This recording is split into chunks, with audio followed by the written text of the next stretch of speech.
Good morning, everyone. Seeing that our board members are now present, I hereby call the July 2023 meeting of the State Board of Education to order at 8:33 a.m. And I'd like to commence by saluting the flag.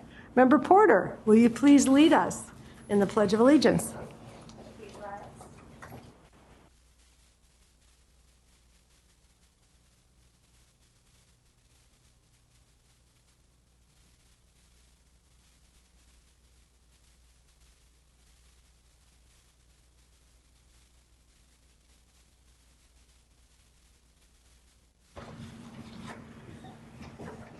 Thank you very much.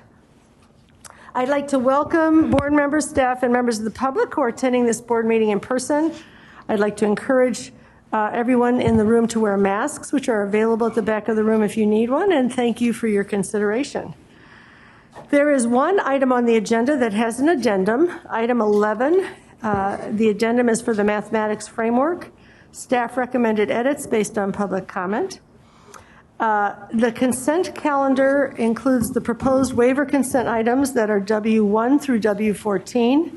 The proposed regular consent items are items 4 through 10. There are two public hearings on the agenda.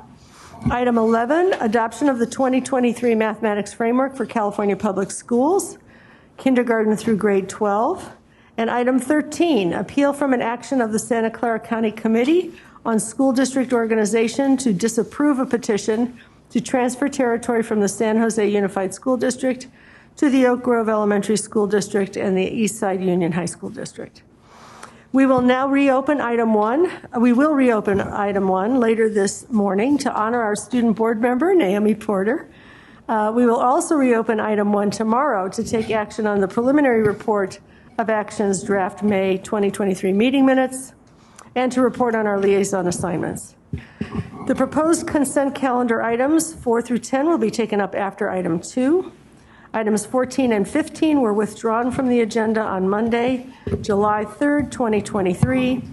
Those items concerned the appeal by petitioner New Pacific School, Yuba City, of the denial of the charter petition. The SBE withdrew these items at the request of the charter petitioner. Item 17 was added to the agenda on Friday, July 7th, 2023, which is an action item to set aside the State Board of Education's September 15, 2022 reversal of the denials of the Mayacamas Charter Middle School petition to comply with a writ of mandate to be issued by the Sacramento Superior Court in two cases, Napa Valley Unified School District versus California State Board of Education and California School Boards Association, Education Legal Alliance versus California State Board of Education. Tomorrow morning, the board will determine whether to take an action on the item and vote on the proposed recommendation. In terms of public comment will be accepted either in person or by phone. Members of the public wishing to call in for public comment should view the live stream of the meeting to know at what time public comment will occur for each item. Public comment may be provided by dialing the phone number, entering a participant access code, and then following each of the operator's prompts. Upon dialing in, callers will be added to a caller queue. The operator will notify callers when it is their turn to provide public comment. We will also ask callers to please turn down the speaker volume of their computers if they're following the live webcast to avoid an echoing effect. Members of the public wishing to provide public comment in person should sign in using the binder at the table just outside the room. The binder is on the table with separate pages for each item number. This will help ensure that staff is able to track the in-person speakers for each particular item. Public comment will be limited to 1 minute per speaker. Where speakers require interpretation, 2 minutes will be provided. Item 16 is the general public comment item during which members of the public may provide comment on matters that are not specifically listed on the board's agenda. I will now open item 1, which is our State Board Projects and Priorities item, and turn the podium over to State Superintendent Tony Thurmond for his report.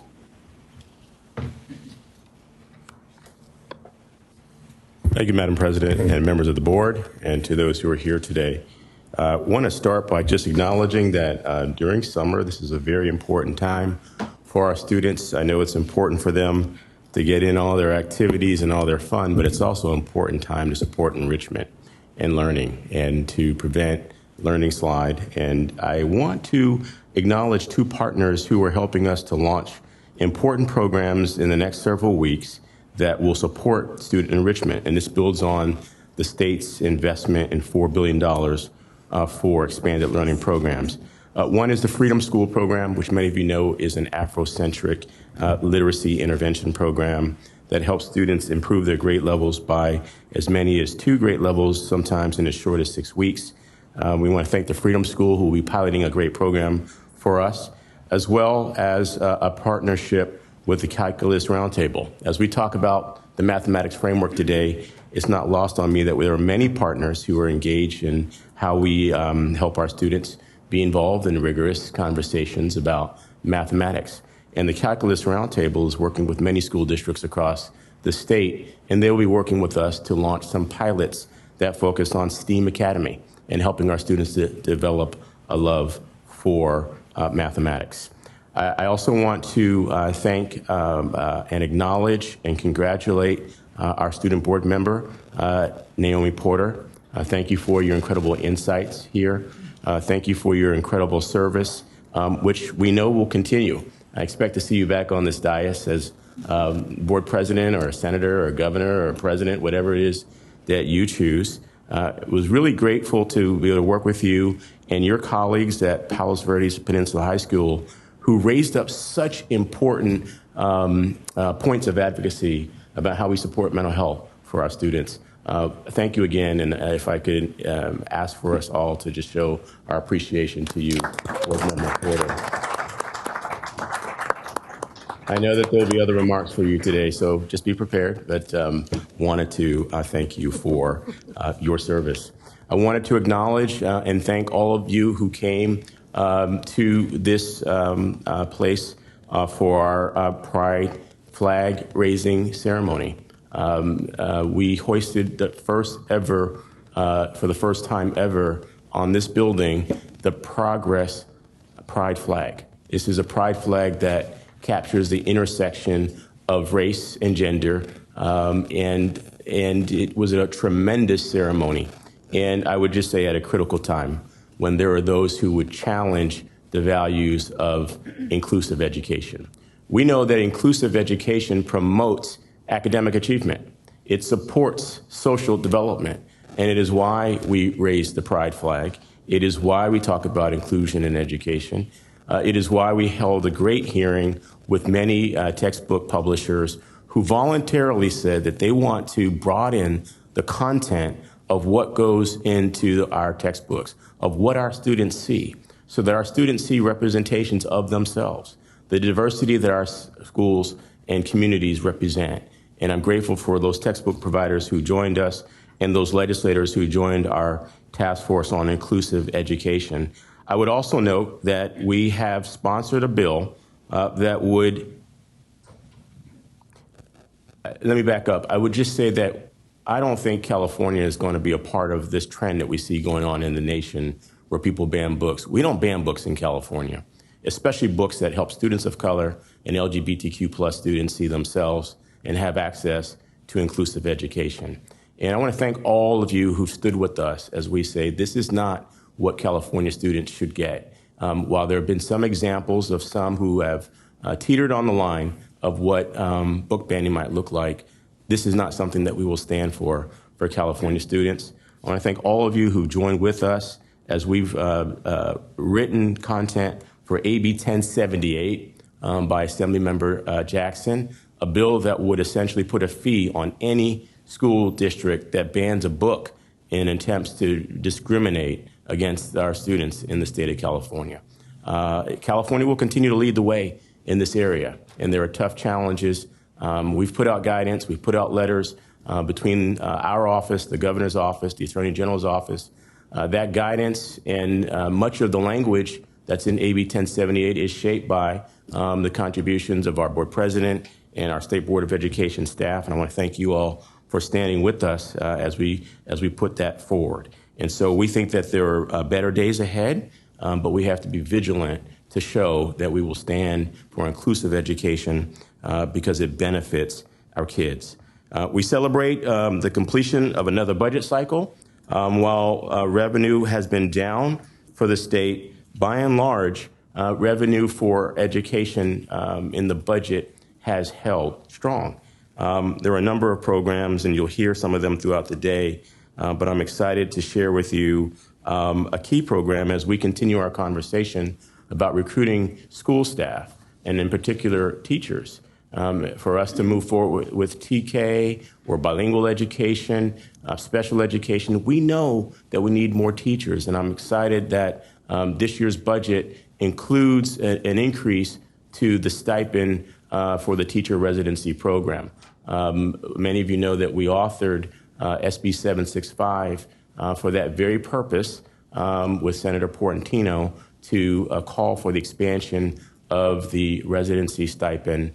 And there's nothing like getting it done in the budget. So we're grateful to the governor, to the State Board of Education team, and others, the Department of Finance, who helped to land that in the budget. You're going to hear a lot of great resources about literacy that are in this budget. The literacy roadmap. Thank you, Dr. Darling-Hammond and others, for your vision to help us find a way to land conversations about how our students improve reading proficiency and develop a love for reading at the same time.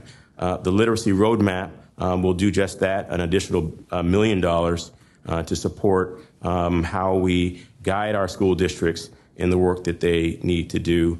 The equity multiplier, which will provide $300 million to support our work in engaging our entire educational field and how we promote more Black student achievement. So many great things to talk about, more resources for how we do screening around dyslexia, but to not just screen for dyslexia, but to also think about anything that puts a student at risk for not learning to read, that we will be able to have appropriate resources to support them. We're continuing to build on Prop 98 and 28, Prop 28, and the nearly $1 billion that will be available for arts education, arts and music education. We're engaged in robust discussions with the Commission on Teacher Credentialing, with the Department of Finance and others on how we can create a specialized credential to make it possible for someone who is a practitioner in arts and music to be able to work in the classroom alongside a classroom educator to do the great work that is needed. The last point in the budget that I will mention is $20 million to support training for our bilingual educators, also something that grew out of legislation that we sponsored this year. We're excited that we will continue our conversation to promote bilingual education, because we know that when we promote bilingual education, we support the brain development of our students, we create global thinkers of the world, and we should all be able to read and write in more than one language. And so, as I often say, the state of education in California is hopeful. We have a lot of work to do, for sure, but California has more resources than any other state, and this budget bolsters that. More resources for universal preschool, for universal meals, for expanding mental health programs and supports in community schools. And I thank this board for your action at the last meeting to add an additional a set of resources for community schools for our school districts. They need it more than ever. You all hear it from them. I hear it when I visit, but the state of education is hopeful. We have the resources to chart a new course for every student in our state. Madam President, if I could, I'd like to just acknowledge two staff who have long served us and are transitioning. And I know they may get acknowledged at different times, but I wanted to acknowledge Larry Sherry, who is here today, who served 23 years here at the Department of Education and some 13 years in education at the Santa Clara County Office of Education before that. Thank you, Larry, for your efforts here to support a number of reorganizations of school districts, being a primary contact of support for our county superintendents, sharing your expertise and your experience on a number of matters that are in education code. And if possible, Madam President, would like to provide the certificate of recognition to Larry and ask if you would come forward to the podium. Larry, we'd like to congratulate you on 23 years of service.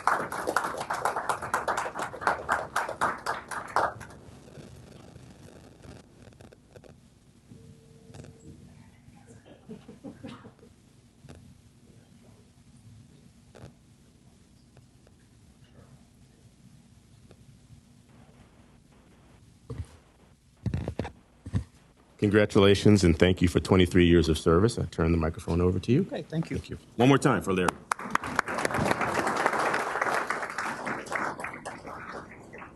37 years in the field are a lot of people to thank. I'm not going to try to go through everybody. Certainly that would take, I'd be doing this through tomorrow.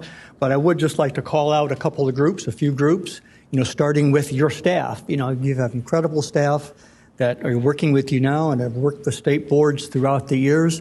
We have worked very closely together to not only orchestrate bringing reorganization issues before you, but also on legislation to address issues in district reorganization, including some very successful efforts over the last few years in peeling back some of the district reorg responsibilities you have and putting them back on the counties. I'd also like to thank you and previous state board members. The insights that you've provided on all the reorganization issues that we brought before you have been invaluable.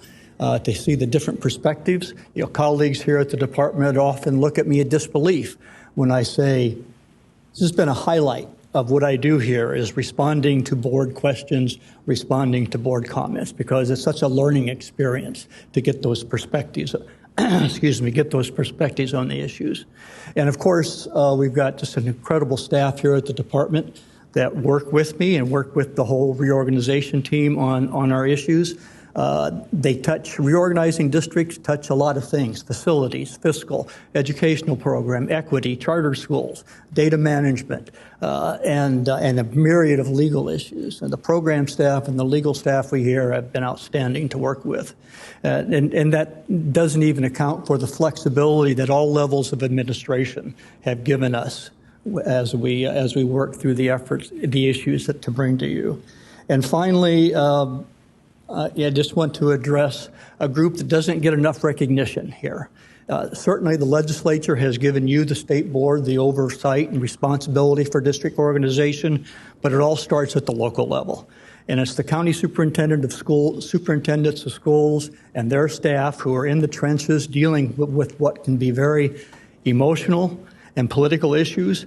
And it's, this doesn't happen at the board level without the information and the work that they put in.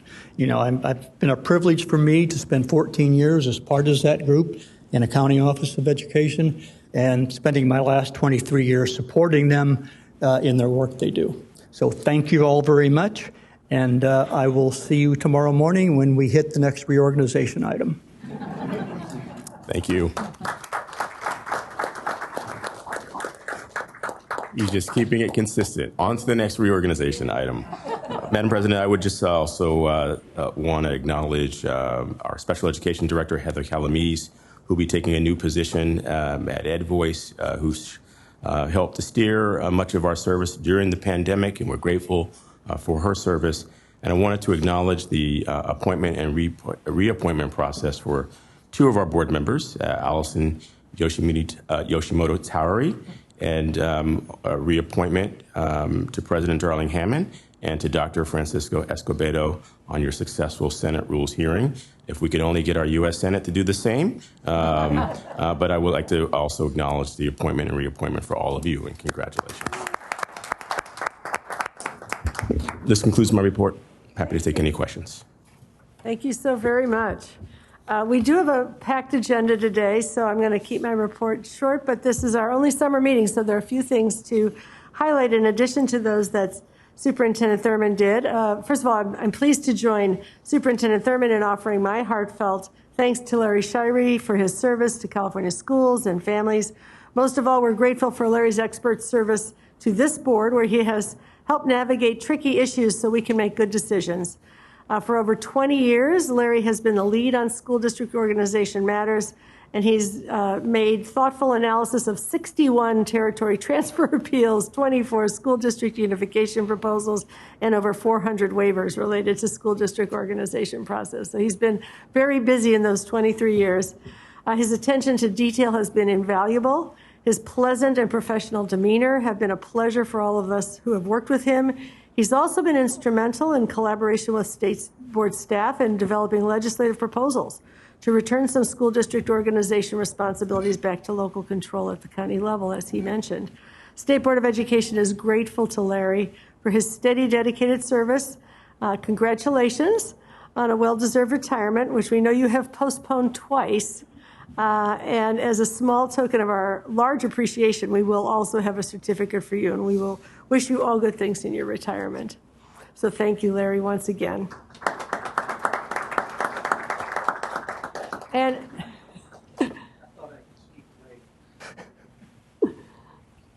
I don't know where, oh, there it is. I have to find your certificate so that I can give it to you. Probably should have done that at the same time as the print speech of that, right? But it's good to recognize what we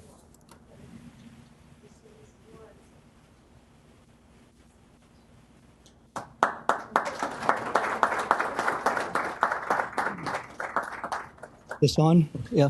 So again, thank you all. It's been a pleasure working with you. It's been a pleasure working with your staff. It certainly has been a pleasure with it being here at the Department of Education.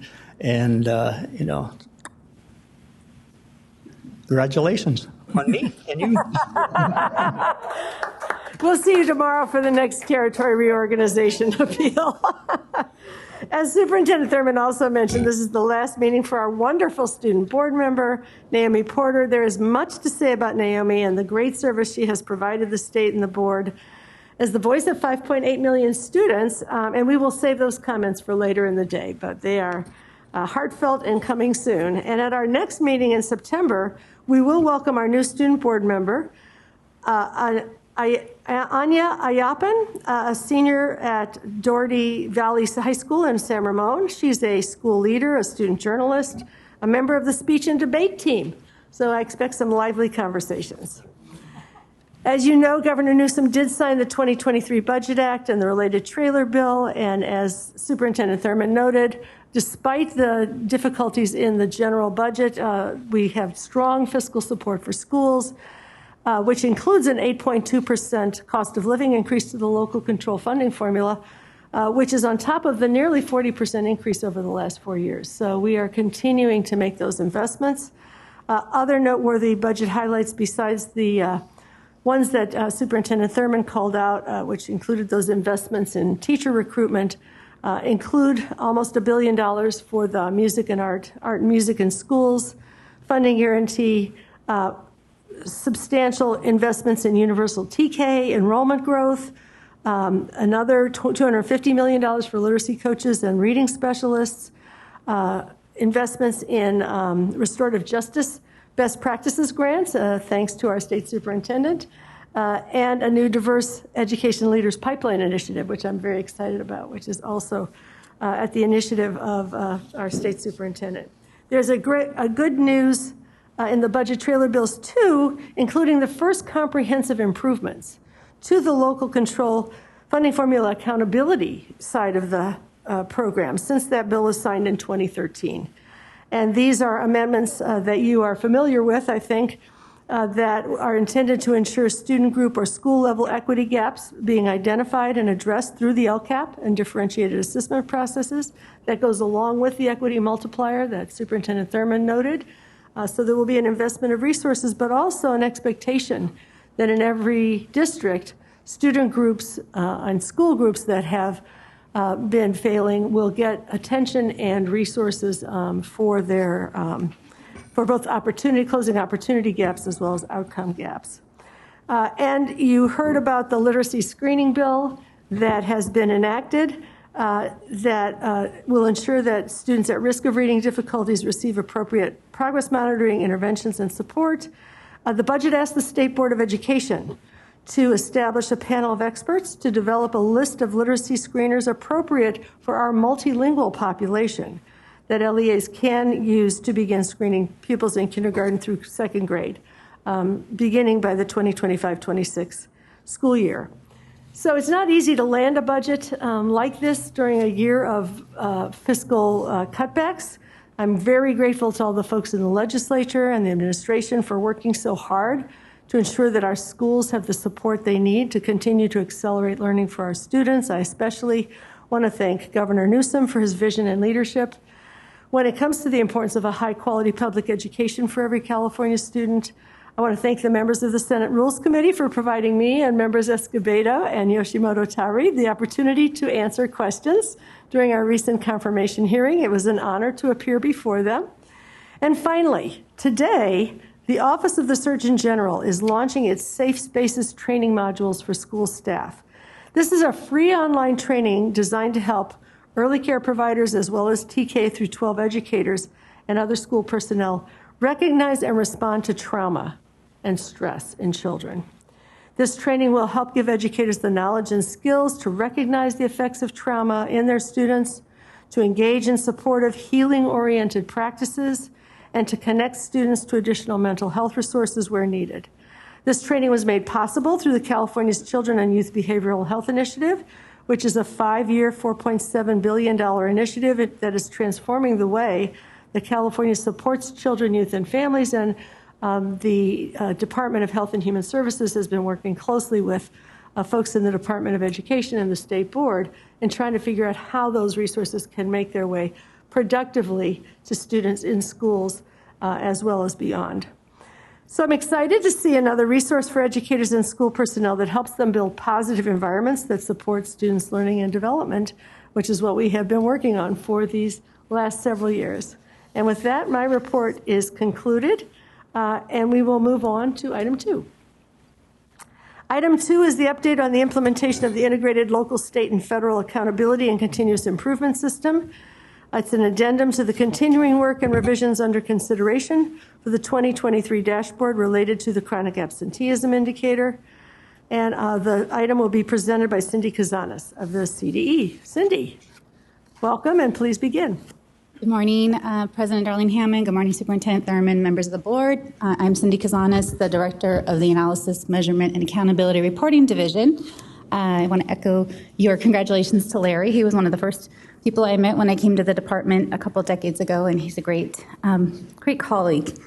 I also wanted to share with you we've been busy on the data side. We do things outside of accountability in my division, and really pleased to share with you that we have our second year of teacher data out for our teacher assignment monitoring outcomes report, which we're very proud of. Later this week, we should have up our updated information, our college going rate reports. We also recently released updated information on the long-term English learner data as well. And so we have been busy, again, outside of the dashboard, and also to recognize Superintendent Thurmond and President Darling-Hammond's leadership in getting us additional positions with this year's budget. We're very grateful that we will have over a dozen new staff working on data reporting. Some of those will be to support our teacher reports, which we are backlogged on, as well as a new data science office. And then finally, for those of you that don't follow this, the dashboard now has a due date. So publicly, we'll be releasing it this year on December 15th, next year, December 1st, then November 15th, I think that's the progression, and then October 15th the following year. So we have our work ahead of us to move up the schedule 2 months over the next 4 years, and my staff is planning very diligently on how we can get there. We're going to need to change some of our processes, but a huge thank you to the leadership to recognize that there were needs on the data reporting side and that those have been funded. Now we just need to find some staff. So if you know of any great individuals who like data, come work for the Department of Education.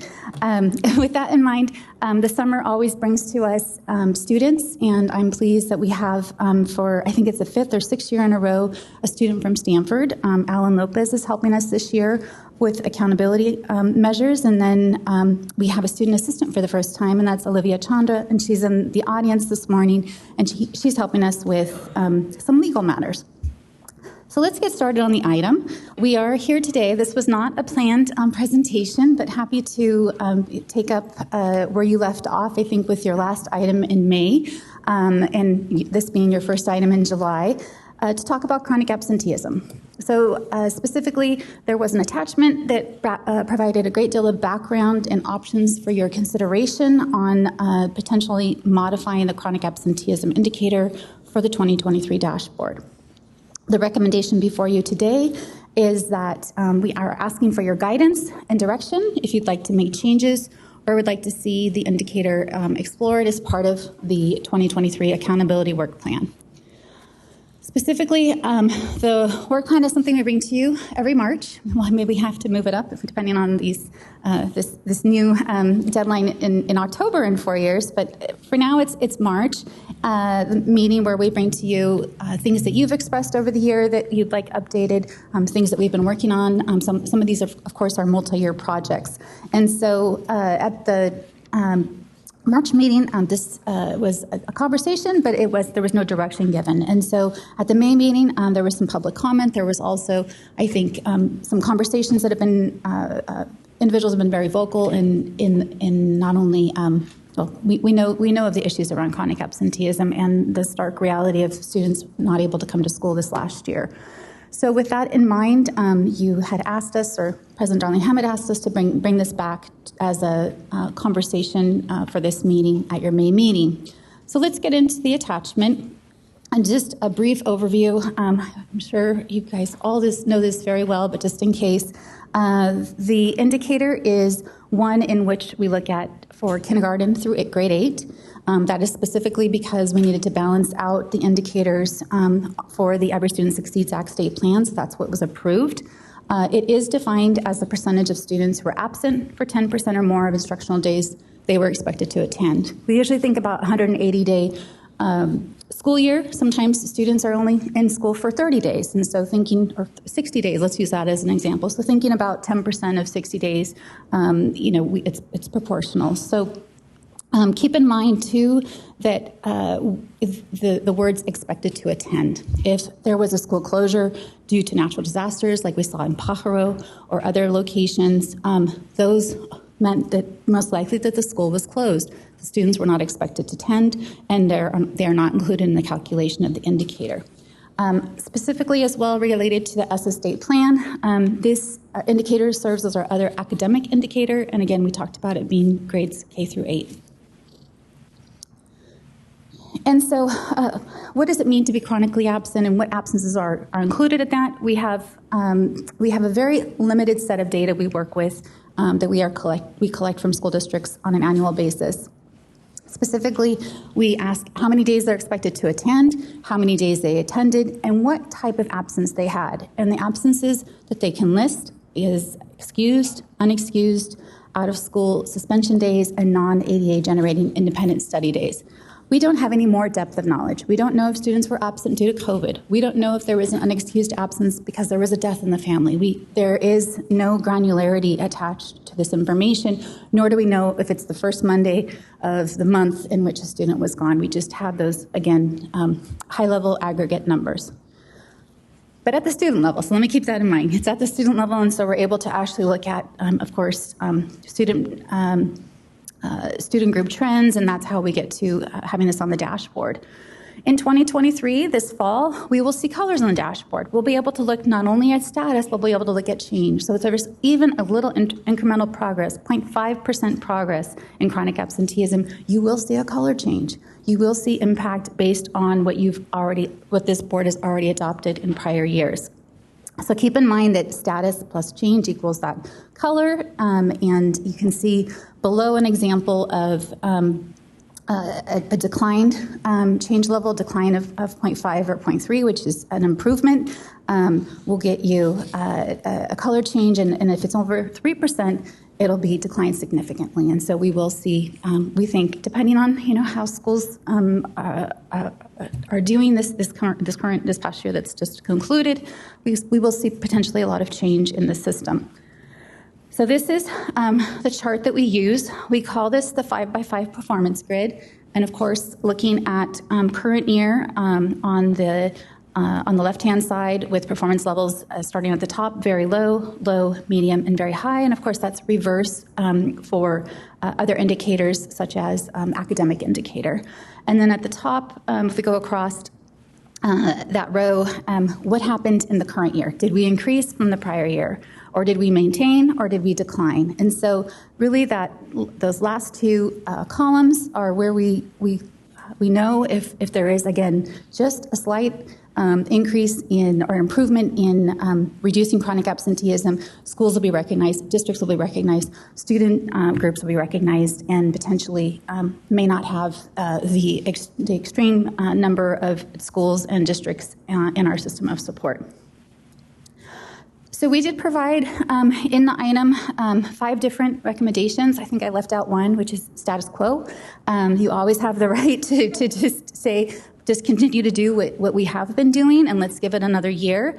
I will have to tell you, we no longer do crystal ball predictions. We are collecting the data now. I don't know what that data looks like, and I'm hesitant to even reach out to school districts to ask, how are things going. We have heard, of course, anecdotally throughout the year from districts expressing what they've been trying to do to get students back in school, what they've been doing to increase the outreach. Of course, Superintendent Thurmond's webinar series highlighted that beginning when the data first came out. And so thinking about those considerations, we wanted to also make sure that we said out loud, we have not run any of these options by the traditional groups we would run them by, including the California Practitioners Advisory Group, which is required by federal statute to provide you guidance on modifications to our accountability indicators. So with that in mind, high-level short-term modifications, again, between now and your September meeting, which is, I think, just over 60 days, we could potentially do one of the following. Again, looking at the cut points for status or change. The only data, of course, that's available to us is the data from the prior year, from 2022, and then if we went back to 2019. So, as far as calculations, it's not like I can, again, predict what we're going to see for 2023, but that's an option. Looking at literally just the color boxes. If you want to move the color boxes around on the 5x5 chart, that is an option as well. And then looking at the chronic absenteeism student calculation methodology. So if there's an interest in removing excused absences from the calculation and changing this to more of a truancy indicator. That is one option we provided for your consideration as well. For long-term modifications, again, taking maybe multiple dashboard years to get to, modifying what we talked about in terms of the student-level data system, the information collected around student absences, and then option 2B, replacing the indicator altogether. So, we gave you a range from probably the conservative to the extreme, and happy to, with that, turn it back to President Darling-Hammond for public comment. You see the recommendation before you, which of course is to provide guidance to us so that we can land this dashboard in September and publish it by the required new due date of December 15th. Thank you so very much. We appreciate it. We're going to now open the phone line for the public comment queue. Members of the public wishing to provide comment on this item may do so in person or by using the telephone number and the access code that is provided on the slide shown now.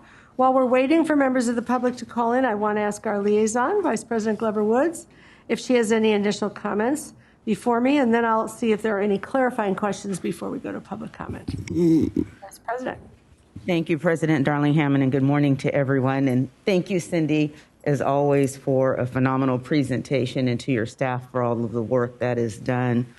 I want to just kind of preface my remarks with the chronic absenteeism indicator has been a strong one in our system, and one that we want to be sure continues to provide schools and districts with the information they need for students to really avail themselves of in-person instruction.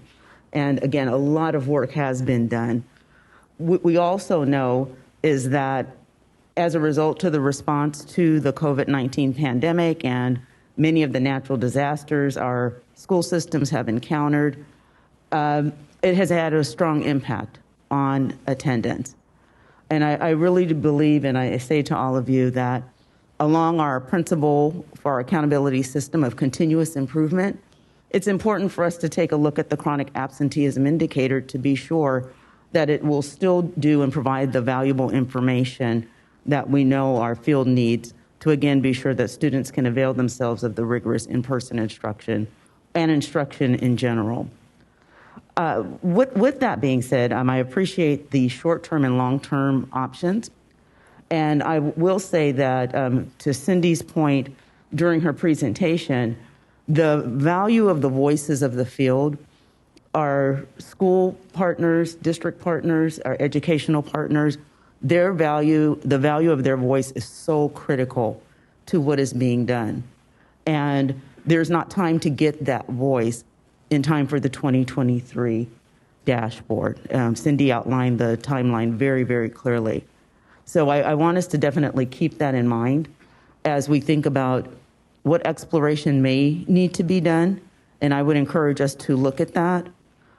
However, I would encourage us to look at it in light of what may come forward in the 2024 dashboard and understanding the tight time frame we have for 2023 to keep that in mind as we listen to our public comment and as we engage in our board discussion. Thank you, and I'll just add to your comments that I'm very grateful to Cindy and her staff for putting these options before us. There's a lot on their plates, and this is just one additional thing to be worried about. What happened, as many of you know, last year was that with the COVID-19 pandemic and districts being responsive to the need for quarantining and for carefulness around attending to health and wellness, there was a huge spike in chronic absenteeism rates. About 600 districts were placed in differentiated assistance, which is out of our 1,000 districts, so that's a lot. I think in Vice President Glover Woods County, all of the districts were in that. And the chronic absenteeism indicator is a very, very important one for us because it really does trigger for districts the importance of finding out what's keeping kids from school and getting them in. And a lot of very valuable work has gone on with attendance campaigns and so on around it.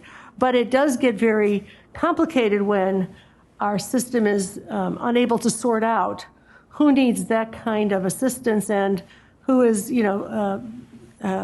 showing those high absenteeism rates, either because of the extraordinary snows and rains and floods and fires that we've had that have kept some kids from being able to get to school or because of health reasons. So the questions ahead of us will be whether we at some point want to rebench the standard for the indicator, whether we want to find ways to differentiate between reasons for absences so that we can be more strategic and diagnostic about how to help districts, and whether we can also explore things that are beyond the indicator, such as how to have makeup time for districts to get kids to school when they can be, or how to make it more possible for online options so that we're really making learning about education, not about place, where place is difficult for everyone to get to. So anyway, we'll have opportunities. Some of these are long-term questions for us, not questions that will get resolved or new policies that will get resolved in the next couple of months. But we want to be able to have a full conversation about how to maintain a meaningful indicator that is helpful to the purposes that it intends to serve, and how also to get kids maximum levels of education and to make it possible in what is going to be an uncertain future to have them engaged in learning. So with that, I think we want to open this up to public comment, unless there are any other clarifying questions for members of the board at this point before we get to discussion. Seeing no hands, we will go to public comment. Are there any speakers signed up for public comment in person? We have one speaker signed up. Okay, thank you.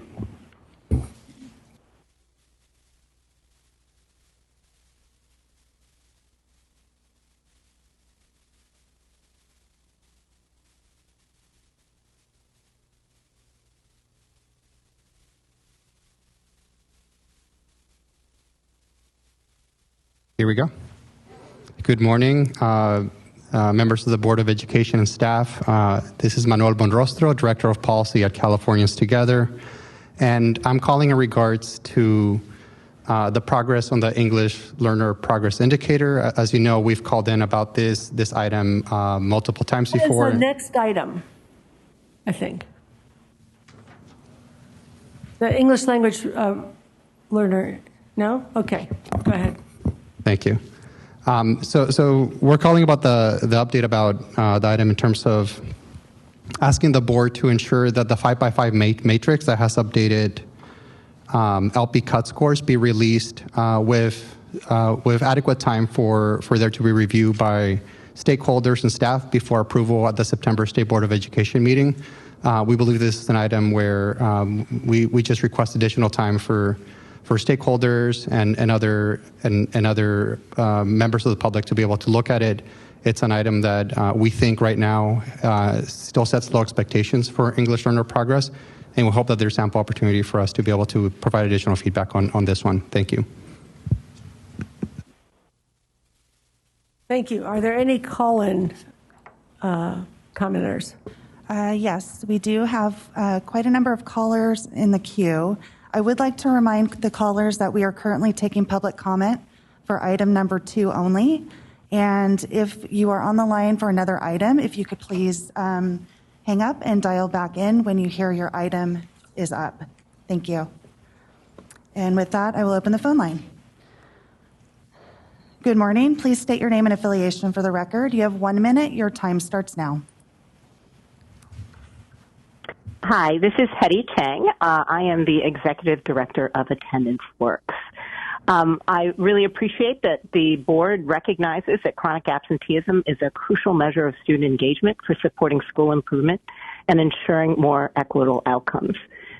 We recognize, though, that we need to refine the measure to ensure that districts and schools feel supported and not blamed and can take positive action to improve student outcomes.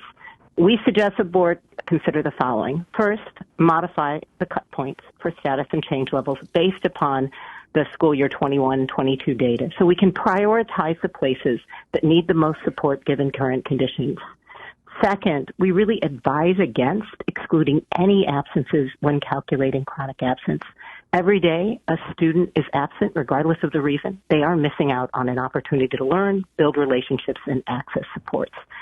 Third, we encourage you to explore temporarily waiving accountability for districts or schools when they've experienced severe external conditions. And we finally really encourage looking at makeup opportunities when students miss too much school, whether that's through expanded learning or online learning. Caller with the last 4 digits, 2850. You are now live. Please start your public comment. President Hammond, members of the board, greetings from Lake Tahoe Unified School District in South Lake Tahoe. I am Alan Reeder, Associate Superintendent, calling in for Superintendent Todd Cutler. First, we appreciate your consideration of this important matter today. Thank you. South Lake Tahoe experienced the Caldor fire in 21-22 and lost 17 days with fire and snow. This past year, we had an epic winter and lost 12 days of snow. We scheduled 3 days to make those days up, but unfortunately have been unable to get 180 days in for our students these past 2 years. Additionally, we too are dealing with excessive chronic absenteeism and are looking for strategies to reduce this absenteeism through a variety of action steps. We would love to see unexcused absences only be considered toward the chronic absenteeism rate. We hope you will consider also the virtual opportunities to make up days for excessive snow and fire challenges. Thanks again for considering this chronic absenteeism and excessive absences. We really appreciate your good work. Thank you. Next caller with the last 4 digits, 1064. You are now live. Please start your public comment. Good morning. My name is Alejandra, and I'm part of an English learner advocacy group. We are encouraged with staff assurance in March that the LP cut scores would be addressed in a future agenda, but are concerned that it appears now that it will not be until September's meeting when the board is asked to make decisions on any cut scores. We reiterate your strong concerns that the current status performance level for English learner proficiency are inconsistent with research finding that even English language learners with the lowest initial proficiency should be expected to reach reclassification within the 5 to 7 years. we ask for your support. Thank you. Thank you. And that was actually for the next item, item number 3. Oh, I'm sorry. Never mind. Just for any callers who are listening on the line, just a reminder, if you want to call in for an item that's not on the agenda, please call in for the general public comment item. This is regarding item 2. If you have a comment about another topic, please call in during general public comment. Thank you. Next caller with the last 4 digits, 0493. You are now live. Please start your public comment. Yes, I think the comments that were, I'm sorry, board members and the department, Shelley Spiegel-Coleman, Californians Together. This item did have language at the beginning of it that said that the department and the board had reviewed with the technical design committee and the policy committee all the cut scores and were not making any adjustments. So one of those priorities, is the LP indicator. So I think the LP indicator is appropriate for comments today because it is alluding to it in item 2 language. So we are hoping that you will consider looking at the cut scores again. Thank you very much. Thank you. Next caller, please, with the last 4 digits, 4966. You are now live. Please start your public comment. Hello, Madam President and members of the board. My name is Veronica Medina, Coordinator of Pupil Services at the San Isidro School District, where 40% of our students are considered house. I'm sorry, caller. We cannot hear you. If you don't mind calling back in, thank you. Next caller with the last 4 digits, 0015. You're now live. Please start your public comment.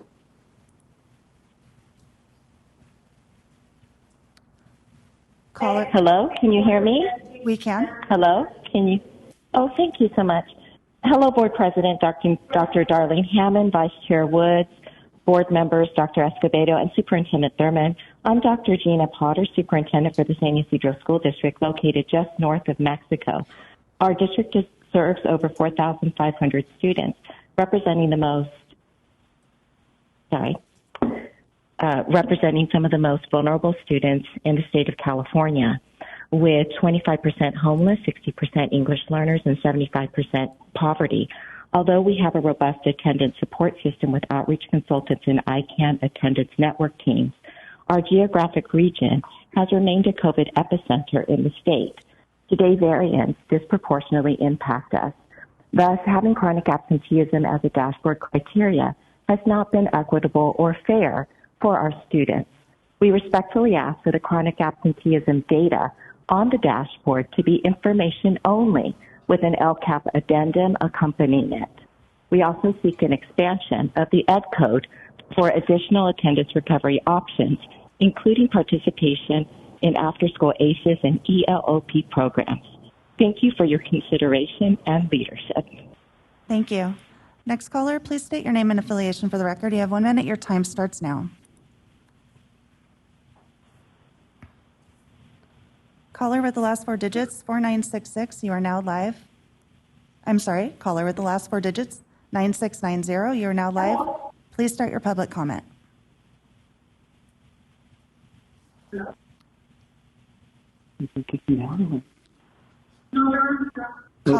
Caller, you are now live. Hello. Okay. Good morning, President Darling-Hammond, student board members, and Superintendent Thurmond. My name is Efrain Buciaga, and I'm principal of Sunset Elementary School in the San Isidro School District. This past school year, Sunset's attendance team enacted attendance interventions that reduced chronic absenteeism by 18% from the previous school year, including relationships building strategies that assist students with socioeconomic issues. However, the upcoming California dashboard will most likely continue to display our school as high or very high in chronic absenteeism, including our most vulnerable students. As a former San Isidro student myself, I know firsthand some of the challenges the students face to achieve educational success. While our school believes in positive student attendance, the drastically diverse living circumstances of children throughout our state does not allow for a fair measure to be applied to all students regarding chronic absenteeism on the California dashboard. As students and their families return to their normal lives after the devastating effects of the pandemic, I respectfully ask that you consider an empathetic and equitable attendance support system that encourages student engagement in school activities through a wide variety of pathways matched to the needs of our most vulnerable students and families, such as our students living in high-poverty neighborhoods where homelessness Thank you, caller. Your time impacts is about up. 1 in every 4 students. Thank you. Thank you. Next caller with the last 4 digits, 5805. You are now live. Please start your public comment. Good morning, members of the board. My name is Vanessa Calderon, assistant principal and advocate of our multilingual learners, students at Channel Islands High School here in Ventura County. The recent June 19, 2023 State Board memo suggested that there is a standardized approach across indicators in setting the distribution of scores based on the prior performance of districts on a specific indicator. The data shows significant variation across indicators. The cut point between very low and low performance ratings is an important one because it impacts many districts and subgroups receiving additional assistance through the system of support. This leads us to asking for a review of the current ELPI status cut scores before the state boards adopts them. Thank you for your support. Thank you. Next caller with the last 4 digits, 2600. You are now live. Please start your public comment. Good morning. I'm Tracy Chambers from San Bernardino County. On behalf of San Bernardino County Superintendent of Schools and our 33 districts, we would like to express our sincere gratitude to the board for facilitating this crucial conversation on accountability related to chronic absenteeism. As shared, the landscape has changed dramatically. This is of great significance to our districts, as all of them in differentiated assistance are impacted by chronic absenteeism. We believe the conversation around accountability on the dashboard is essential, and we extend our appreciation to the department and the board for your willingness and dedication to readdress this issue. Thank you for your time. Thank you. Next caller with the last 4 digits, 8744. You are now live. Please start your public comment. Good morning, Dr. Darling-Hammond, board members. Dinah Vu on behalf of the Association of California School Administrators. We greatly appreciate the board's discussion and continued attention on chronic absenteeism and the diligent work done by the CDE and board staff to develop alternative policy considerations. We fully believe in order to mitigate the negative impacts it can have on students' academic performance and overall well-being, this challenge needs to be addressed. Any policy change, however, should consider the potential trade-offs and unintended consequences that may arise. As such, no long-term changes to the chronic absenteeism indicator should be made without first vetting through the proposals through CDE's technical design group, CPAG, and other education partners. Additionally, we respectfully request the state continue statewide campaigns that showcase attendance as a key to wellness and educational achievement and provide local educational agencies with effective strategies and resources to combat chronic absenteeism. Thank you. Thank you. Next caller with the last 4 digits, 1162. You are now live. Please start your public comment. Good morning. Leticia Garcia, Riverside County Superintendent of Schools, asks that you make no changes to the chronic absenteeism indicator at this time. Currently, 22 of our 23 school districts are identified for additional support due to chronic absenteeism, largely due to the pandemic and the public health orders that LEAs were required to follow. Also, our education experts are working with our school districts and their attendance teams, both at the school site level and district offices, to address chronic absenteeism. We are hosting the Chronic Absenteeism Institute to do a root cause analysis and develop strategies to address chronic absenteeism. We ask that any discussion about changes to the indicator follow the same robust process that past indicators have gone through, vetting through CPAC, TDG, feedback from field experts, and allowing many opportunities for educational partners to provide input, and for any potential changes to be included to the 2024 dashboard, not the 2023 dashboard. Thank you. Thank you. Next caller with the last 4 digits, 8256. You are now live. Please start your public comment. Hello, this is Robert Manwaring commenting on behalf of the Alliance for Student Success. We align our comments with CalTOG and its members around the LP standards and taking a closer look at that. In addition, in terms of chronic absenteeism, we would recommend that the board stay the course on the current indicator pursue option 2A that CD staff put forward to modify the granularity of information, specifically around unexcused absences and policies around that. But more importantly, we would recommend that the board actually add an indicator for high school chronic absenteeism. This is a chronic problem, particularly for your alternative ed schools, and we believe that the state should take a look at those indicators. To that end, we would recommend the board ask for an information memo on adding indicators to the state dashboard, because we believe the issue is not high school chronic absenteeism, but how we meet federal requirements for accountability. Thank you. Thank you. Next caller with the last four digits, 5596. You are now live. Please start your public comment. Good morning, President Darling-Hammond and members. This is Liz Guiana, Public Advocate, lifting up the comments of the Equity Coalition. We support the board directing the department to pursue long-term option 2A, modify the granularity of info collected. We agree it's important to expand the capacity of the department and our system to understand more precisely the different types of absences and to see how they vary across schools and districts. On the short-term modification options, we think it's too early to implement changes for the 23 dashboard. We agree with Hetty Chang that it is important to continue to track the extent of the loss of school days as we continue to emerge from the pandemic. We feel it would be premature to alter the essential infrastructure of the indicator until there's a little more passage of time and more information on school attendance so that we can see if this year's significant spike is an anomaly or the new normal. Our letter also asks that there be an info memo for the high school, a high school chronic absence indicator. Thank you. Thank you. Next caller with the last four digits, 5660. You are now live. Please start your public comment. Good morning. This is Dave Gordon, the Sacramento County Superintendent of Schools. Right now, the chronic absenteeism indicator demands that seat time be the only metric used to measure whether adequate instructional time has been provided. And the last few years have taught us that in real life, circumstances intervene, and conventional seat time is sometimes not an option for some young people and their families. It's time to refine this indicator with an eye towards using what we've learned about top quality technology for delivery of instruction and measuring methods that provide for not just minimal, but optimal instructional time for all students. Thank you very much. Thank you. Next caller with the last four digits, 9962. You are now live. Please start your public comment.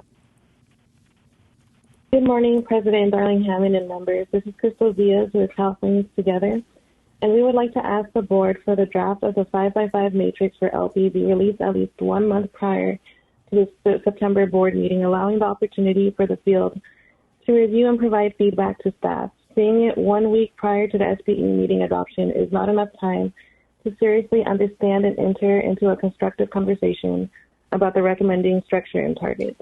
Thank you. Thank you. Next caller with the last four digits, 1890. You are now live. Please start your public comment. Hi, my name is Bella Sharp. I'm a second-year student at UCLA, currently working as a Children's Movement Equity Fellow at Children Now, similarly to how you are reflecting on the chronic absence indicator, and I'd like to comment on the standard setting process for English learners in California. The board must reconsider how low the English language progress indicator standards are set, because currently districts with high ELPI performance indicators are letting far too many students become long-term English learners.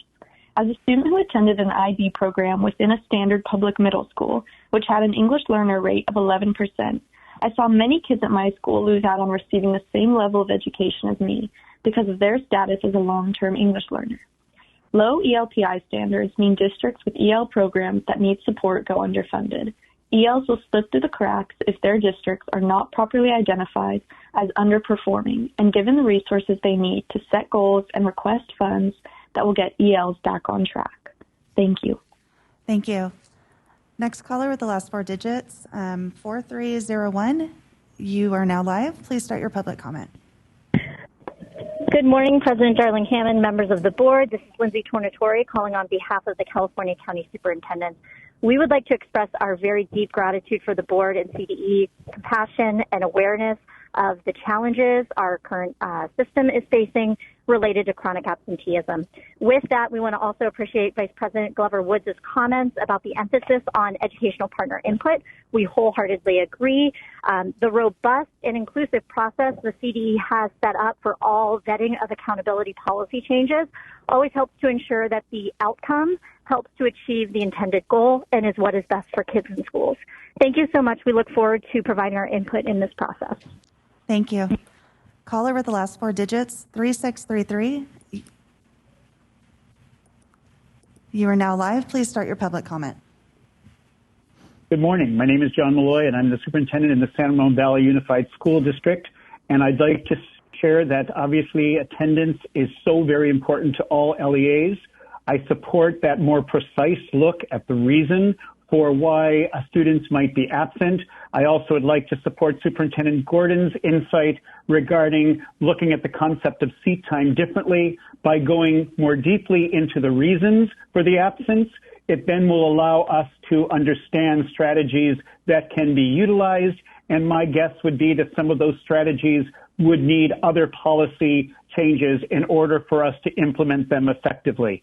Also, having different opportunities to support students who have been absent is also very, very key. Thank you again for your time and for everything that you do. Thank you. Next caller with the last four digits, 5830. You are now live. Please start your public comment. Good morning, Madam President, Superintendent Thurmond, members of the board. My name is Alan Misterino, Superintendent of Schools for the Alvord Unified School District in Riverside County. In my 3 decades as a school leader, chronic absenteeism has been a local indicator that I've relied on to identify and predict at-promise youth and reallocate human, educational, and fiscal resources to meet their needs. It's proven to be an effective early warning indicator of risk, particularly useful in identifying unique local conditions and student family circumstances. The metric is particularly useful to identify demarcation points on our multi-tiered system of support model, as well as serve as a foundation for policies and health-based practices. However, it's then unexcused absences that are the most useful and accurate diagnostics, specifically related to predictability. Excused absences, on the other hand, provide significantly less diagnostic utility, at least as a predictor. As a research practitioner focused on strategic inquiry, I suggest the SBE consider a long-term approach and moving forward, modify the granularity of information collected around student absences for a more sharpened indicator and consider place when accounting for seat time. Thank you very much. Thank you very much. Next caller with the last four digits, 9687. You are now live. Please start your public comment. Good morning. Ruth Barajas from Californians Together. In an equity-focused system, we should start with high expectations and build the system towards meeting those expectations. Unfortunately, the distribution charts for very low LP do not take into account that what we should expect from our students and the vast majority of districts. After the board and the department agreed that growing one proficiency level a year is the expectation for all English learners, it makes no sense that only districts with less than 35% of students making this progress would be considered very low, and that high would be 55%. We can and we should expect more for our students. Sí se puede y sí se debe. Thank you. Thank you. Next caller with the last four digits, 4369. You're now live. Please start your public comment. Hello, I'm Sally Fox, representing the California Association for Bilingual Education, CABE, as Education Policy Analyst. I'm calling from San Diego, where I started as a bilingual teacher and retired from the San Diego County Office of Education as a multilingual coordinator, specializing in world languages, dual language, and English language development. CABE signed on to the LCFF Equity Coalition in written public comment and concurs with previous callers, Children Now, and public advocates regarding chronic absenteeism. As this is an update on the overall accountability system, we also concur with Californians Together because their study last October, which reviewed districts with large numbers of ELs, found only 15% of the LCAPs had goals for ELs or ELD instruction. CDE data show 41 districts identified for DA for ELs in the system of support in 2019, pre-pandemic, and only 46 under the temporary criteria for 2022. We believe LP Standards' low expectations are the main cause of a lack of focus on ELs and goal setting, use of LCFF S&C funds, and external support. Thank you. Thank you. Next caller with the last four digits, 4966. You are now live. Please start your public comment. Good morning, Madam President and members of the board. My name is Veronica Medina, Coordinator of People Services at the San Isidro School District, where approximately 25% of our students are considered unhoused youth under the federal McKinney-Vento Act.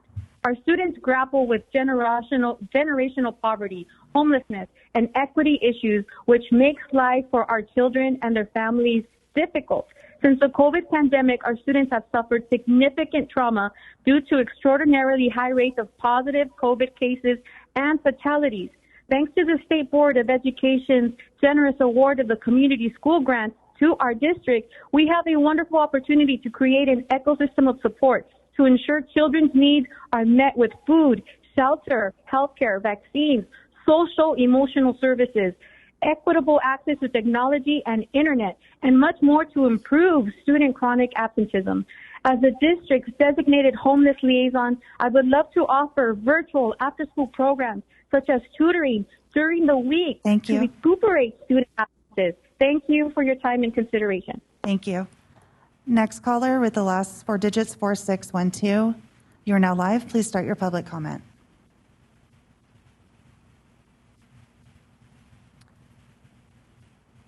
Okay, it looks like that concludes public comment for item number 2. Thank you very much to all the members of the public who called in. And we're now open for board discussion about this item. Thank you for coming to the podium, Cindy. I want to ask you, just before we get into further discussion, it's my understanding that the 5x5 grids for the LP progress will be shared at the CPAG meeting in August, so they will be posted in advance of the meeting. Is that correct? Absolutely. Yeah, absolutely. So there will be plenty of time for people to have an opportunity to look. There will be several weeks, if not closer to a month, for the public to weigh in on those 5x5 grids. Thank you. So let me open up to the board for questions and discussion about what is the major part of the item on chronic absenteeism. Yes, Member Escobedo? You're nodding, so I think you want to talk. Yes, exactly. I find option 1C and 2A tightly coupled. And for those who may not be looking at there, maybe you could call it. Sure. 2A being modify the granularity of information collected around student absences, and 1C is chronic absence student calculation methodology. And I do believe that by modifying the granularity, that's going to inform how we're going to conduct the methodology for these calculations. So, hearing our speakers from different places is a complex problem. And I know, one of the slides says that chronic absenteeism indicator is instructional days that students are expected to attend, however, is limited just to natural disasters. And I know I've had students who were medically fragile, and those are not captured, although they're not expected to attend because they have chronic illness. And so I do believe, at least from my standpoint, that we need to have more granularity in the information that can inform how we calculate chronic absenteeism. In addition to that, I also do believe we need to look at how can we capture attendance through other means. We've heard some of our callers talking about online instruction and summer school instruction. I think we really need to open that ability, and how do we conduct this chronic absenteeism methodology in a different way. So I really look forward to hearing more information and expanding how we calculate chronic absenteeism. So for me, I would like to ponder upon, I would like to ask my colleagues, they're thinking about option C and 2A. Others, yes. Member Yoshimoto Tari? And then Member Lewis, did I see your hand? Okay. Thank you, Board President.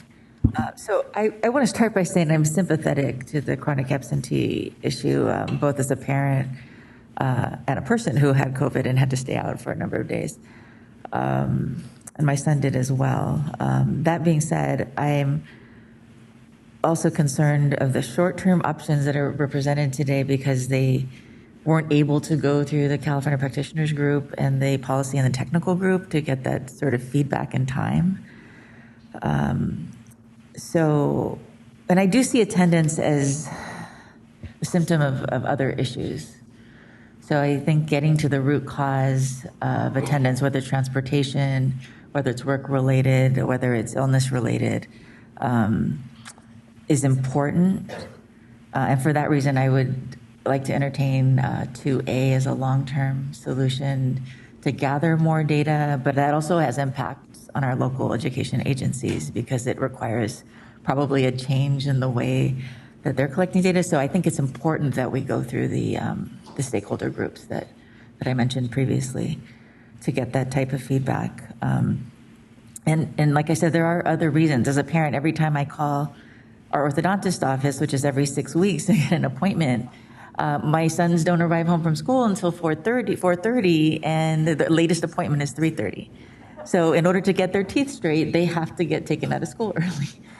But the school isn't capturing that data necessarily at this point because they're not required to. So I think that would be important to know. And possibly there's ways to change the hours so parents can get to appointments also without having to miss school. I know that's a lofty goal. That's outside of our... There are limits to what we can do. There are limits. I know, I'm just dreaming. But again, I think getting the stakeholder feedback is really important. And this idea of thinking about other ways of capturing attendance, especially now, is another place, I think, to go to the stakeholders and gather more input. That's important. And then finally, I just want to bring us back to, I recall there were a number of persuasive speakers at the last meeting around the California Distinguished School Awards. And I know that's probably not the purview of the board. However, I think it's related to this item in that if my understanding is if an LEA is only identified for chronic absenteeism, that doesn't qualify them for differentiated assistance, that it needs to be 2 or more indicators. And in that way, I think that at a time in our history where school district worked so hard and needed morale boosts, that perhaps if chronic absenteeism was the only indicator for the California Distinguished School Awards, that could be something that could be revisited at some point. And then finally, I'm glad to see on the 5x5 in the final row that something as little as a 0.5% increase could qualify for orange, and that there are at least 3 colors in that final band. So long story short, I think I would recommend staying the course in terms of 1A through C, and then taking a look at 2A. And I think that I just encourage people to think about short-term, medium-term, long-term, so that we are, setting an agenda, for not only September, but for the future, because this is a bigger problem than one that can be addressed in a very short period of time. And I think that in the distinguished school, just a clarification, my understanding was that being in the low performance area was enough to keep people from being able to, Okay. Yes, Cindy, you want to add? I just wanted to highlight, and I got to do this in my slides, but on page 2 of the attachment, we do highlight the fact that on DataQuest, which of course is not part of the dashboard, there is a report called Absence by Reason, and that's where you will see the breakdown of students who were chronically absent, either had unexcused absences, excused absences, those four bullet points. One consideration the board could have as a short term that's not offered here is simply a link to those reports, to highlight it in our resources under chronic, to show that there is a disaggregation available through a different source that the department publicly posts on an annual basis. We've got Member Lewis and then Member Olkin and then Member Patillo-Brownson.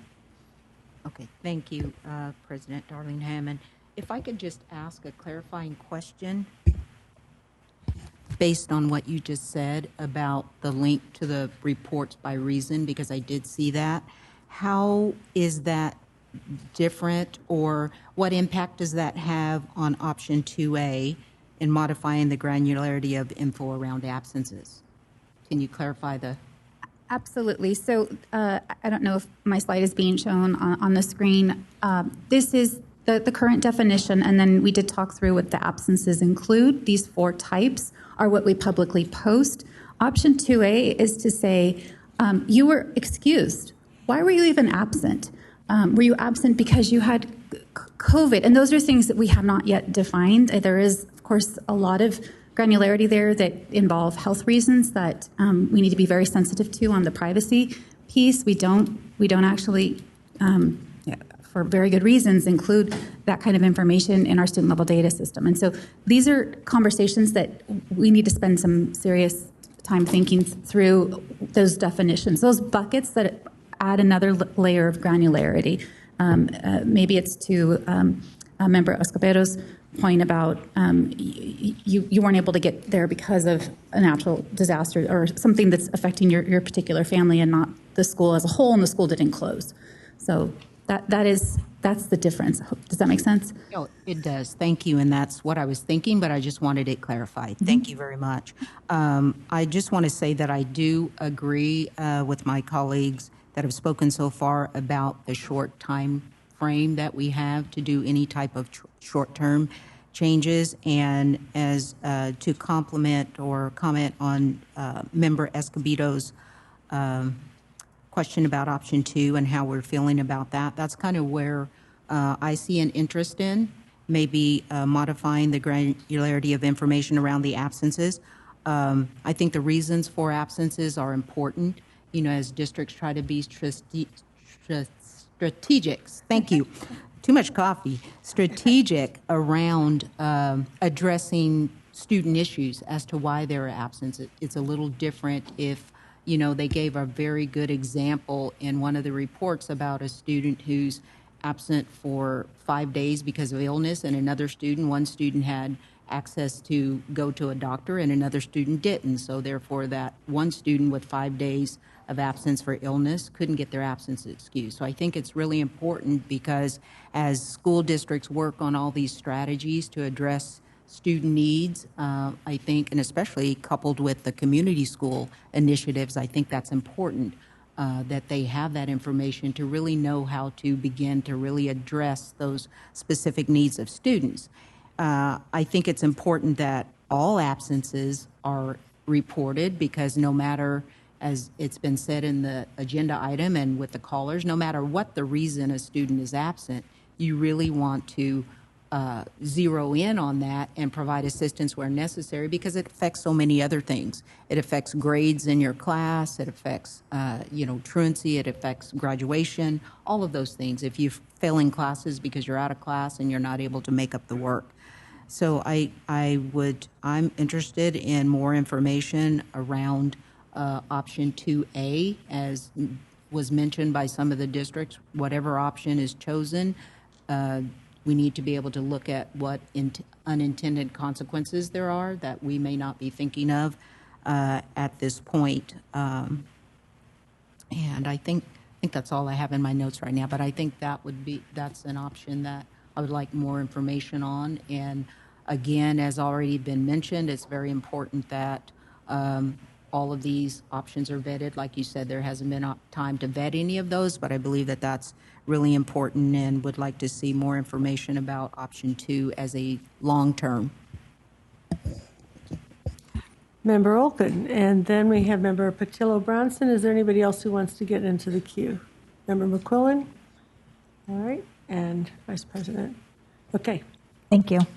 First, I just want to thank you and your team, Cindy, for bringing such a variety of options to us, because for me it helps underscore that there are lots of different ways we can get to achieving goals, achieving our goals for our students, and that data, support, and accountability will all follow from how we go about it, right? So I really appreciate the way you thought through this item.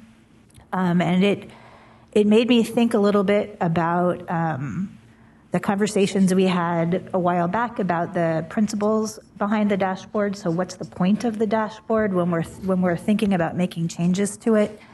And certainly, key among them is this idea that we need to, in order to understand the success and challenges of our schools, we have to look at multiple measures, and I think that's why this chronic absenteeism measure is so important.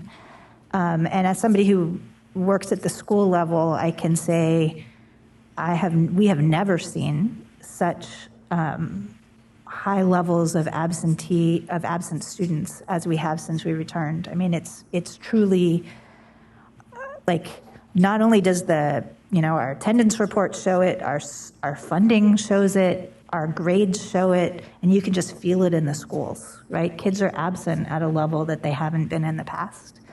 And in talking with colleagues at other schools, everybody is seeing it, right? So this is, I think, why it's important that we're talking about this. And so then getting back to the dashboard principles, for me, one of the major intents of the dashboard is to identify schools where there's need for support.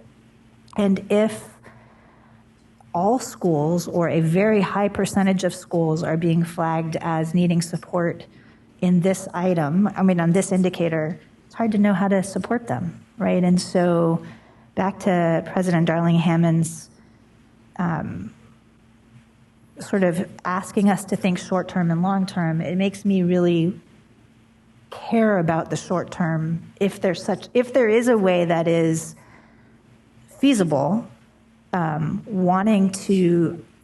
think it makes sense to try and make a change that will highlight schools where there really is need for support, because so many students are not getting to school. There are just such implications and ramifications for kids when that happens. So that's a super long preamble to a question for you, which is, my understanding is that the first type of recommendation is that we would adjust the cut scores for, am I already wrong? Okay, good. So is that we could potentially adjust the cut scores for when schools are in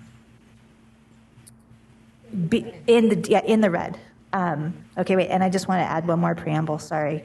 Also, I recognize that the point you made in the item about having the change indicator could really provide the type of change that I'm hoping to see, right? So that's because that, last year, that last dashboard, all we had was the 1 year information, which showed drastic numbers of students out. And hopefully, even if it's coming back slowly, kids are returning to school with more regularity. So I just want to put that out there, that perhaps there already is some change based on having the change status in it. Okay, but with that, my question is, what is the typical process by which we would change cut scores?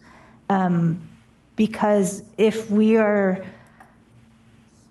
so if we were going to, in September, approve a different cut score, Would we be doing something drastically different than normal in doing that?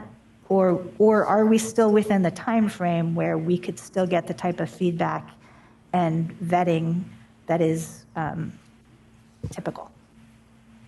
I'll take the last part of the question, and then I'm going to turn it over to Kim, and she'll introduce herself and her role. So it is a very truncated feedback loop. You already heard from a whole group of individuals who are very eager to hear about what we're going to be doing in September. And so that particular item we've been working on for years. This is one that we are working on, as of the May board meeting. So we do have a couple of touch points. The other thing is our normal groups are on vacation. They're not meeting. And so we have reached out to the county superintendent's organization to help us get some feedback from their membership before CPAG, which is towards the end of August. CPAG is really one of the critical bodies, as I already mentioned, that advises you. We will have a technical design group meeting prior to that as well. And then, if there's other groups we should be reaching out to, we can try. But those are the touch points in which we would go for public input ahead of coming to you the second week of September. So again, we have not done any data processing to establish these cut points, and Kim can definitely talk about historically how would this fit in to things, but it is truncated. Good morning, Kimberly Montank. I'm Administrator of the Accountability Development and Policy Analysis Unit in AMARD under Cindy. So if we were to look at changing cut points, right, for status, we would be looking at a historical set of data that we have available to us from 2017, 2018, 2019, and 2021. So that is the set of data that we have available to us. Obviously, and this is available to you to look at in the memo that we shared in June. We actually set across all of those. You can look and see the actual variation across status for the chronic absenteeism indicator and see what that status looked like and see a very obvious and dramatic difference in the 2021 cut scores. So what we would be looking at is speaking to our partners, right, and speaking to the public around where would you feel comfortable as to setting a cut score, right, for that very low category or very high category, and then all of the preceding cut scores in between, to be able to reflect the historical patterns of status. And so that, unlike any other cut score we've set, right, we have a huge anomaly year, and that would need to be incorporated into what we do with the cut score. So as Cindy said, we will not have any present year information to counteract, right, what we saw last year for 2022. It's not going to be there. So we would be looking at a disparate set of data across those, very common data and then an anomaly year. And it would be up to you to decide where those points would go. Just to follow up, thank you, that was super helpful. Just to follow up, if we were to do that, recognizing, part of the point, I think, is that we do have a huge anomaly, right? Like that schools are being, their measure on this indicator is being based on something that is very different than we've seen in the past, right? And so if we were to change, if we were to incorporate the anomalous year into it, it would somewhat counteract. It would take into account the fact that times are different than they were in the past. It would look at incorporating last year's, right, the pattern of a chronic absenteeism that we saw, and incorporate that into the dashboard moving forward for all future years as well. So that would be a change moving forward because, again, we're approaching a new LCAP cycle. Folks will be setting goals and looking at colors and seeing where they would like to, what goal they feel like they, performance levels they can achieve. So they'll be utilizing those 5x5 performance levels and those status cut points to predict their performance and set their high goals for where they'd like to move to. So that new set chart would be a part of that process. Gotcha. So either we would use the chart that doesn't take into account the anomalous year for all years moving forward, or we would use one that does. That would be the decision moving forward. Yes. Now, I just want to clarify, either way, we're providing something that we're going to use for all years moving forward. That's correct. Great. Thank you so much. The past year is already in the data, right? I just want to clarify one thing too, that the chronic absenteeism rates were so high for so many districts that in the current grid, which moves people along, almost, I would think most places will show improvement, right? And so, there's one of the options that has to do with, how many places should there be red colors on the grid?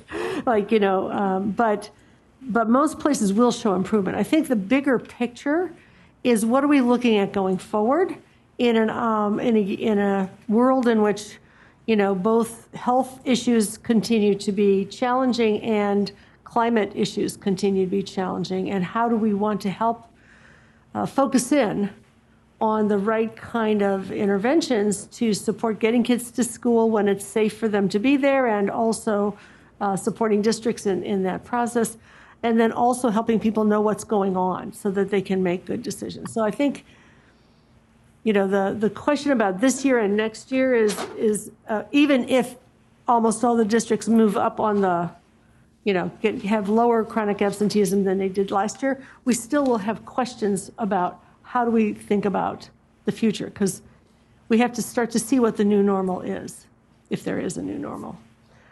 I'm sorry to go on at length, but go ahead, Cindy. You might have wanted to chime in on something there. Was there then a preference on any of those, or it sounded like they were just clarifying questions? Yeah, thank you. I was just clarifying, and thanks for bringing me back up, because I forgot to say one more thing, which is at the school level and even at the district level, we do have there are ways to understand why students are absent. So it's not just at the state level where we're doing the work to understand why students are absent and what types of interventions will support them. And I think that's an important thing just to mention as well. And that may be part of this question of what kind of granularity makes sense. Mm-hmm. Just to flag for folks on the climate front, or for that matter, even on the health front, we have this other process which is separate from Cindy's division called the J13 waiver, which is something that districts can apply for if they've had to close schools because of, COVID, or if they've had to close school because of fire or, flood, or, any of the other things that we're seeing so many more of. So those days don't actually get counted in chronic absenteeism, and they don't get counted against their attendance for financial reasons. What is not currently done there, however, is figuring out when the school is open, but kids cannot come to school because, of health reasons, or because, the roads are impassable because, snow or flood or whatever. That is currently not part of that process, but one could think about, is there a procedure by which, independent of the chronic absenteeism, metric, one could begin to understand those things, because they're often matters of public record. There's a lot of things we may want to explore, both at the school level and at the county or state level. I think the next person was Member Patillo-Bronson. So this will be shorter because you covered largely the point I just wanted to raise. There was a panel back in April that was about climate resilient schools, looking at both school closures as sort of the first order of impact that impacts student learning and attendance, but also even if a school, which is oftentimes built to the highest level of code in terms of, well, it certainly at least earthquake readiness oftentimes is, it is a more resilient place, but where families are actually facing flooded homes, unpassable roads, we know that from earlier this year, it was 85,000 students who had not attended schools as of March. So that was like a quarter of the school year rather than the point we're at right now. And I would I would put that in the category of, unfortunately, predictable types of absences that we should be prepared for in the future.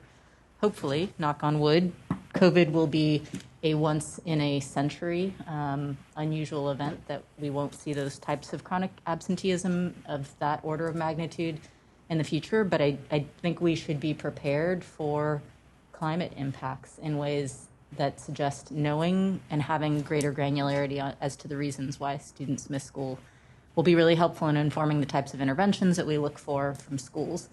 The last thing that I just wanted to flag on the granularity, the 2A endorsement, is that there's also very different absenteeism patterns based on grade level. So in LA County, kindergarten absenteeism and ninth grade absenteeism are the highest for very different reasons around school sort of attendance habits on the part of families for young children, around early sicknesses because kids are building up their immune systems, versus ninth grade is where truancy sort of actually makes a whole different appearance and is not so prevalent a phenomena among 5 and 4-year-olds. But thinking about how to disaggregate the reasons, I think, would give a lot better of information to think about which interventions would be most impactful. Member McQuillan. Thank you. Thank you for this very rich conversation. I don't want to repeat, but the granularity, I think, also needs to be looked at very closely. We don't have a lot of time to do that in 2 months, but those levels of poverty, if those could be drawn out of whether it's transportation or caring for siblings or some other form of poverty that could be causing that chronic absenteeism. Also considering privacy in that also. Or if for some of our communities, those disasters related to weather or COVID also did play a major part. That's very different. Hopefully we'll never have to experience that again in the short run.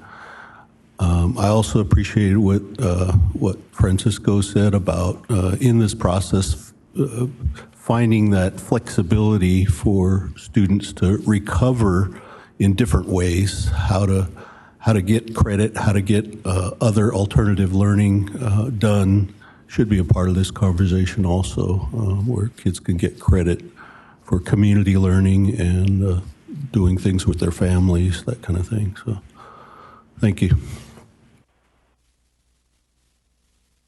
Vice President Glover Woods, and then Member Orozco Gonzalez. Member Yoshimoto Tari, did you just flag your? Okay, we'll come back around to you. And is there anyone else? All right. Vice President Glover Woods. So I think, and again, I appreciate the robust conversation and the public comment and all of that good stuff. As we were listening to the public comments, I think one thing we can say that we did not hear is to keep the status quo indefinitely. So kind of going back to the recommendation that was presented in front of us, for 2023, it seems that things need to pretty much stay as they are. Now, I do appreciate, Cindy, that thought of having the link to the more disaggregated attendance data as part of the dashboard for 2023. I think that can be helpful.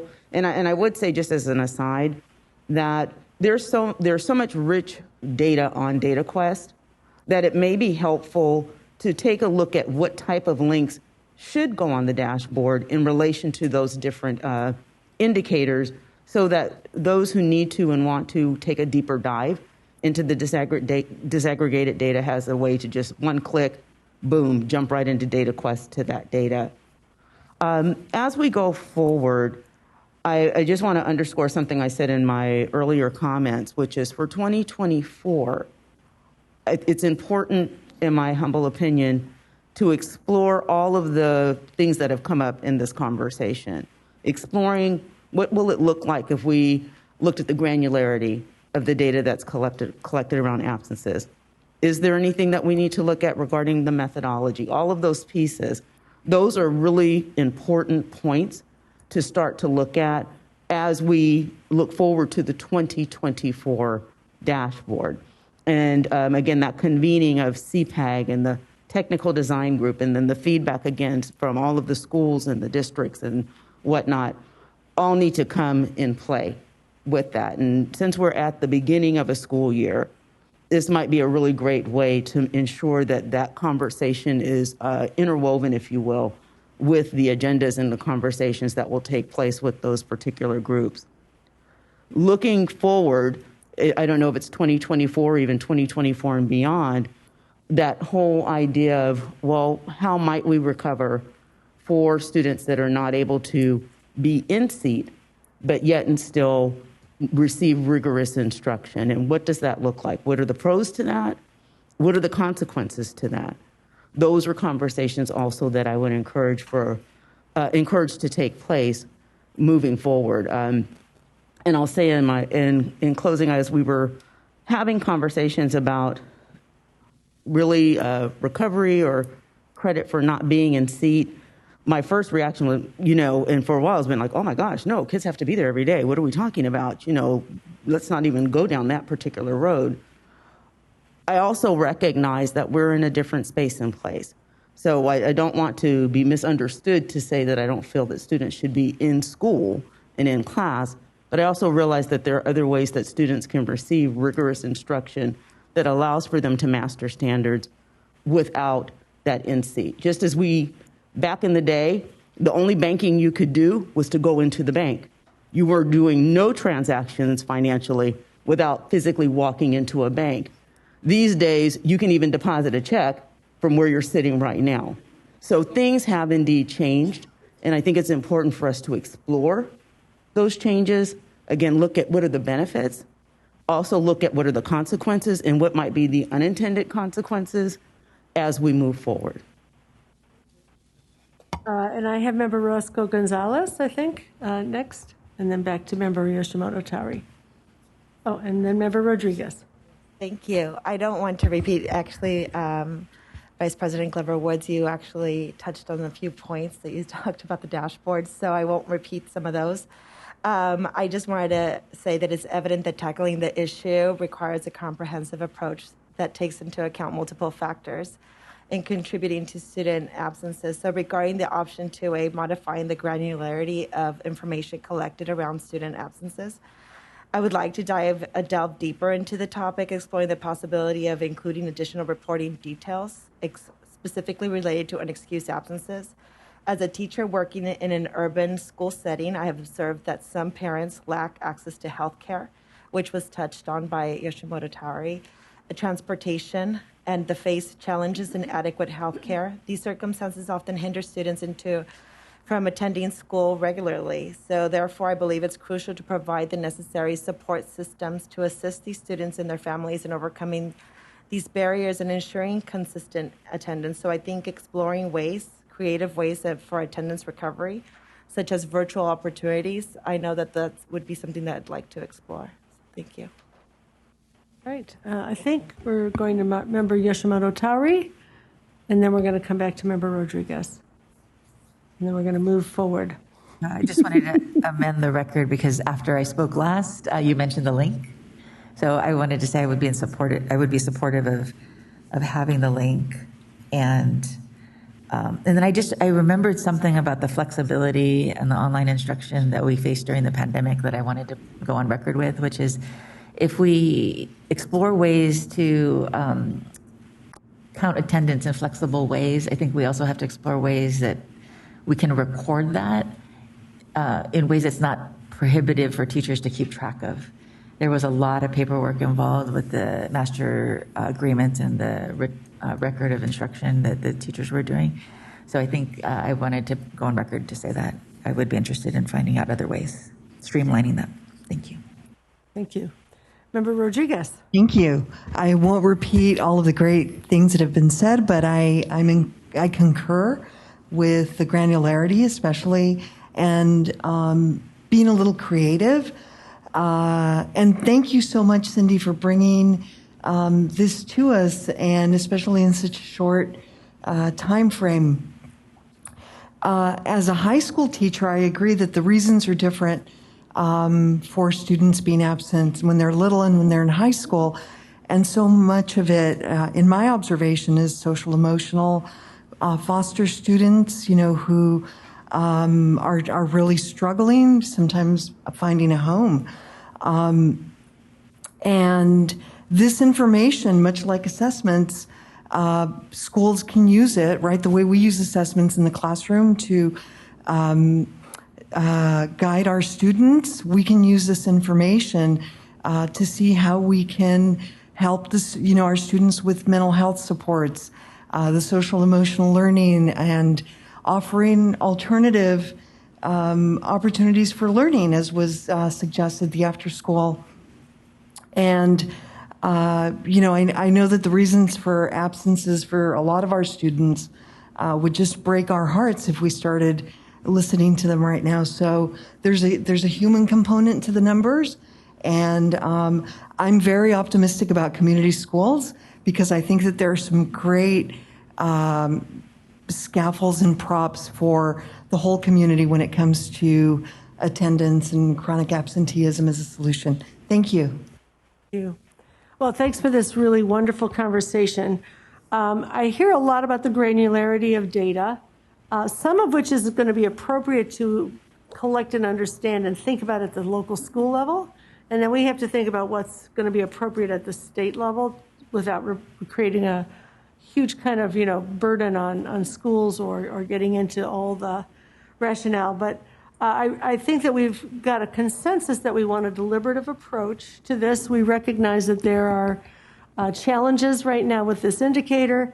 We'll need time to sort out what the right measures and steps may be. There's a lot of interest then in getting to at least the granularity at the state level around things that might include acts of God, that are beyond the micro level issues.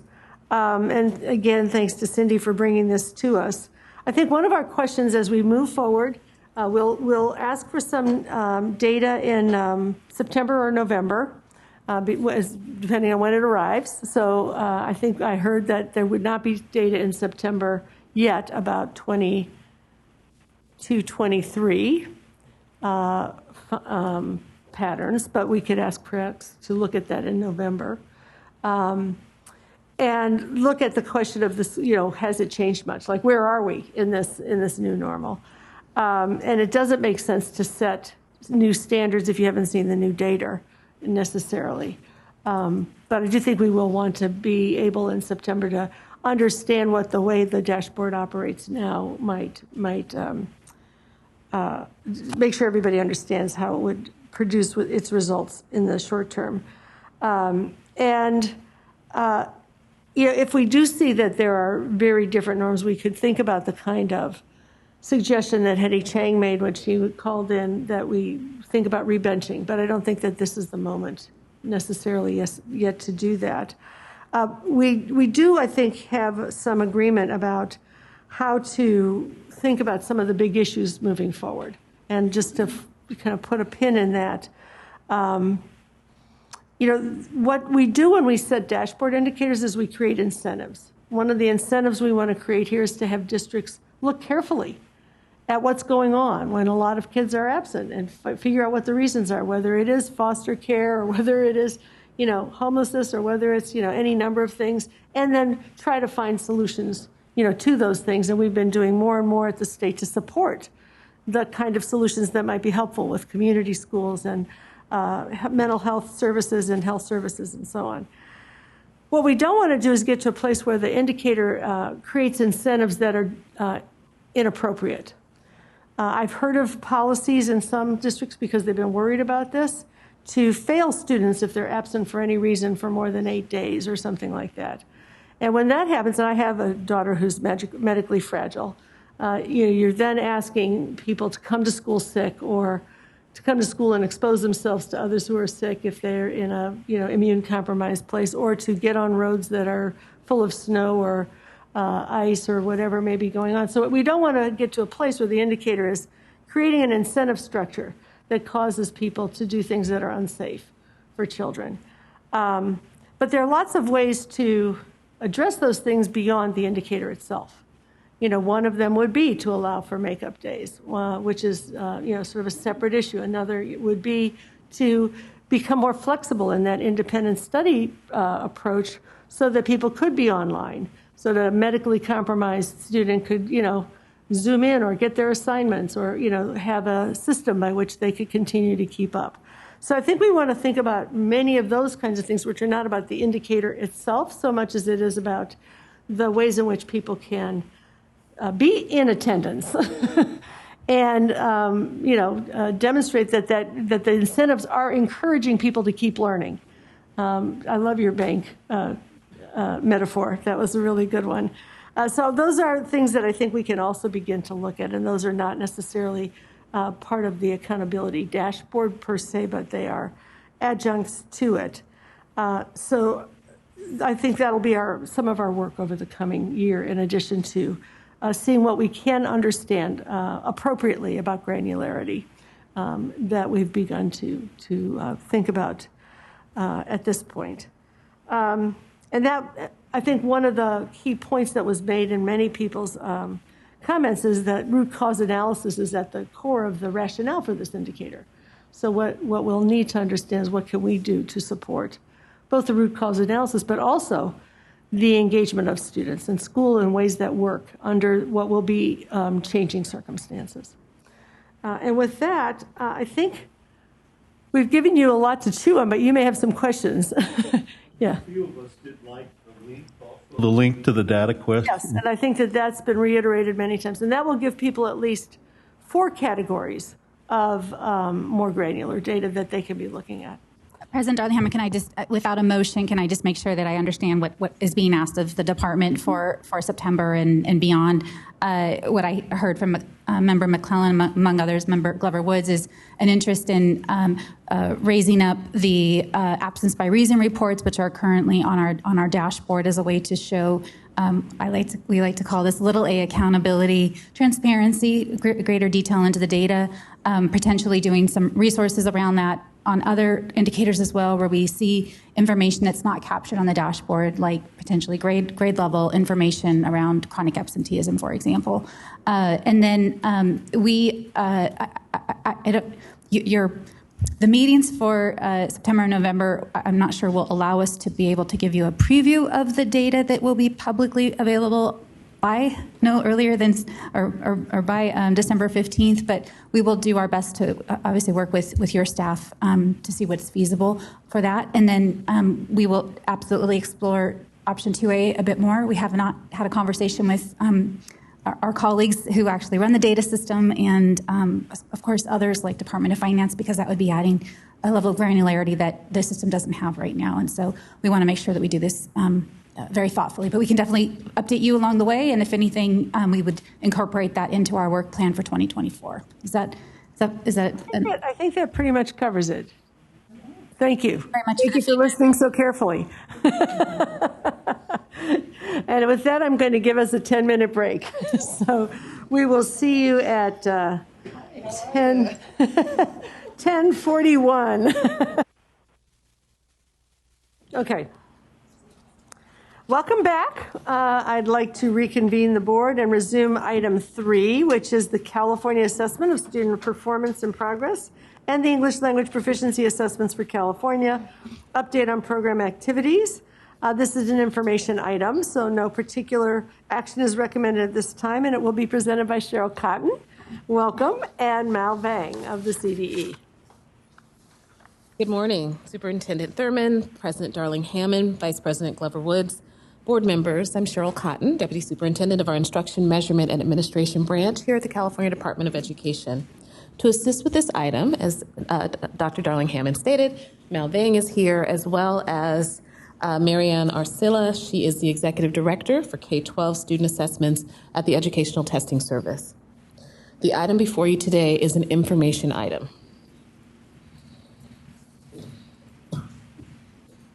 Let me get situated. Okay.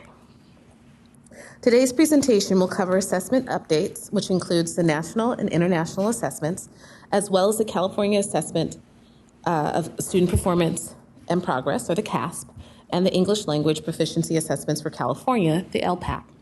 The CASP and LPAC topics covered today will include the schedule for the availability of the 2022-23 test results to local education agencies, the available training sessions for the California Educator Reporting System, or SERS, the updates to the interim assessments and tools for teachers resources. Mal is going to provide us with findings from the initial alternate LPAC threshold score validation study. She'll also provide an update to the department's submission of the federal peer review. And finally, Marianne from ETS will give an update on the student score report redesign effort and provide an opportunity for the board to discuss and provide feedback to the redesigned student score reports. We've been talking about that for a long time. I'm looking forward to that conversation. We plan to take the feedback provided during today's discussion to revise the 23-24 student score report designs and bring the proposed student score reports back to the board in September for approval.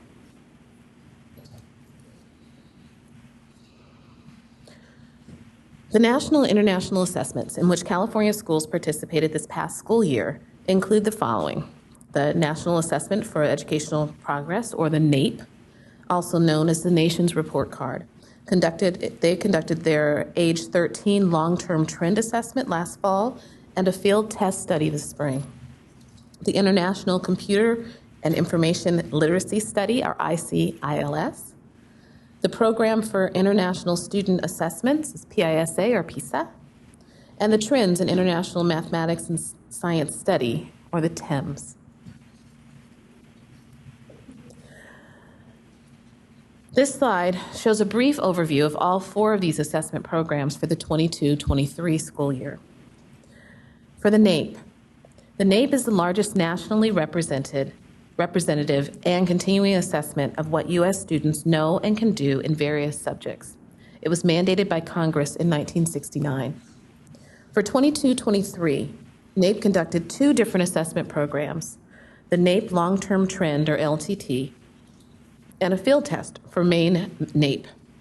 The NAEP LTT is an age-based, paper-based, and has been administered in the same way since 1971 for reading and 1973 for math. Results are reported for the nation only. In contrast, the main NAEP has been conducted since the early 1990s, is now administered digitally on tablets, and can give us national, state, and tribal urban district assessment, or TUDA, results. In the fall of 2022, NAEP conducted the age 13 LTT mathematics and reading assessments. Students from 57 California schools participated in the NAEP LTT. For ICILS, that was administered in April of 2023. That drew students from over 30 countries, and that included 19 California public schools. For the PISA, that assessment was administered in April of 2023, and the PISA administered assessments to students in over 80 countries, and that included 16 California public schools. And the TIMS, in spring of 2023, administered to students in more than 65 countries and included 48 California schools. Now I want to transition to the CASP and LPAC assessments results and their availability to local education agencies. After completing the quality control check, the student score reports became available to LEAs. Corresponding student results are also delivered to the California Educator Reporting System, or SERS, where they can be accessed by educators. Student score report release dates for the CASP and LPAC are as follow. On May 11th, 2023, the SSRs were first released for the summative LPAC in grades 3 through 12. On May 31st, 2023, the SSRs were first released to the summative LPAC, kindergarten through grade 2. And on June 1st, 2023, the SSRs were released for the Smarter Balance Summative Assessment for English, Language, Arts, and Literacy, or ELA, and Mathematics, as well as the California Science Test, or CAST. Due to the post-equating of some assessments, which requires the full set of student results before releasing individual student scores, some SSRs will be released in August and September. SSRs for the summative alternate LPAC are scheduled for release in August of 2023, and SSRs for the California Spanish Assessment, California Alternate Assessments for ELA, Mathematics, and Science are scheduled to be released to LEAs in September of 2023. The CDE recommends that LEAs use the data within SIRS for local planning purposes.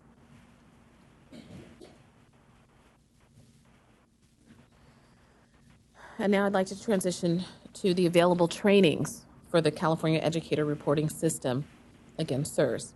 SIRS provides LEA staff with early access to individual and aggregate student results from CASP and LPAC summative assessments, as well as from Smarter Balance interim assessments. Only SIRS training sessions will be offered through the 23-24 school year. For the summer and fall 2023 training sessions, 2 distinct sessions will be offered. One is an introduction. Could you make sure your mic is on? It sounded like it was. Oh, no, that's better. I think you just need to be closer to it, maybe. Better? Thank you. Thank you.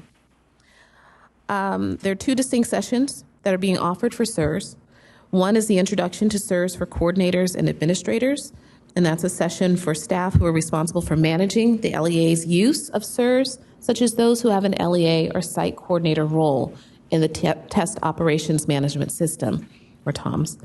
And then also the introduction to SIRS for teachers, which is for staff who access SIRS data, such as classroom teachers. And so those are some of the trainings that are coming up for SIRS. And as we look at interim assessments are an optional component for the California assessment system. Interim assessments are available to LEAs year-round and provide meaningful information to guide instruction and support student learning. During the 2022-23 school year, more than 7 million Smarter Balanced interim assessments for ELA and mathematics were completed across more than 1,600 LEAs. That's good information. These numbers exceed those for the 2021-22 school year, during which nearly 6 million interim assessments were completed across nearly 1,600 LEAs. The 2023-24 Smarter Balance interim assessments for ELA and mathematics will become available to LEAs on August 1st, 2023. More than 100 interim assessments forms will be available for ELA, as well as more than 100 forms for mathematics. While no test forms will be part of this release, there will be some test item substitutions on a small percentage of these test forms. In September of 2023, the CAST and LPAC interim assessments will join the Smarter Balance interim assessments for ELA and mathematics as the CDE launches the first set of CAST and LPAC interim assessments.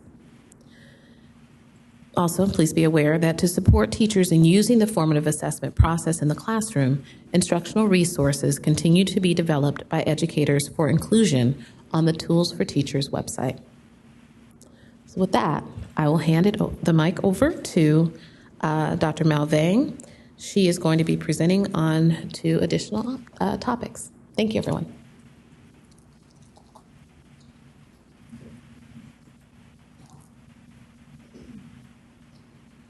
Thank you, Cheryl. Chief Deputy Nicely, President Darling-Hammond, Vice President Glover Woods, and esteemed board members, I'm Mel Vang. I'm the Director for the Assessment, Development, and Administration Division at the California Department of Education.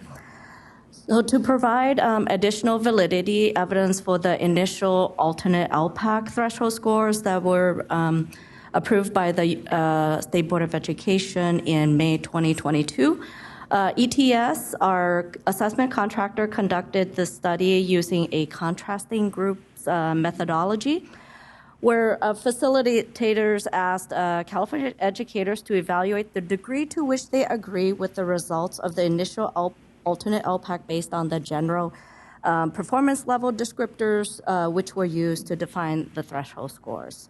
Results from the first operational initial alternate LPAC from July 2022 through January 2023 were used to conduct the study.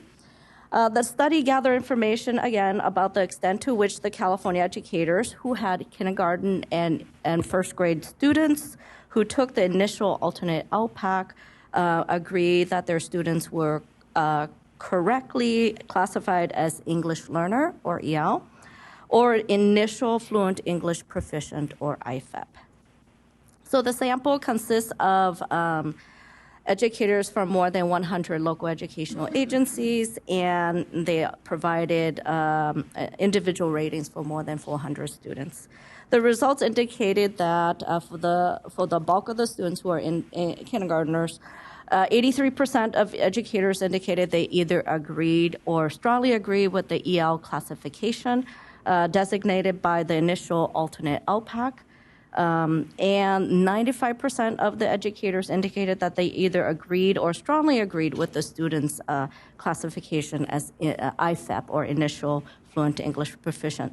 So based on these high percentage of agreement by the educators, the initial alternate LPAC threshold scores will be maintained. And these similar studies such as this support our peer review process, of which I will discuss next. The federal peer review update in this section is a process that California goes through. I will share that we are submitting peer review for the California Alternate Assessments, or CAAs, for English Language Arts and Mathematics, the California Science Test, or CAST, and the California Alternate Assessment for Science, the English Language Proficiency Assessment for California, which is the summative LPAC, and then the summative alternate LPAC. California's assessments are required to undergo this federal peer review process, and the CDE submits them to the U.S. Department of Education. Various documents demonstrating that California's assessments for English language arts, mathematics, science, and English language proficiency meet the federal requirements for validity, reliability, and fairness, which was established for states to abide by the Every Student Succeeds Act, or ESSA. So peer review is often an iterative process, which states submitting additional evidence to meet the requirements as the evidence become available. So in June, the CDE submitted evidence to support the peer review for multiple assessments, and I'll provide a quick overview of that. There are 7 critical elements that describe the federal requirements for building and administering assessments that are valid and reliable. California must submit evidence in support of each of these elements and their subcategories, if applicable. First are California alternate assessments for English language arts and mathematics. The first submission of these documents occurred in 2018. As I mentioned, it's an iterative process. We had 148 evidentiary documents.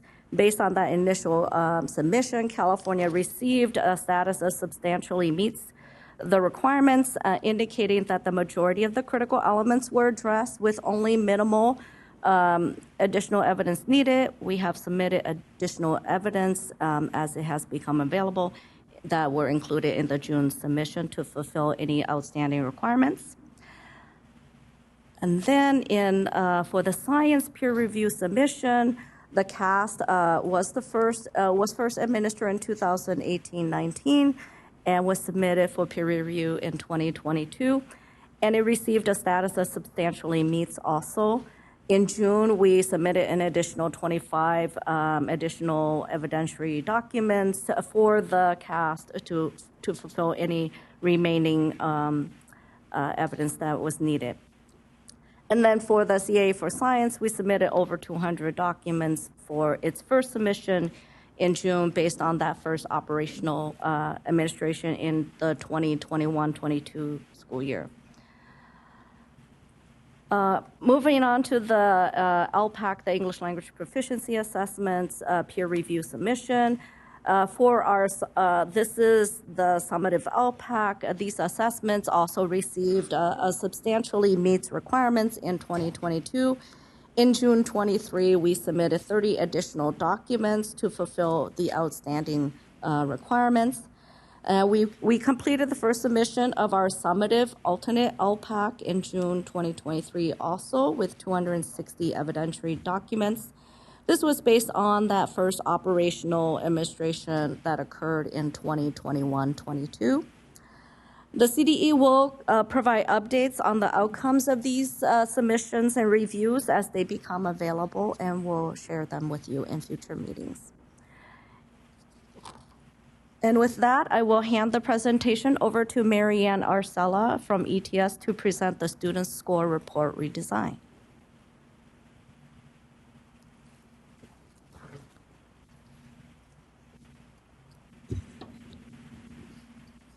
Thank you, Mel.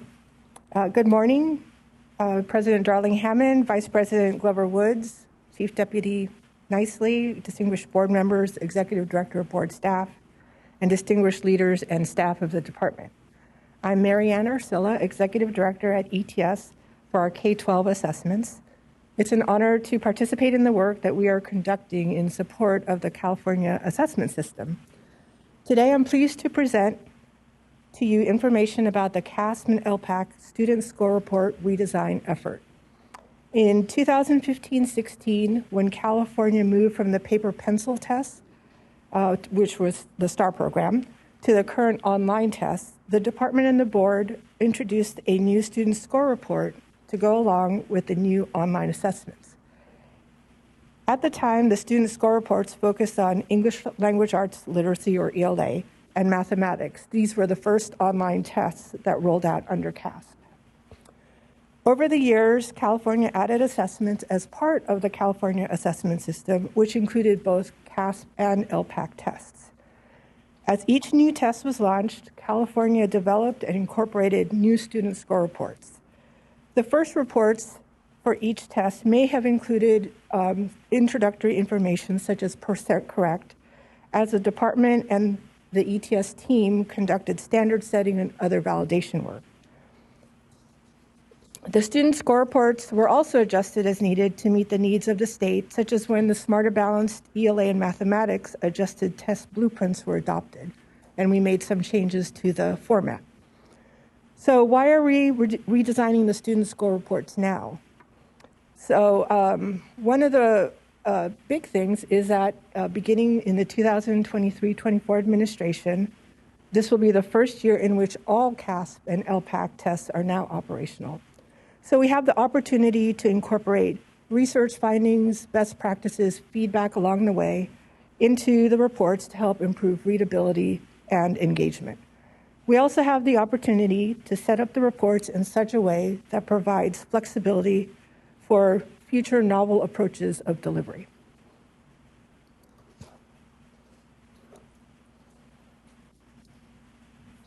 At the start of the redesign effort, the department and ETS worked to establish the overall goals of the redesign. The goals, as stated here, are to improve the reporting of test results provided to students, parents, and guardians, and include actionable information. We also, one of the other goals is to provide students, parents, and guardians with timely access to test results while minimizing distribution efforts for LEAs, local education agencies. In addition, we kept in mind additional considerations for the redesign, such as being device agnostic, interactive, flexible to accommodate changes, printable, and make sure that there was increasing accessibility. We also considered new ways to provide additional resources to parents and guardians without adding content to the student score reports. For example, over the past 3 years, there's more acceptance and also the technology to receive information in real time and in progressive manner. There's also more acceptance to receive information in different formats than before, such as through parent portals or with supporting video, should California provide to use these options in the future. In other words, we wanted to future-proof the solution as much as possible.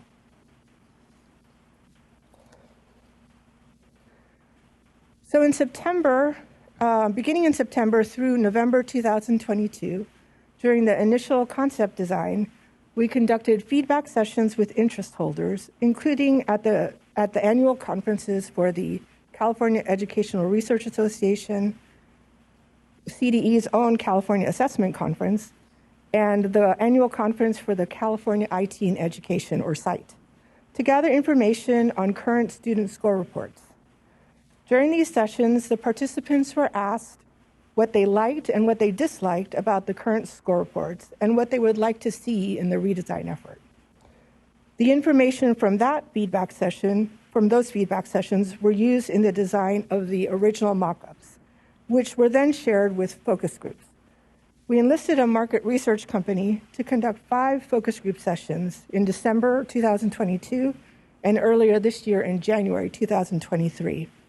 2 were with parents and guardians, one of those which was with a Spanish-speaking set of parents and guardians, 1 with students, 1 with teachers, and 1 with interest holders.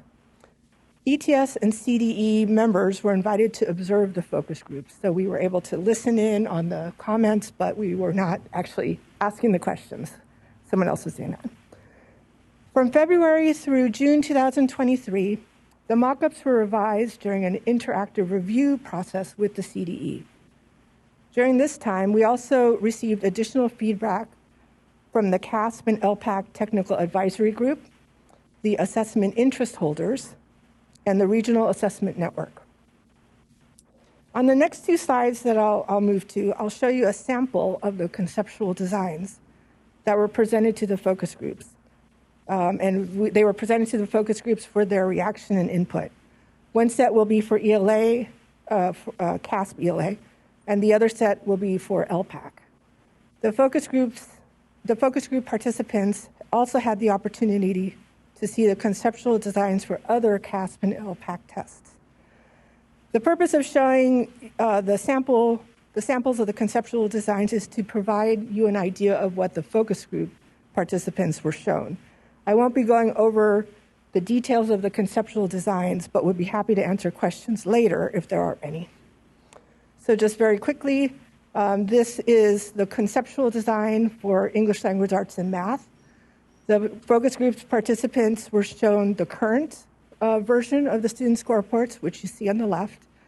And then they were shown concepts, different design elements that you see on the right-hand side.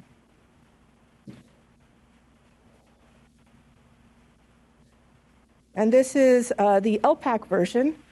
Again, on the left-hand side is the current version, and then for reference, and then on the right-hand side are the proposed conceptual designs.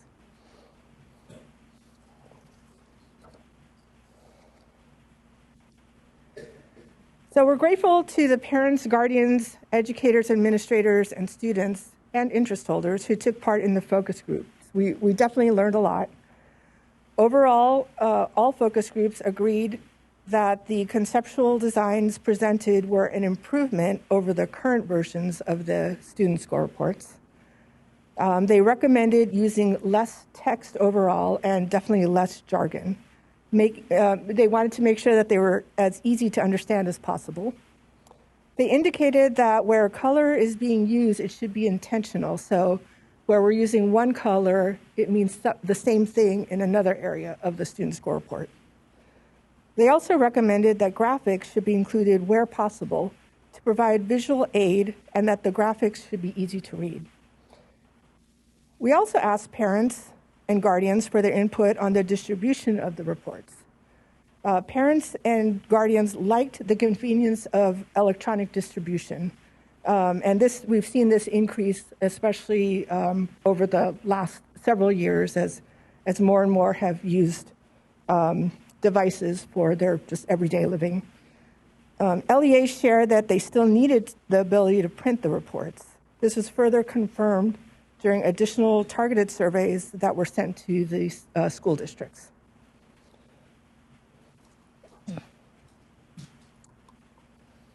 The department and ETS took all of the feedback from the focus groups, from the technical advisory group, the assessment interest holders, and the regional assessment network to prepare the proposed student score report mock-ups presented to the board in the June informational memo. The proposed changes to the student reports included changes to the student score history section, the return of the school and state averages, the scale score comparison, combining the Lexile and quantile measures to be included in the CASP, ELA, and math student score report. Prior to this, it was a separate report, and for 2022, it's a separate report. So combining Lexiles and quantiles into the ELA math report.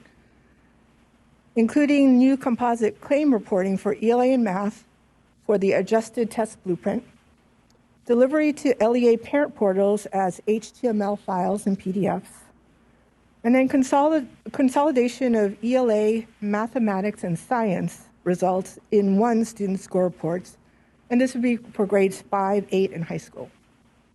And I'll go over these changes in the preceding slides.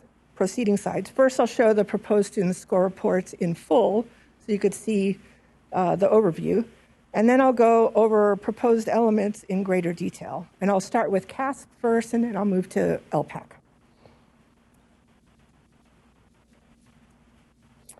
All right, so what you see before you is the first page of the proposed CASP student score report. This proposed mock-up would be used to report the CASP, ELA, mathematics, and science scores. So it is a multi-page report. You'll see in the lower corner of the image, it's page 1 of 5. The report for the California Spanish assessment would be much smaller. It would be a separate test, but it has a similar look and feel. On this first page, the proposed mock-up includes information on CASP as well as explanations of the performance levels.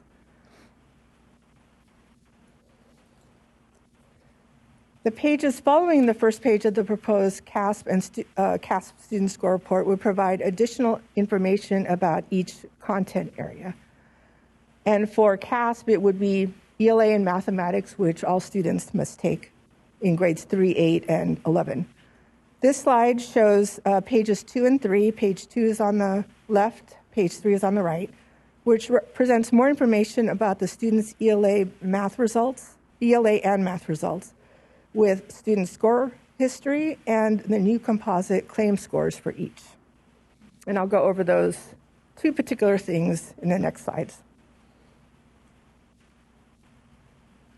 So this is the student score history that will be available for both, in this case, ELA and math.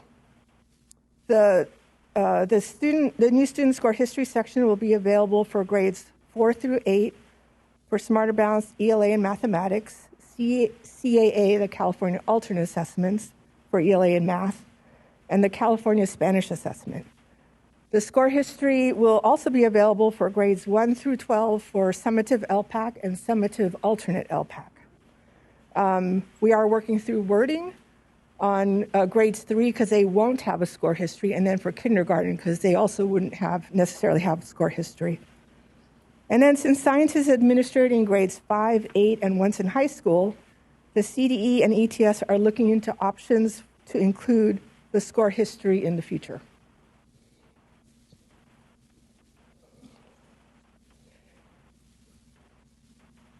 So since California began using the adjusted test blueprints in 2020-21, the ELA and math claim scores were removed from the current student score reports. So I'm pleased to say that the composite claims for the Smarter Balanced ELA and math tests will be reported beginning with the 2023-24 administration, so this coming school year. The new composite claims provided by Smarter Balanced are for use with the adjusted test blueprints for ELA and math, which California is continuing to use. The left image shows the ELA math composite claims, which are reading and listening as a composite claim and writing and research as a composite claim. And then similarly, the image on the right shows the mathematics composite claims, in this case, concepts and procedures and mathematical practices.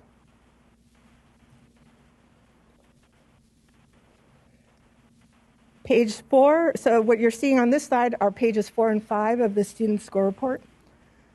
Page 4 here on the left includes the new ELA extended writing response information. So this is the first time that we'll be reporting this on the student score reports for CASP. It also will include the Lexile and Quantile measures. This is something that the focus groups have said, to incorporate it with the actual student score report as for ELA and math, rather than a separate report. And then a score comparison section for ELA and mathematics. On page 5, which is the image on the right, so in this example, this is for potentially a grade 5, 8, or high school. So the image on the right includes the science results, and the science results include information on the science performance areas as well as the score comparisons. And I'll talk more about the score comparisons table in more detail later in this presentation. So this slide shows, it's a blow-up of the writing extended response scores that will be presented on the student score report. So this will be the first time that students and parents, guardians will see this on their student's report. This section provides additional information to the parent and guardians on how well their student performed in the extended writing response, depending on, and the information will depend on the genre that their student took. So in this example, the student responded to a narrative essay, and the scores were provided in the categories for a narrative genre. In this case, organization and purpose, evidence and elaboration, and conventions.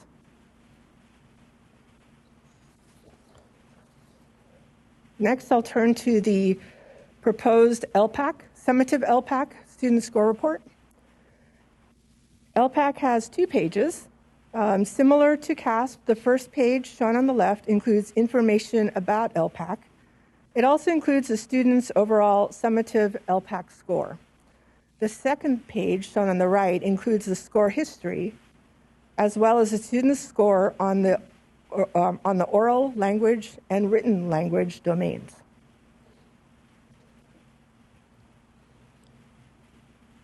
Now I'll go back to the score comparison, which is available on many of these reports. So I'm pleased to present that the proposed student score report mockups include the return of the school and state comparisons for ELA and math. Your child's score, and it includes 3 columns for each. Your child's score shows the student's score for the current administration. In this example, this is for the 2023-24 administration. The school and state average columns will be calculated using the average of the 2021-22 and 2022-23 administrations, so the previous 2 years. We use the average from the previous year so that the student score reports can be released as early as possible. If we were to use the current year's school and state results, the student score reports would be actually held up until late summer when the statewide testing window closes in the middle of July.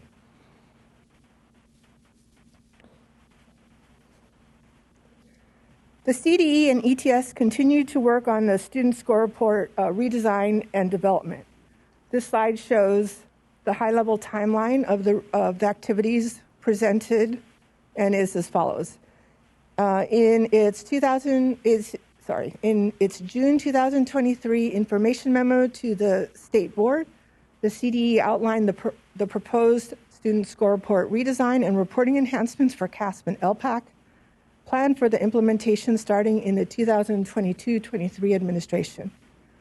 This memo included one sample grade 5 CASP student score report, which you saw earlier, and one grade 5 summative LPAC student score report, highlighting the proposed design and reporting enhancements.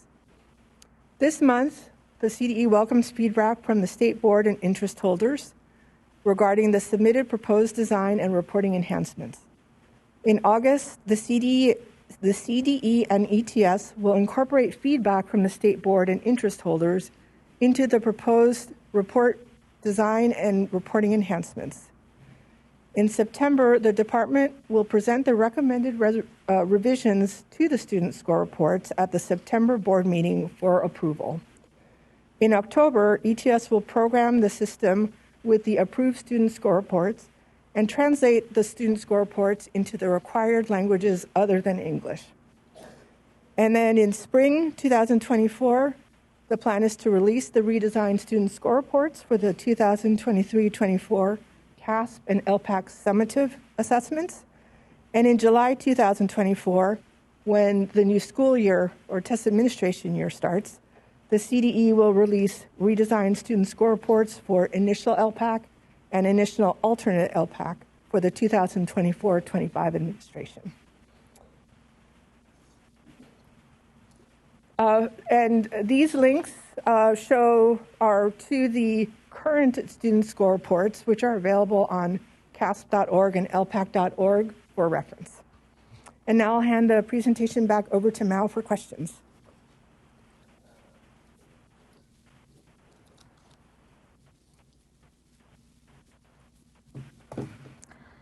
Just a reminder to follow us on Twitter and for updates. People are very interested in assessments. And Board President, should I pause here if you ask any clarifying questions or a public comment? Which one?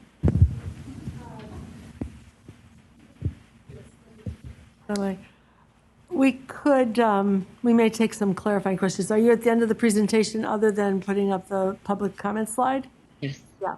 So let's go ahead and put up the public comment slide so that people can queue up if they're going to call in, while we also take clarifying statements and questions. And just I'll note that members of the public wishing to provide comment on this item may do so in person or by calling the telephone number and using the access code provided on the slide that's shown now. And while we're waiting for members of the public to call in, I want to call on member Orozco Gonzalez as our liaison for any initial comments before me, and then I'll see if there are any clarifying questions. Great. I want to express my gratitude to for the informative presentation put together by Cheryl Cotton, Mal Vang, Marianne Arcilla, and their team. Very informative. I want to start off with the student score report redesign feedback and development. As a teacher and a parent, I greatly appreciate the efforts taken by the CDE and the ETS to redesign the student score reports for CASP and LPAC. It is crucial to improve the reporting of test results and provide actionable information to students, parents, and guardians. Timely access to test results while minimizing distribution for the LEAs is also commendable. The involvement of students, educators, and parents and guardians in focus groups and feedback opportunities shows a commitment to inclusivity. Thank you for prioritizing transparency and continuous improvement in the educational assessment. Based on the focus group feedback, I'm pleased to see the redesigned student score reports have been acknowledged as an improvement over the current versions. The suggestion to use less text, minimizing jargon is highly appreciated as it ensures clarity, accessibility to all stakeholders. The intentional use of color and inclusion of easy-to-read graphics will enhance the visual appeal and comprehension of the reports. It's encouraging to know that parents and guardians are ready for electronic distribution, while also recognizing the continued need for LEAs to be able to print the student score reports. And thank you for valuing the input of the focus groups and prioritizing user-friendly designs that meet the needs of our diverse audiences. The changes to the student score history section and the inclusion of school and state averages for scale score comparisons will provide valuable context for students, parents, and educators. It's especially useful to me as a teacher in the classroom, combining lexile and quantile scores into a single score report streamlines the information and reduces the complexity. The introduction of composite claim reporting for LEA and mathematics with adjusted blueprints will offer a more comprehensive understanding of student performance. Lastly, consolidating ELA, mathematics, and science results into an SSR for grades 5, 8, and high school simplifies the reporting process. These revisions demonstrate a commitment to the improving the clarity and usability of this document. And as I always comment, for the interim assessments and tools for teachers update, I would like to highlight that starting August 1st, 2023, educators will have access to the 23-24 Smarter Balance interim assessments for ELA math, which will feature over 200 assessment forms. As educators, we're constantly seeking ways to improve our teaching practices and enhance student learning experiences. The Tools for Teachers website provides a wealth of instructional resources to support educators in improving their teaching practices and enhancing student learning experiences. By exploring the various tools and materials on the platform, educators can uncover innovative teaching strategies, access grade level performance descriptions, discover curated academic vocabulary lists, very helpful. And these resources are integrated into the existing interim assessment connections playlist, aligning into specific content assessed by the corresponding Smarter Balance as interim assessment blocks. This alignment provides valuable guidance for instruction and helps educators make informed decisions about their instructional next steps. As we embark onto the next school year, it's July, and I'm already planning. And all those curriculum guides, we can leverage these resources to tailor our lessons to meet the diverse needs of our students, utilizing the practical ways offered by Tools for Teachers website to incorporate these resources into our teaching repertoire. So thank you so much for your information. And I hope that these new redesigns help our families learn more about our students and how we can best support them. Thank you. I would like to just plus one on those very excellent comments, and thank you, Mao, and your team for all of the work that's gone into this. I think it's going to be a big advance. I do have a couple of specific comments when we get to that, when we get into discussion. But I think we are off to a really good start on this new effort for amended score reports. I do want to see if there are any clarifying questions, and Vice President Glover Woods has got one. Mal, just a quick clarifying question regarding the federal peer review. Do our adjusted blueprint ELA and math SBACs have to go through this federal peer review? And if so, what is the process and timeline for that? Yes, that's a very good question. We did, for the full form that went through, the U.S. Department of Education did tell us that we fully meet that. However, with the adjusted blueprint, we will have to provide additional evidence in the coming months, but when that becomes available, then we will submit it to meet any additional outstanding requirements. And we'll work with the Smarter Balanced Assessment Consortium for that as well. Any other clarifying questions? If not, we will turn to public comment and then come back for discussion shortly thereafter.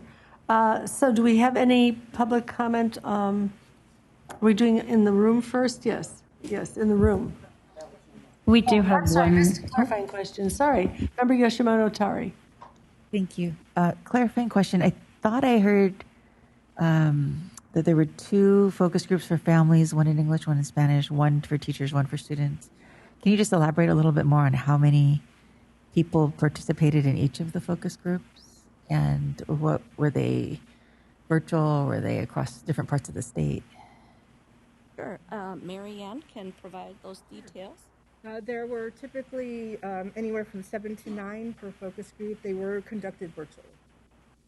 And and we purposely asked our market research firm to make sure that there was a good distribution across the state, demographics, backgrounds, and so on. Sorry? 7 to 9.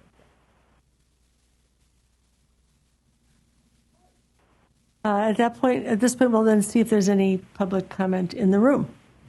We do have one public comment, Manuel Buenrostro. And Mal, if you want to get comfortable in a seat somewhere, in case we have a lot of public comment on the phone, you are welcome to do so. We will see you later. Go right ahead. Well, hello again, members of the State Board of Education. Again, it's Manuel Monrostro with Californians Together. And we align with the comments made in the LCFF Equity Coalition letter.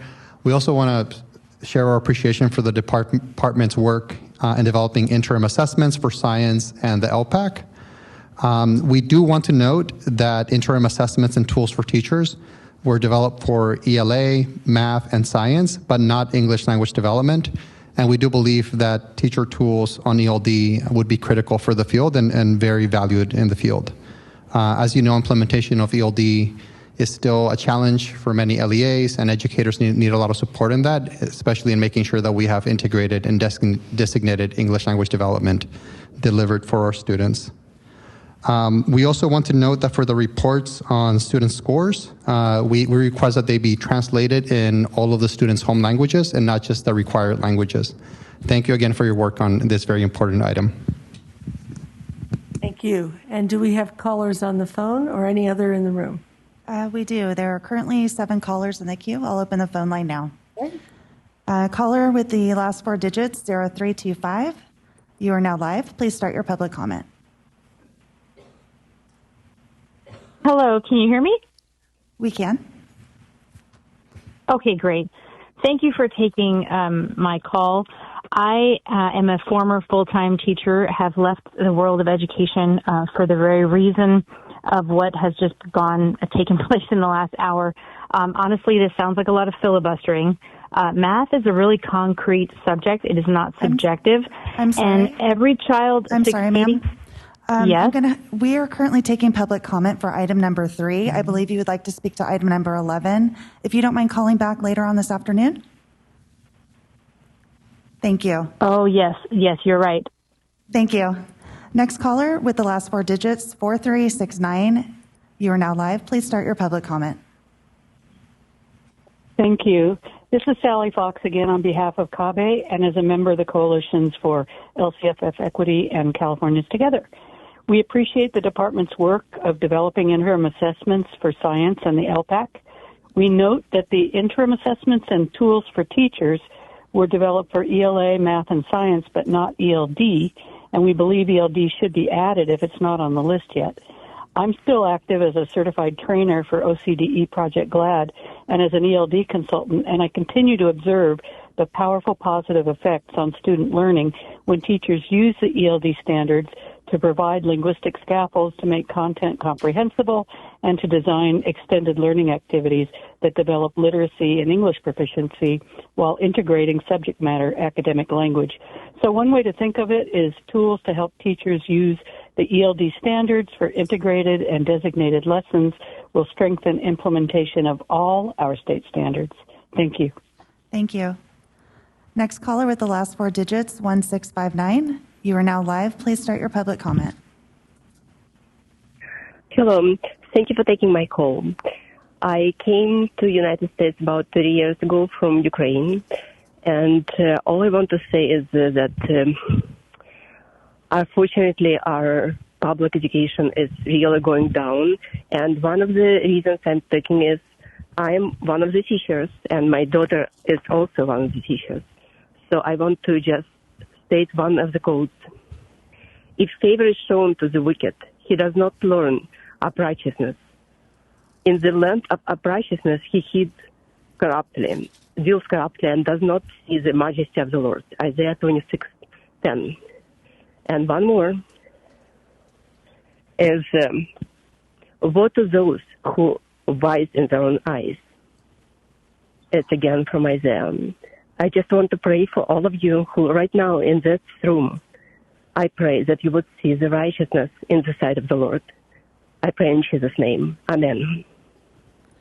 Thank you. Next caller with the last 4 digits, 5116. You are now live. Please start your public comment. Good morning, board members. This is Jessica Stocco on behalf of Children Now. I'd like to largely just express my appreciation for today's item and all of the work of the assessment division heretofore to really support all of the administration of the national and international assessments and its engagement with education partners. And it's particularly its work on tools for teachers to make resources available for ELA, math, and science. I would like to briefly comment that I do align my comments with the LCFF Equity Coalition letter in asking for additional languages for student score reports, as well as elevate a concern we've expressed previously around the use of composite scores. Given the literacy crisis that we have in our state, I think it's really important that we continue to disaggregate the language arts assessment into the 4 component parts that we used to have on our score reports. Thank you. Thank you. Next caller with the last 4 digits, 6642. You're now live. Please start your public comment. I'm actually interested in item 11. Okay. What time will that be on? We don't have a specific time frame, but if you could just call back in, please make sure you're watching the webcast, and we will let you know when we take up that item. Thank you. Thank you. Okay, that concludes public comment for item number 3.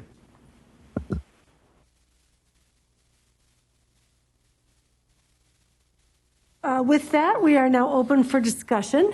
And who would like to kick us off? And yes, thank you, Mal, for coming back up. Yes, Member Porter. I wanted to begin by just expressing my gratitude in detail going into this item. If students and families can clearly understand what their student needs, it greatly helps. And so thank you for including student voice in that process and in those discussions.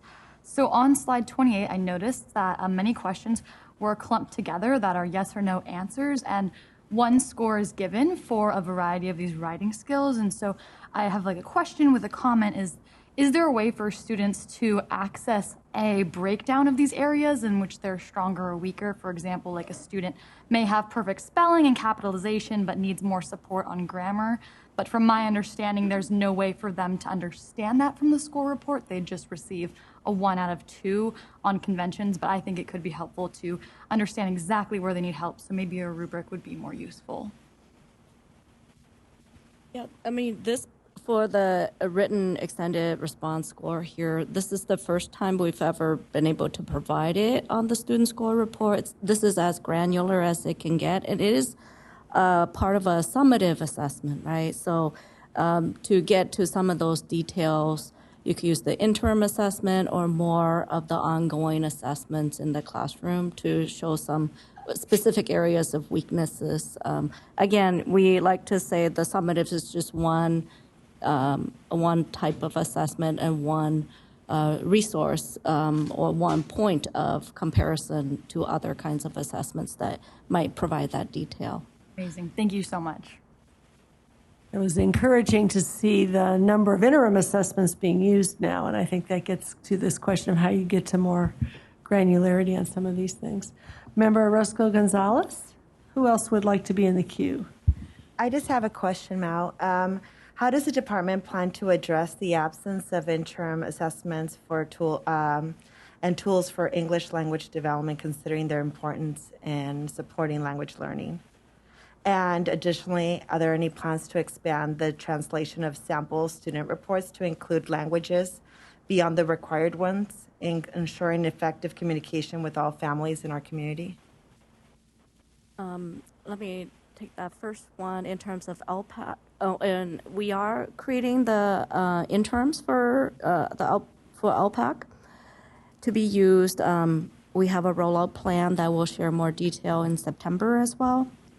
And then we are also looking at working with our contractors to develop resources for LPAC in the tools for teachers too. I don't have all the details yet. Those are things we have to work through, but that is in the plan to also provide resources for LPAC or ELD specifically. Let me see. Well, the second part of your question was. I can repeat. Yes, please go ahead. It said, are there any plans to expand the translation of sample student reports to include languages beyond the required ones, ensuring effective communication with all families in our communities? Yeah, I mean, I just want to clarify a little bit that in terms of what is required, I think we are required to only translate in Spanish, but we are already going above and beyond to add these additional, I think, 4 other languages. And some of the other languages, there may be only like 1% of the students in the state who have that language as a primary language. So we can look into it. We will have to work with our assessment contractor and see what opportunities can be put forth so that we look at if there's any additional languages other than English that rise up in a higher percentage. We could look at potentially translating them in the future. But at this time, we did go a little bit more above and beyond what we are required to do, and we will continue to look for ways to increase that when we can.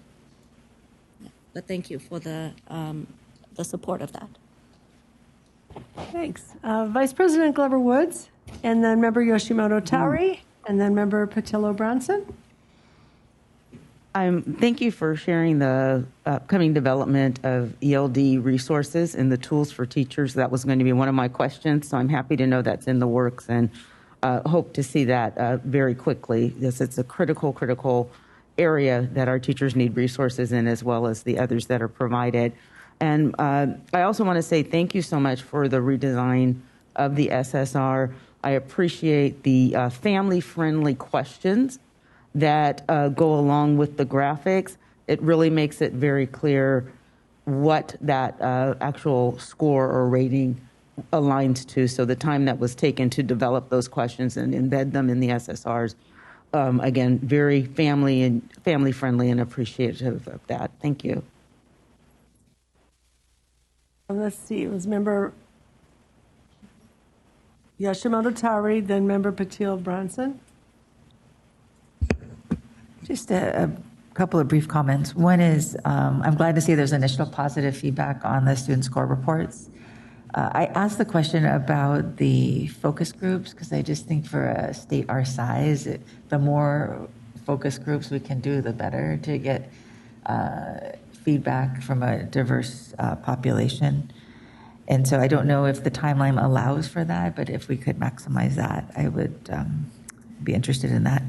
And then thank you for going above and beyond with the translation. I think the parent score report, the parents seeing their students' results is always very important. And the I would extend that also to the vendor links. So when you look at the Lexile and you click to see what that means, it might be possible to have the Spanish link default to Spanish rather than default to English, and then have to take the extra step to click on the translation button. So little details like that, I think, would be helpful to explore. Thank you. I also just want to join the chorus of thank yous because it's, I think, really exciting to see it coming back in this full way with user-friendly graphics, but with the enhancements as well around some of the performance domains and the addition of the writing extended response scores, which is really just very cool. And I think a welcome additional piece of information. I also had previously mentioned and really appreciate the inclusion of the state versus school versus individual student performance. One of the data points, particularly on the early learning sort of TK to 3 side, that was in a headline recently is that 93% of parents across the country believe that their kids are reading on grade level, when in fact about a third in fact are. And so really giving concrete sort of disaggregated data about how their kid is doing and also how their schools are and state are doing, I think is really important. I did have a question in part because I'm just curious about some of the interim assessments and whether there is any possibility or future plans to make those more readily available to parents.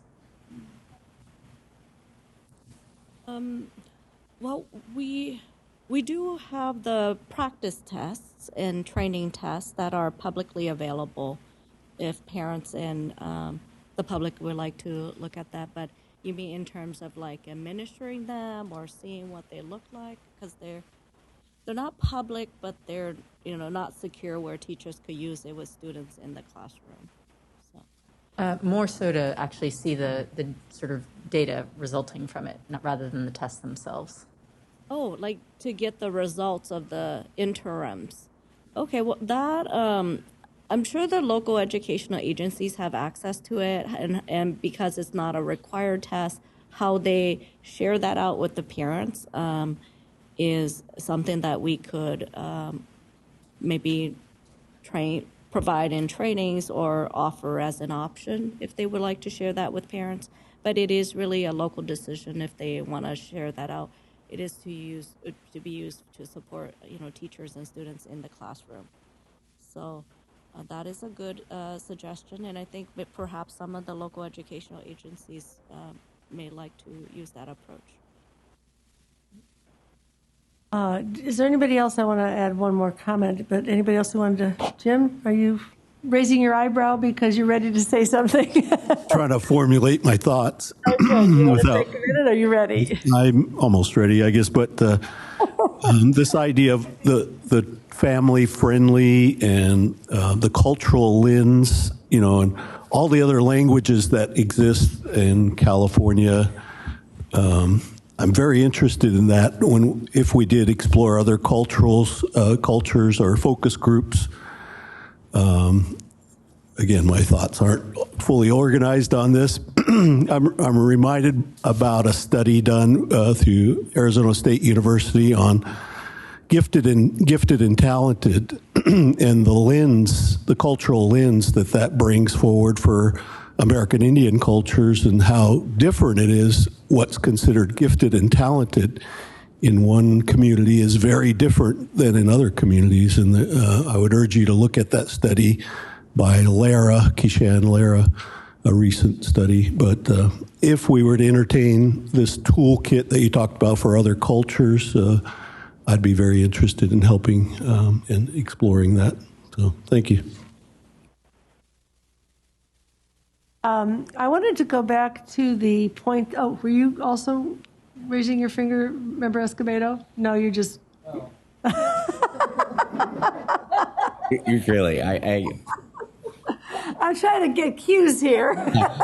Naomi's comment really resonated with me. Yeah. In really the granularity, and I'm going to use a metaphor of my medical results and creating meaning to those results that are numbers, but when they included a video and what exactly I could do because of these results really empowered me.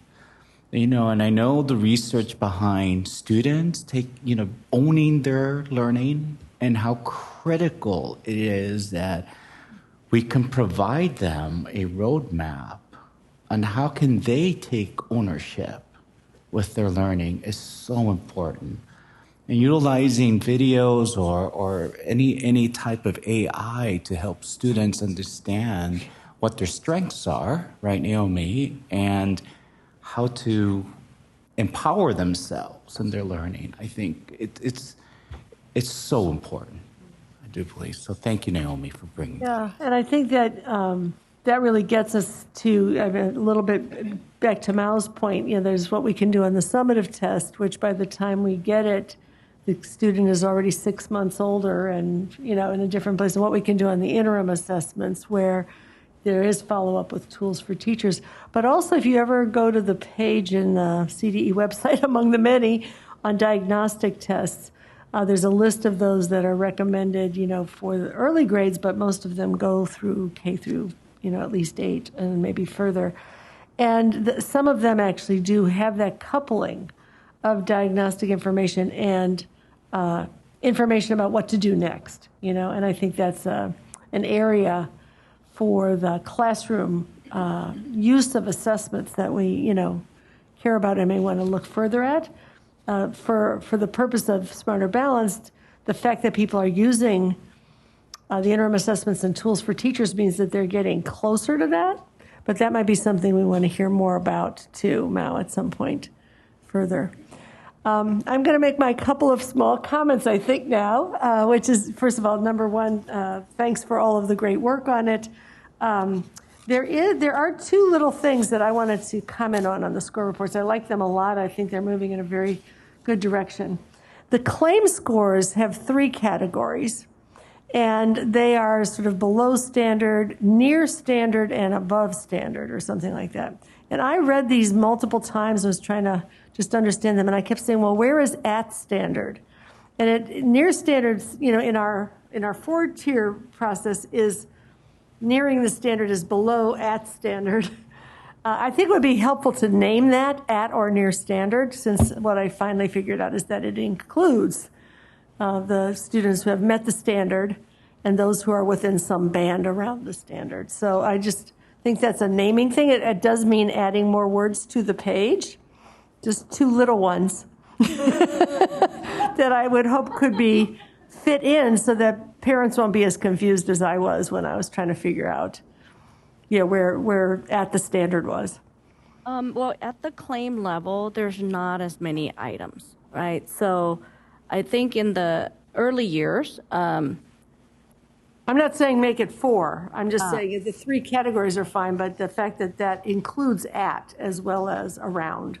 Yeah, for that very same concern or comment that you have that was confusing, when we did have it as at or near in the initial years, but then people said it was too confusing, and since it was more near, seemed to be a little bit more less definitive since there's no specific. That's what made it confusing to me. Yeah, so we have. I'd love it if you would test that a little bit more. I believe that's what occurred. Before even I arrived as well. So in California, we have been using near versus at or near. So I don't know if you want to add anything, Marianne. That's what I remember. Yeah, that's exactly right. And we could certainly test out the preference for at or near standard versus near standard with. It'd be great to see if you get some focus groups just to focus on that, whether there is, similar question about, because we're all used to looking for where's the standard. And then when you look across and it's never identified that any of them are actually at the standard, it feels a little confusing. So anyway, if others vote differently, I will receive their wisdom. I'd just like to know that folks will have that. The other thing that I really like about what you've done is that you show the scale scores and how those are progressing over time. And in slides 19 and 20, you did that with a little line that went across the, you can see the little line that goes across the bars.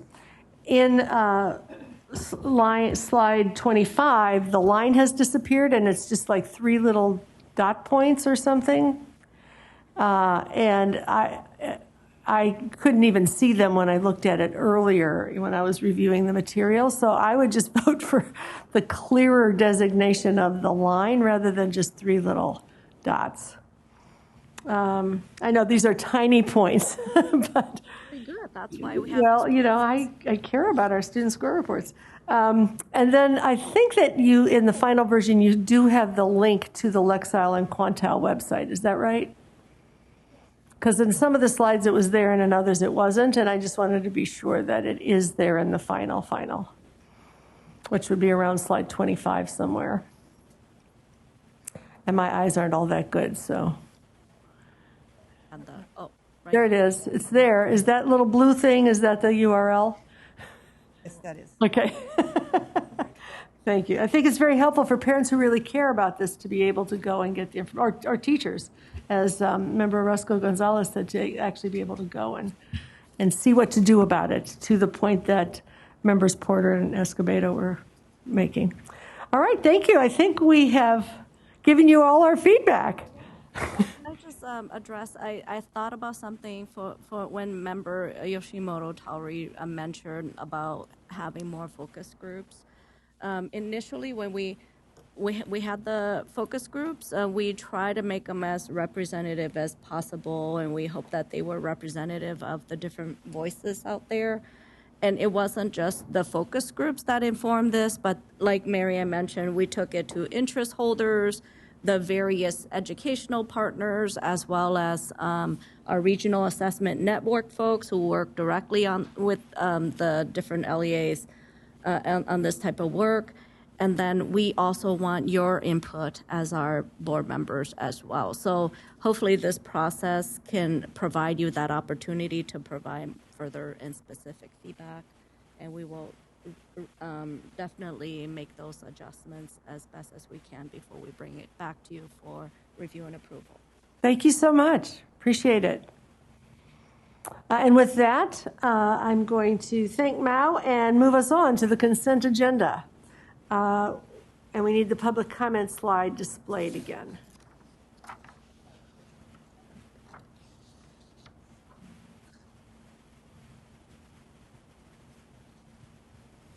We are up to item 4 through 10, basically.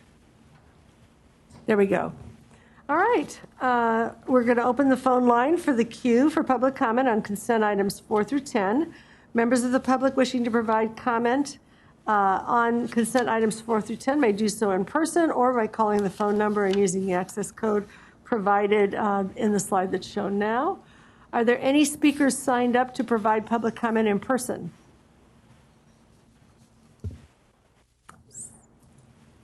Somebody knows the answer to this question.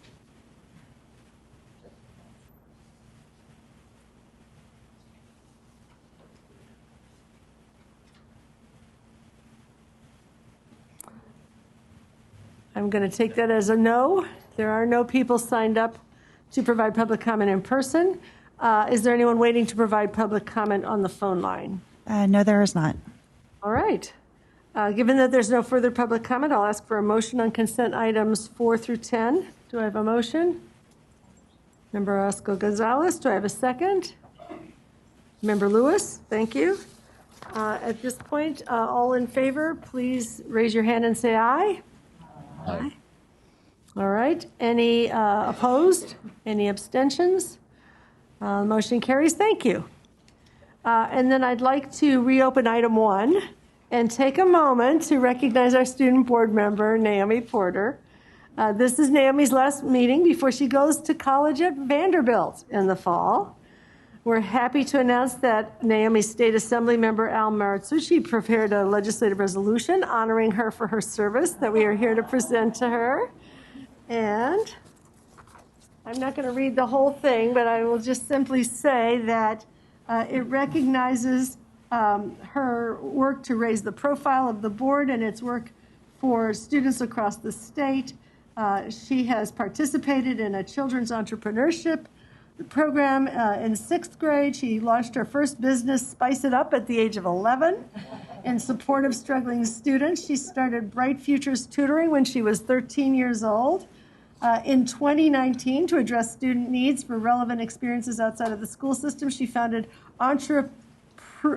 Entrepreneurship, Y-O-U in the middle there, a nonprofit educational equity program that has engaged more than 3,000 young people from 42 countries in its evidence-based entrepreneurial mindset exercises and earned her the Employees' Choice Award at the Prudential Financial Emerging Visionary Summit. She also received a grant from the Karma for Kara Foundation to launch a financial literacy book club and partnered with the Boys and Girls Clubs of Los Angeles Harbor to create the Idea Lab for students to receive consultations on developing startup businesses. And on. We are so proud of you, Naomi. You've brought that same kind of energy and thoughtfulness and insight and advocacy for students to the board. We wish you all the best at Vanderbilt. We hope you'll be back in California for graduate school. And I would like to present you with this.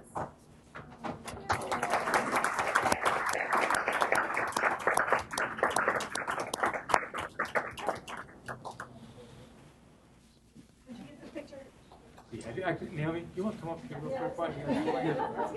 Let's have a picture of the whole board too. Oh, okay, we'll do it from here. There we go. We'll avoid my teacups. I had to get some caffeine this morning. There you go. That's the only way to do it. Got it?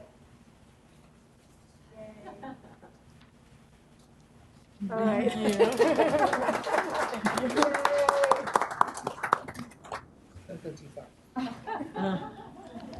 Sorry to say to those in the audience, we're going to have cake later, but I know Superintendent Thurmond already gave you some remarks here, Naomi, so I just wanted to also present you with a certificate from the California Department of Education. Thank you so much for being and bringing student voice. So very proud of you. So excited for you to be going to Vanderbilt. And thanks for making me feel like a slacker. But really looking forward to seeing, what you do in the future. Thank you. Awesome. Congratulations, Naomi.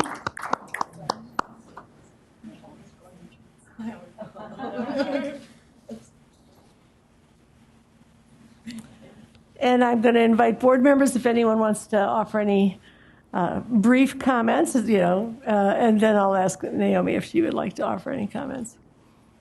Member Yoshimoto Tari. I'll kick us off by just saying, Naomi, we're so proud of you, and you've inspired me personally in so many ways. And as many of you know, we realize that we have childhood friends. So we go back a long way, and it's a small world, and we look forward to you coming back. Thank you.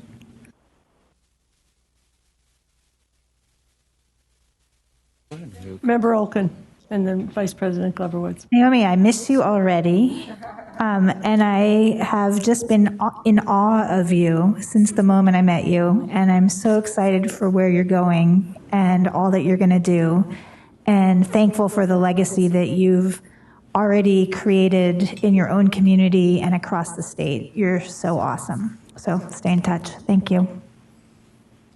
Vice President Glover Woods. And Naomi, I just ditto all of that. You are definitely a rock star. I stand in awe of you from the moment I had an opportunity to meet you through your interviews. You have just done so much in the amount of time you've been here on this earth, and I'm even more excited and filled with anticipation to see what you will do moving forward. I wish you all the best. As you go to Tennessee, I'll be sending you those food places for sure. And just thank you, and it was an honor to be able to serve with you. Member Roscoe Gonzalez.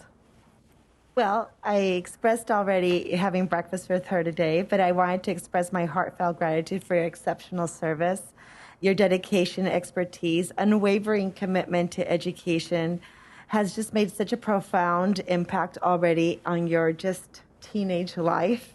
You have tirelessly advocated for students, enhanced entrepreneurial opportunities, created an environment for conducive to growth and learning. And as you embark on your journey to Vanderbilt, I extend my warmest wishes for your continued success, fulfillment. Your thirst for knowledge and drive to make a difference is truly inspiring. So thank you for your outstanding service, and I eagerly await and anticipate hearing everything about your journey. Congratulations. Oh, okay. Member Lewis. Well, I just have to get in on the bandwagon. Naomi, you are a remarkable young lady, and it has been a pleasure serving with you, and I know that we're going to hear great things about you in the future and that you're going to make an immediate impact on the campus at Vanderbilt. So I just wish you the best in all of your academic pursuits and your career pursuits. And again, it was just an honor to serve with you. And thank you for representing all of the students in California so outstandingly. Thank you. And Member Rodriguez?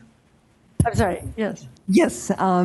So, Naomi, it's been an absolute pleasure getting to know you and sitting next to you. And in the words of the philosopher Taylor Swift, it's about learning to dance in the rain. And I see you doing that with your service, your tendency to serve others, which is something that is so inherent in you. And I see how you derive so much joy and bring so much joy to all of those of us who are around you. So I look forward to seeing where you're going to take this next and to follow you.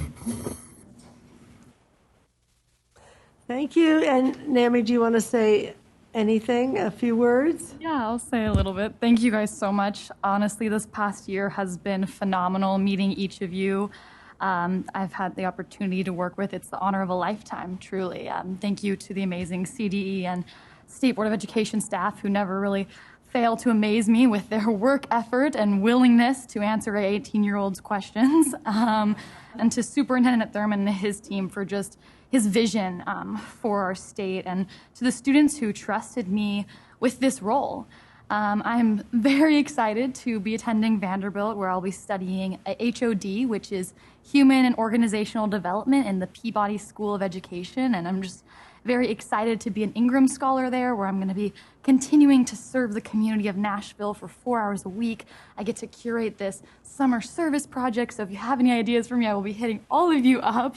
And I'm just very excited to be continuing my public service career, and I really do plan to come back to serve our state in some capacity in an elected or appointed position as a school board member, nonprofit leader, or a government employee.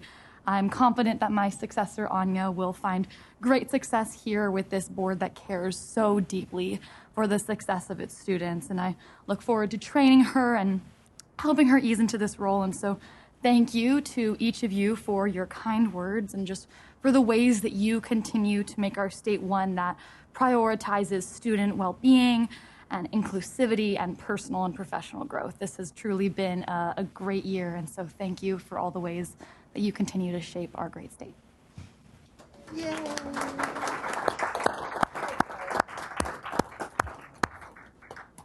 And with that, we will break for lunch, and we will be back at around 1 o'clock. Thank you very much. Board members, before you leave, All right, welcome back from lunch. Item 11 is our next item. It is a public hearing regarding the adoption of the 2023 Mathematics Framework for California Public Schools, kindergarten through 12th grade. I hereby open the public hearing at 1:06 p.m. The CDE recommendation is that we hold a public hearing and adopt the draft mathematics framework, including the revisions proposed in response to the public comment received during the second field review. Members of the public, that is posted on the website. Members of the board, you also have a hard copy in front of you. The CDE also recommends that the state board delegate authority to state board and CDE staff to make any necessary revisions as the document is professionally edited and prepared for publication. The current draft of the mathematics framework is available on the CDE Mathematics Curriculum Framework web page. This item will be presented by Cheryl Cotton and Mike Torres of the CDE, with several additional presenters that Cheryl and Mike will introduce as we go along. And Cheryl, you are not Cheryl. Mike, nice to see you. Nice to see you too, Cheryl, over there in the corner. Mike, please begin. And I just want to say before Mike starts, this has been a long process, 3 or 4 year process. Mike has been steering us along this path, and we are so grateful to him. Mike, you're up. Thank you so much, Board President Linda Darling-Hammond, and good afternoon, members of the board, Board President. Good afternoon, Chief Deputy Mary Nicely. My name is Dr. Mike Torres, and I serve as the Executive Director of the Instructional Quality Commission. I'm also the Director of the Curriculum Frameworks and Instructional Resources Division here at the CDE, lovingly referred to as CFIRD. It's my honor and my privilege to be in front of you today. I'm just incredibly excited about this mathematics framework that you're about to act upon today, to present the proposed mathematics framework for California Public Schools, kindergarten through grade 12. Before I jump into the presentation, I do want to give a little bit more about my background and how I got to where I'm here today. I'm really proud to say that I am a product of California's public school K-12 system. I went to school in the Bay Area, not that far from here. I had many opportunities to learn. A lot of teachers who saw the potential in myself. I personally was able to make it to calculus by 12th grade. That was my journey through mathematics. I loved mathematics, but yet I loved science more. I was able to go straight to UC Davis, prepared well for for my college outcomes, got my degree in genetics, became a biotech scientist, and did that for about 4 years. Amazing work. And one day when my lab colleagues and I were standing there feeding the machines, doing all of the different assays, our boss actually asked us, who wasn't that much older than us, is, "What do you want to do when you grow up?" And I was like, well, wait a minute. I went to college to get this degree and do this job, and it really got me thinking, what am I passionate about? And that answer was education. Passionate about education, went back to school, became a math and science teacher, did that for about 9 years, and I've been working here at the department going on 10 years. I'm very excited, again, about this mathematics framework because of what it holds for that potential for students across our state. My own sons also went to school here in California. Both of them very different, as most parents know. Sons can be, siblings can be totally polar opposites of each other. And one made it to calculus, one finished at integrated mathematics 3. The one that went to calculus actually decided to major in economics and not follow that math path. The one that went to integrated 3 decided to go into a business major. They're both in our UC and CSU systems right now. So it's important for all students to have the different opportunities available in mathematics to really get them interested in it and get them to that college outcome. All right, I'm going to take aside from that, my personal, and then move on to our presentation.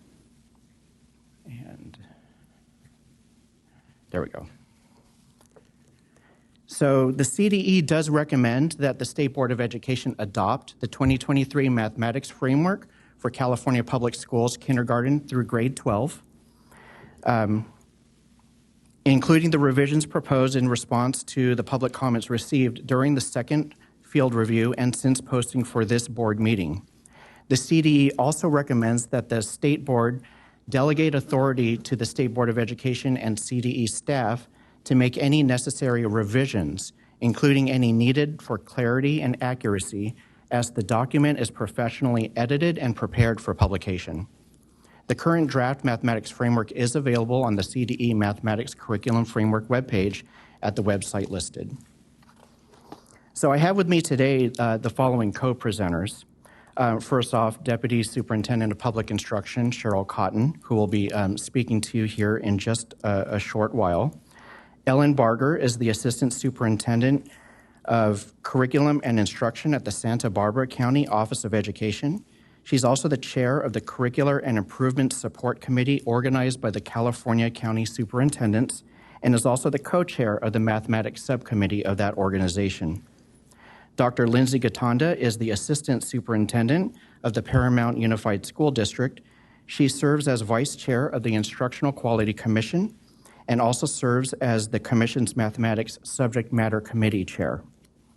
Dr. Marla Clayton Johnson is the Administrator of the CDE's Curriculum Frameworks Unit, responsible for development of our curriculum frameworks. Mr. Omawali Moses is the Chief Executive Officer of Math Talk, a community-based education technology company. Dr. Kendall Brown is the Executive Director of the California Mathematics Project, a position that he has held since 2012.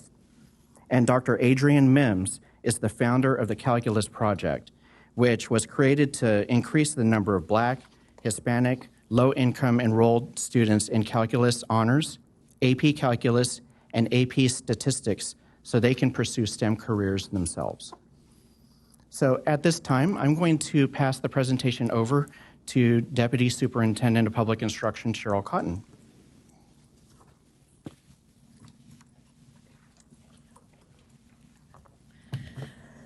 Good afternoon, everyone. Thank you, Dr. Torres. I love to hear his story. I just want to share that as an educator with almost 30 years, I'll be at 30 years next year in education as a classroom teacher, as a site and district and county office administrator, this is a big moment today, and we are so pleased to share this information with you, to share this framework with you. Kudos to everyone who has worked on this up until now. Thank you, Mike, and your team for diligently kind of holding us to this path.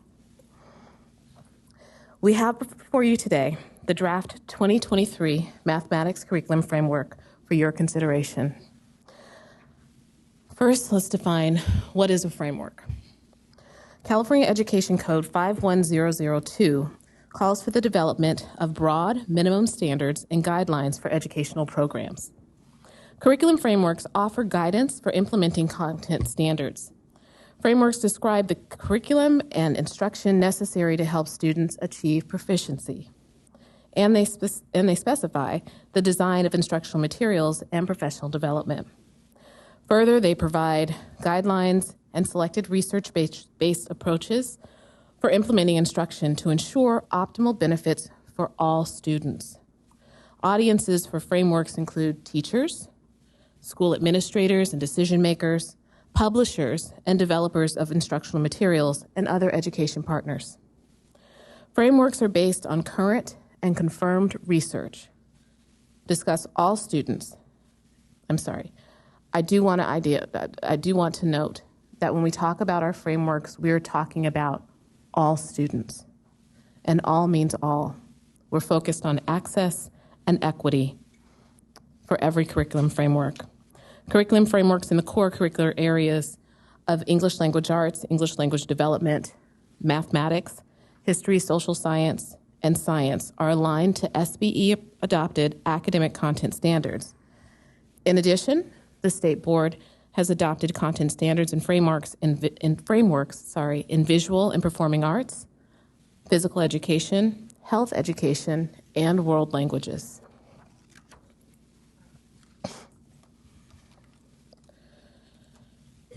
So why do we need a revised framework? The 2013 Mathematics Framework was the first framework developed after the adoption of the California Common Core State Standards for Mathematics. The 2013 framework was centered on focus, rigor, and coherence, reflecting shifts in the new standards. It contained grade-level chapters. It was highly descriptive, especially in the grades TK through 8.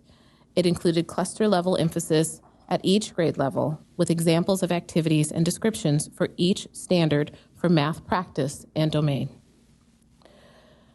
The 2013 Common Core Aligned Framework was developed so soon after the standard's adoption that it couldn't benefit from practical experience of teachers teaching those standards. And the speed in which technology is advancing exceeds the guidance in the existing framework. California must make sure our schools are keeping up with growing need in both the tech and to become data literate. While the standards have not changed, our context in California has. We have a dashboard, as you heard this morning, an accountability system that provides us more information regarding student achievement. We also have a new funding formula and the local control accountability plans, as well as the California Assessment of Student Performance and Progress, our California's assessment system. On California's most recent reported Smarter Balance assessment, only 33% of students met or exceeded math proficiency standards in 2022. And substantial achievement gaps exist, especially for Black, American Indian, Alaska Native, and Latino students. California students' demonstration of deep mathematical learning on local and state assessments continue to be a concern and a priority for districts.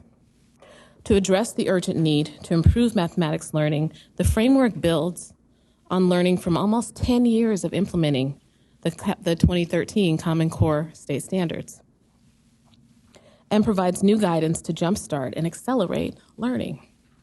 Helping students develop the thinking skills and content knowledge necessary to master the standards is critical to improving academic performance and creating conditions for later success. This revision updates the guidance for teachers, administrators, and other educational decision makers to ensure effective implementation of the standards. So now that we've explained the need for the revised framework, I have the pleasure of introducing you to Ellen Barger, the chair of the Curricular and Improvement Support Committee and co-chair of the Mathematics Subcommittee. Thank you.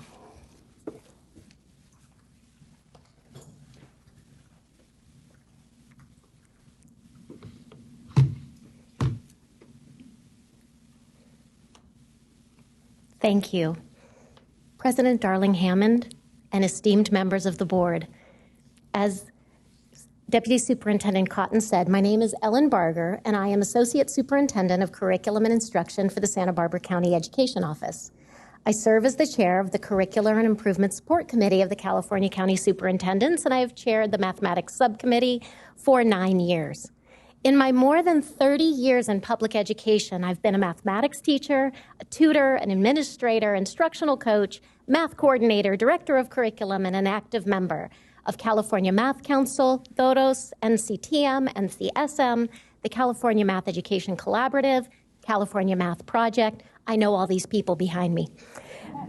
And I come to you today with a deep sense of gratitude and responsibility as I share the why of the 2023 mathematics framework and why it is so important. But today is also significant for me personally. I am the daughter of a mathematician who specialized in analysis, graph theory, and algebraic topology. My father, an orphan whose mathematical lineage makes him a direct descendant of Hilbert, Klein, Euler, and Gauss, for those of you familiar with the Math Genealogy Project.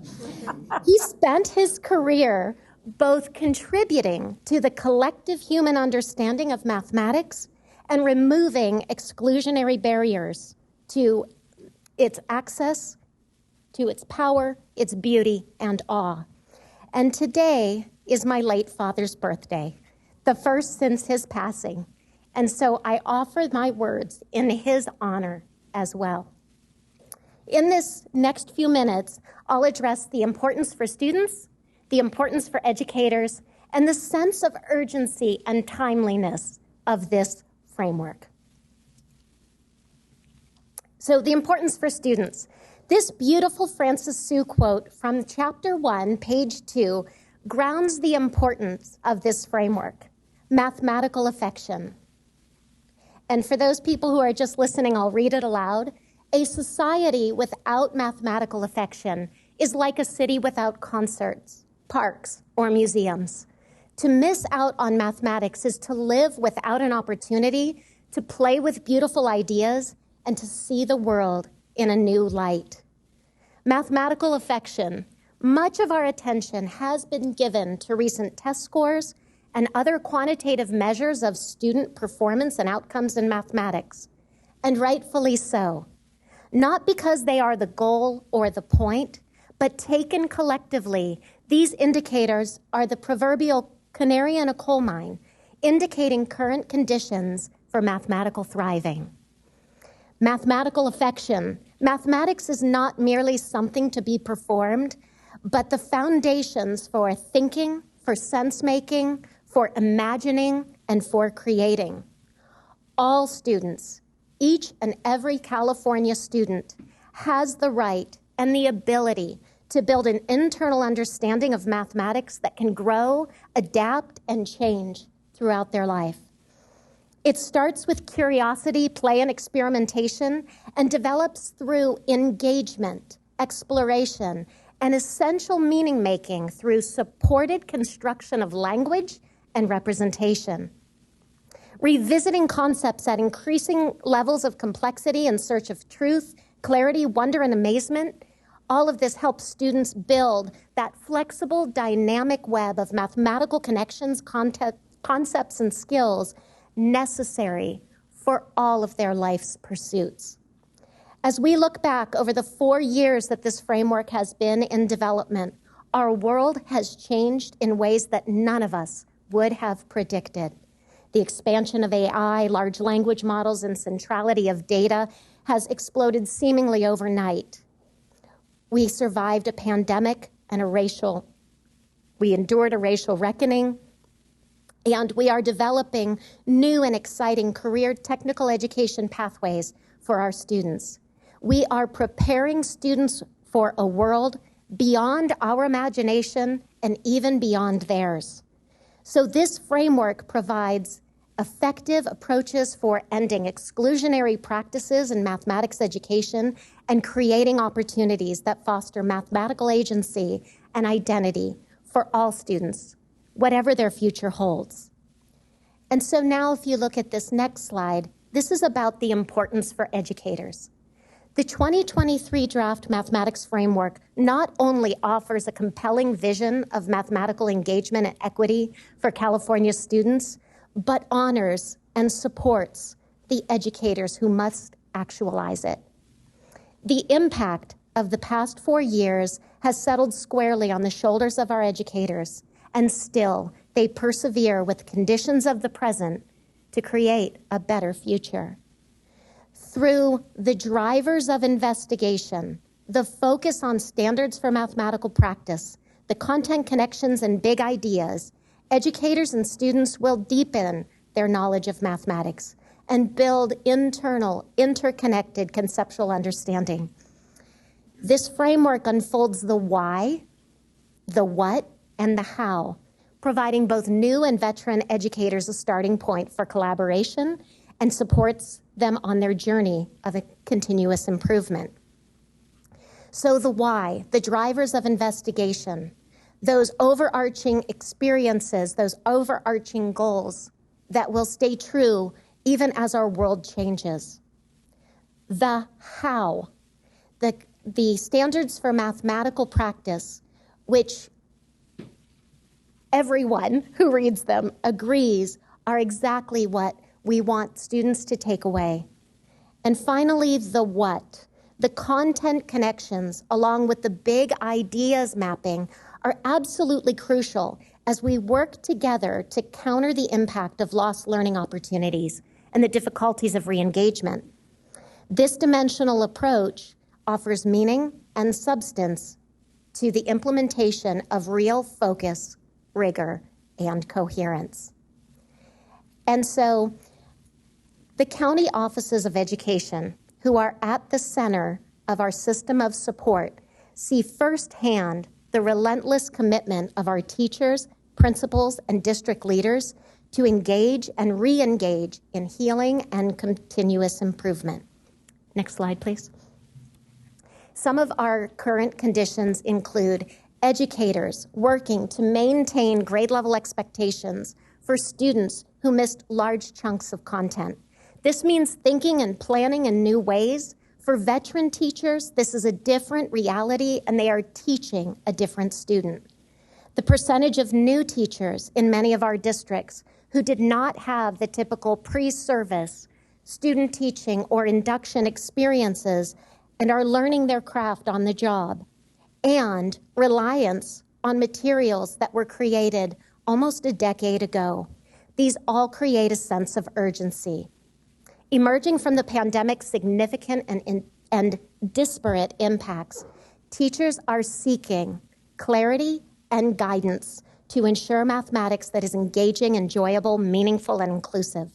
School leaders want and need support in building systems, adopting instructional resources, designing courses, pathways, and providing high-level professional learning to support high-quality mathematics instruction for each and every child. Our educators deserve these multi-layered supports: the structural, the instructional, the cultural, as well as the assurance that comes with substantial research and the thoughtful design of this very practical, user-friendly framework. By adopting the 2023 mathematics framework, we can fulfill our commitment to educators by providing them the proper tools and supports necessary to help them succeed. Finally, as we look back over the 4 years that this framework has been in development, our world, as I said, has changed in ways that none of us would have predicted. The need is urgent, and the timing couldn't be better. The process has taken a long time, but it has allowed many voices to be heard and has resulted in a deeper, important understanding, better conversations, and provided insight into the complexities that we all must grapple with as we roll this out. The pandemic's significant impact. We have a year of recovery under our belt, and folks are looking for a way forward. We, the CISC subcommittees, with the state agencies, with our partners, are poised and committed to engage and re-engage educators who are teaching in very different conditions than when this started. As I said, we're poised and eager to collaborate together to roll out the framework, develop toolkits and implementation resources tailored to the needs of all of California's children. Adoption of this framework will empower us all to boldly propel California mathematics forward. Thank you.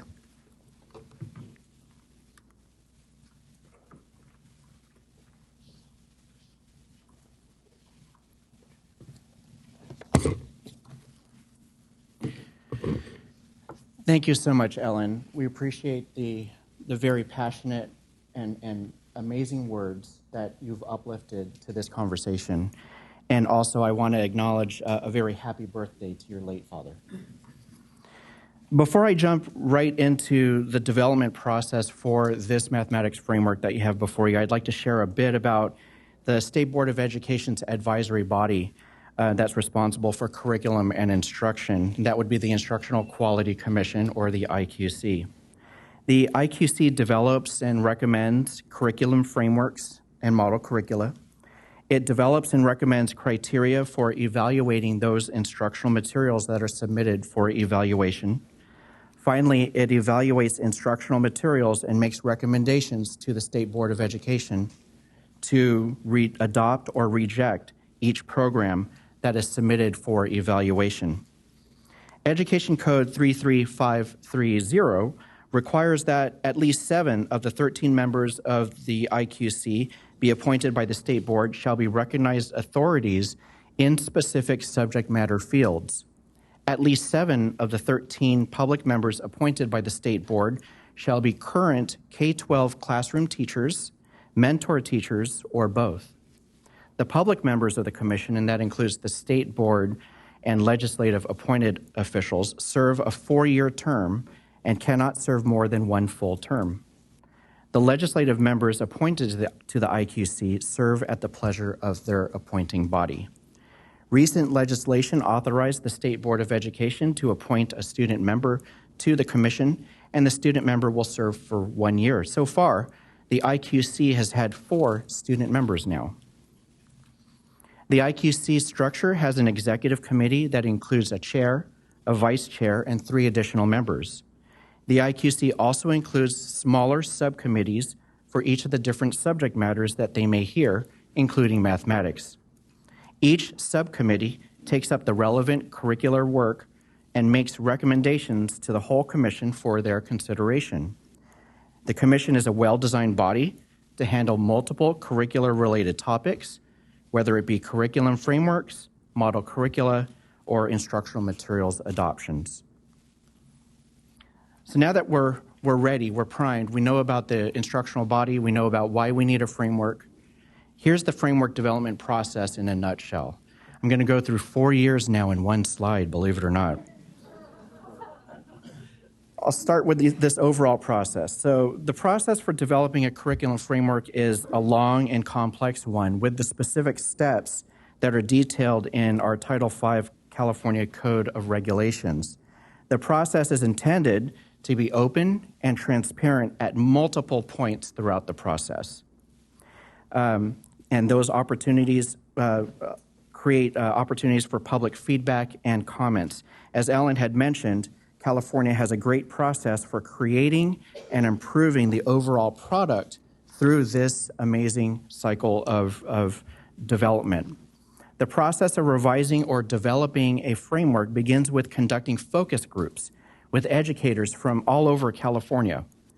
From those focus groups, clear themes and points of agreement will typically emerge in those meetings, and the input will be gathered and become the foundation for an IQC recommended and eventually State Board of Education adopted set of guidelines for revision or development of that framework.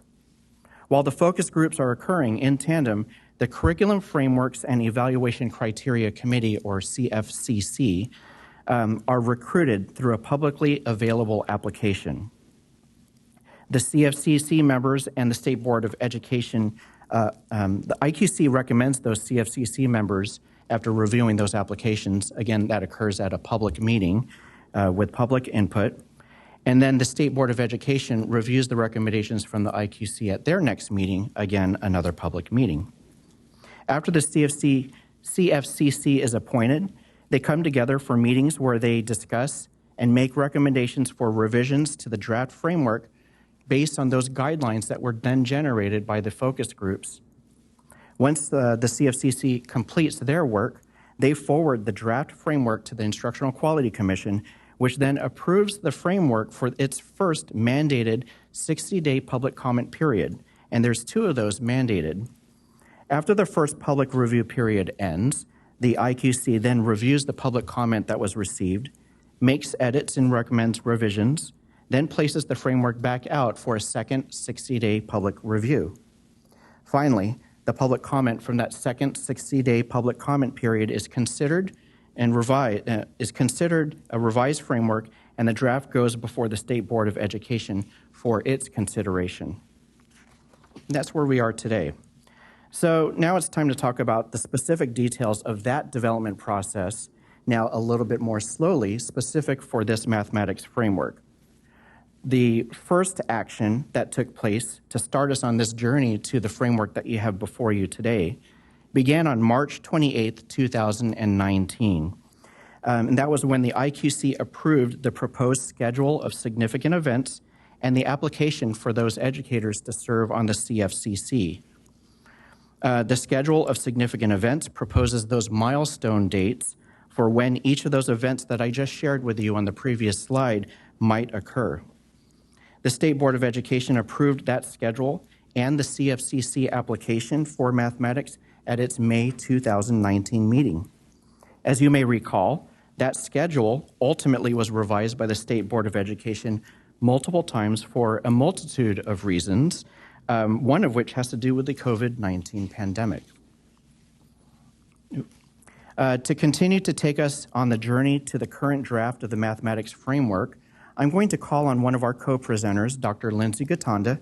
Dr. Gotanda is the Vice Chair of the Instructional Quality Commission and is currently the Chair of the Mathematics Subject Matter Committee.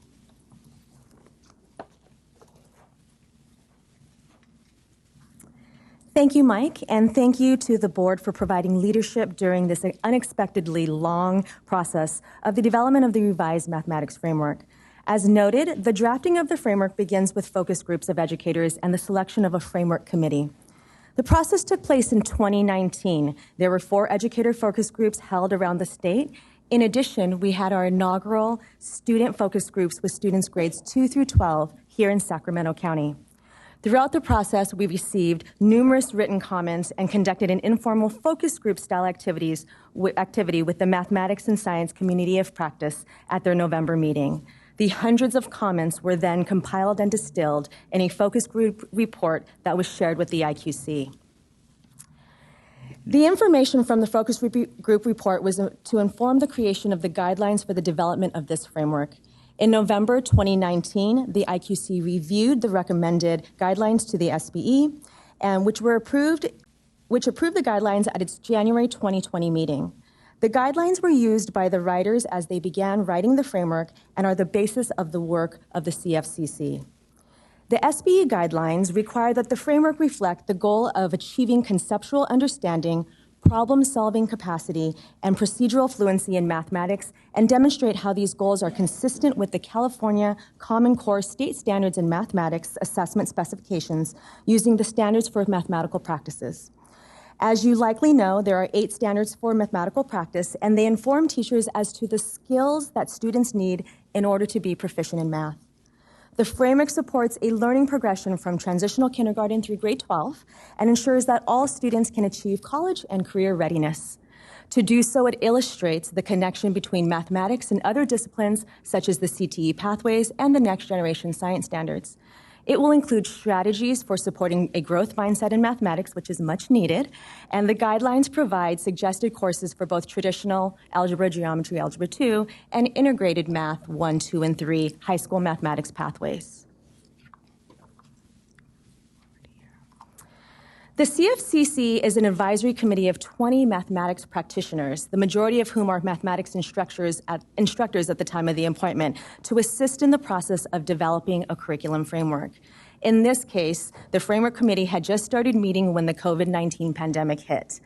As with many processes around the world and in education, the pandemic delayed the meetings and focused us to shift towards a virtual format. The committee responded to this change as with their usual professionalism, and they continued to review the interim drafts, provided voluminous feedback to the writing team for revisions and edits. Each CFCC meeting was publicly noticed and open to the public with opportunities for the public to make comment each day of the meeting. Ultimately, there were 8 CFCC meetings that were held throughout 2020. The IQC Math SMC members attended each of the CFCC meetings as observers. At the conclusion of the CFCC's work, they voted to recommend their draft to the mathematics framework to the IQC. All of the meetings of the CFCC were open to the public, and an opportunity for public comment was provided during each day of the meetings. At the time, I was actually lucky enough to be one of the observers, and I can tell you that the work that was done at that time was remarkable. It was like nothing ever stopped. As we move to the first 60-day review, in January 2021, the IQC approved the posting of the draft for the first 60 public day review and comment period, which took place in February through April of 2021. Commenters would submit comments via an online survey form posted on the CDE website or via email to a dedicated email box for the math framework revision. Altogether, more than 500 individuals and groups submitted suggestions for the changes to the draft. Several comments related to the framework's approach to middle school and high school coursework, specifically in the area of acceleration in middle school and the draft guidance around grade 8 algebra. Commenters cited concerns about limiting opportunities for advanced students to reach calculus by 12th grade. There were also comments about how the framework discouraged tracking, asserting that the framework's recommendation would increase those inequities by reducing opportunities for students of color with a high ability to excel. There were also concerns about a citation to a pathway to equitable math instruction. Others advocated for a more user-friendly document that is shorter in length. Finally, many commenters provided specific suggestions for line edits that were considered by the IQC at its May 19, 2021 meeting. Many of these suggested edits were integrated into the revised draft for the second field review. In response to all of those comments, the IQC approved nearly 700 total edits to the framework at its meeting on May 19, 2021. The IQC also called for further changes, including requests for the writers to add significant additional support for teachers in several chapters. They wanted to provide specific guidance for LEAs on mathematics acceleration in middle school, ensure that there is at least one vignette for each of the grade level chapters that addresses how to teach students in heterogeneous classrooms, removing the reference to the pathway to equitable math instruction, rewriting the sections to have clear guidance on meeting the needs of high-achieving students, and guidance on accelerated pathways, specifically specifying that those decisions were local. The title change in sections issues with acceleration in middle grades to clarify that the guidance does not reject acceleration as an option, making clarifying edits to a vignette and graphic that was included on page 8. The SMC also approved a list of recommended edits included as an attachment to the May 2021 IQC agenda that included hundreds of edits suggested by the public comment that would address at the writer's discretion. The IQC then approved the math framework with these edits to go to the SBE for action following the second 60-day public review period. And now I will pass the presentation back to Mike to finish the journey of where we are today. Thank you.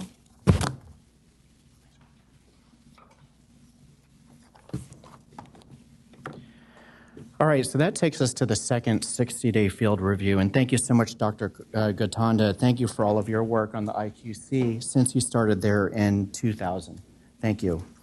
As you can imagine, carefully incorporating the nearly 700 edits and broad recommendations in response to the public comment from the first field review was a meticulous and careful process. This second draft was heavily revised in response to the IQC's requests throughout the summer and fall of 2021 and into the winter of 2022.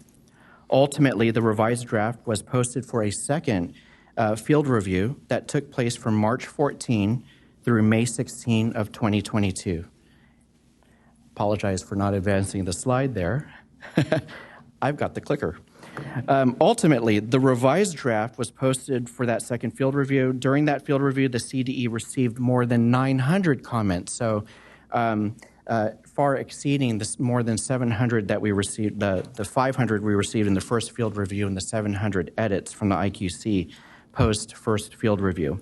Keep in mind that that's 900 individual commenters, each with anywhere from a single line edit on one page to 100 pages of line edits, calling for extensive and specific revisions of the draft.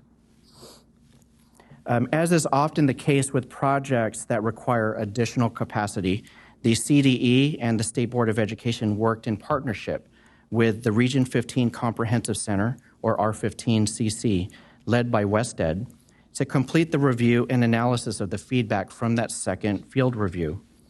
The R15 Comprehensive Center is part of the federally funded National Comprehensive Center Network and provides capacity building, technical assistance, content expertise, and other services to effectively support state education agencies and their regional and local constituents in Arizona, California, Nevada, and Utah. Currently, the Region 15 Comprehensive Center is supporting more than a dozen other projects in California as well. Now, when the current draft, which is responsive to the public comment that we received, was posted, the previous draft from the second field review was kept posted as well so that the members of the board and the public could compare the two versions. An overview of the revised draft and summary of the edits that were made were provided as attachments 2 and 3 to this item. So what changes were made, might you ask? The draft of the framework before you today contains numerous recommended edits that respond to the concerns raised by the public in that second field review. Guidance around meeting the needs of high-achieving learners, as well as those who need greater assistance, has been clarified and strengthened to ensure attention to a range of instructional options, including personalized learning, differentiated instruction, strategic grouping, additional course-taking opportunities, and acceleration. The draft discusses the conditions research has found associated with successful acceleration, as well as strategies for reaching advanced coursework without acceleration. It also describes means for ensuring students can gain access to advanced level mathematics courses at various junctures throughout their schooling. The revised draft affirms 2 high school pathways, that's the traditional and the integrated. This draft also clarifies the autonomy that local school districts have designing courses and pathways that best meet the needs of their local families. Citations to research and other sources have been reviewed and updated to address concerns and redundancies raised during that field review.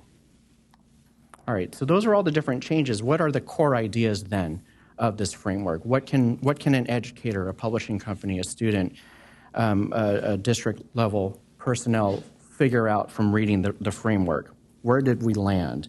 So this framework does take the stance that all students are capable of accessing and achieving success in school mathematics in the ways envisioned in the standards originally. That is, students become inclined and able to consider novel situations arising either within or outside of mathematics through a variety of appropriate mathematical tools. In turn, successful students can use those tools to understand the situation and, when desired, to exert their own power to affect that situation. Thus, mathematical power is not reserved for a few, but available to all. The framework structures the teaching of the state's rigorous California Common Core state standards for mathematics around big ideas. These big ideas integrate rather than isolate math topics, a best practice in high-performing countries. The framework increases focus on developing student mathematical expertise as described in the California Standards for Mathematical Practices, which include the ability to make sense of problems and persevere to solve them, to reason abstractly and quantitatively, to attend to precision, and to apply the mathematics they know to solve problems arising in everyday life, society, and the workplace. The framework also seeks to connect learning to the real world through authentic examples and use of data, prompting students to ask and answer meaningful questions. Adding authenticity to lessons helps teachers answer the age-old question for those of us who have been math teachers is, why do I need to learn this? I've definitely heard that my share in my teaching career. The framework allows students to see themselves in the curriculum and in math-related careers by making math instruction culturally relevant and empowering. The framework stimulates deep learning by sparking student curiosity through lessons that encourage inquiry and problem solving. The framework integrates and aligns math concepts taught at the middle and high school levels and ensures that all high school pathways are open to all students. It expands high school math course options to encourage more students to go beyond the minimum course taking requirements. The framework encourages students across age spans to become proficient at understanding and using data, a key skill in the 21st century job market. It helps students identify misleading uses of data and use data to make decisions in their roles as global citizens. It develops in students a growth mindset versus a fixed mindset, which is in line with the groundbreaking research of Stanford's Dr. Carol Dweck. The framework instills confidence in learners by dispelling myths around who can and can't learn math, and it develops instruction and curriculum that is multidimensional and employs the use of visuals, graphics, and words in addition to numbers and equations. So here's kind of the first slide of what the framework looks like. This is the organization of our framework. Chapter 1 is Mathematics for All, Purpose, Understanding, and Connection. This is our introductory chapter and sets up the math framework, describing how it lays out the curricular and instructional approaches that evidence suggests will afford all students the opportunities that they need to learn meaningful and rigorous mathematics, meet state mathematics standards, access pathways to high-level math courses, and achieve success. Honestly, when I read the first chapter of the framework, having left the classroom for about 7 years at that point, I kind of wanted to go back in the math classroom because this is incredible. The premise behind our mathematics framework and this introduction. Chapter 2 talks about teaching for equity and engagement. It focuses on how teachers can create equitable and engaging mathematics classroom environments, TK through 12, that support all students and improve mathematics access and outcomes. Chapter 3 talks about number sense, and it provides an in-depth discussion of the progression of those big ideas mentioned earlier of number sense and the growth of number fluency, the ability to use mathematics flexibly, efficiently, and accurately across multiple grade levels. Chapter 4 is exploring, discovering, and reasoning with and about mathematics, which goes deeply into California standards for mathematical practice, providing that important background for discussing how elementary, middle, and high school teachers teach those big ideas of mathematics. Chapter 5 is on mathematical foundations of data science, which helps educators identify how the Common Core State Standards in mathematics can support PK through 12 students to develop foundational knowledge and skills for the use of data as a tool for mathematical problem solving. Chapter 6 is the first of 3 grade level chapters, Mathematics Investigating and Connecting Transition Kindergarten through Grade 5, and it discusses how the framework's approach to mathematics teaching unfolds throughout elementary school, where mathematics is a vibrant, interactive, student-centered endeavor of investigating and connecting the big ideas of mathematics. I'm super excited that you'll hear from Omawali Moses later a little bit more about that topic. Students develop an understanding of concepts that include place value, arithmetic operations, fractions, geometric shapes and properties, and there is going to be a quiz at the end of this. These concepts are studied with a goal to develop both understanding and fluency, which requires knowing, efficiently retrieving, and appropriately using facts, procedures, and strategies, including memory. Chapter 7, Mathematics, is the middle school version of Chapter 6, which talks about including proportional reasoning, rational numbers, measurement in geometrical and data science scenarios, all developed through activities that are situated in intriguing, authentic contexts and require students to build connections among those different ideas. Chapter 8 is the high school equivalent of 6 and 7, and that discusses conceptual categories including number and quantity, algebra, functions, modeling, geometry, and statistics, and probability. It describes the traditional and the integrated mathematics pathways that schools may offer and the course options that students and their families may choose depending on their interests and their aspirations. Think about my two sons who are not the same. It also clarifies the expectations for coursework, leading to different higher education options. And I guess I didn't advance the slide. Oh, I will advance the slide now. So that's one half of the framework, and it is 900 words, those of you who did read through the whole thing. So this is this organization structure from chapters 9 through 14 and the appendices. Chapter 9 is structuring school experiences for equity and engagement, and that describes the methods of teaching and coursework designs that can enable all students to be appropriately challenged and many more to reach advanced mathematics without requiring that all students work on that same mathematics or be placed in inflexible course sequences that make it difficult for them to move into or between STEM or non-STEM pathways if they so choose. Chapter 10 discusses how to plan and design structured, ongoing, high-quality programs of professional learning that supports teachers through their careers and as they enact the framework's approach to teaching mathematics. Chapter 11 talks about the guidance to help educators enrich students' learning of the mathematics content and practice through the use of technology, which many students were afforded or forced into during the COVID-19 pandemic, and now that learning can be used to leverage education. Chapter 12 encourages educators, administrators, and policymakers to focus on assessment that engages students in continuous improvements by using mastery-based approaches, notably by assessing with rubrics and using self, peer, and teacher feedback. Chapter 13 is directed to the developers and creators of instructional materials and conveys information that's needed to participate in the State Board of Education's instructional materials adoption processes.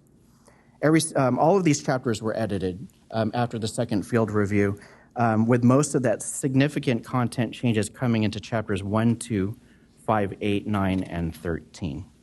All right. I'm sure at this point you're probably tired of hearing my voice. It's time to get a change of venue. So at this time, I'd like to invite one of CDE's amazing administrators, Dr. Marla Clayton Johnson, to conduct a little bit of a deeper dive into these chapters and the changes within.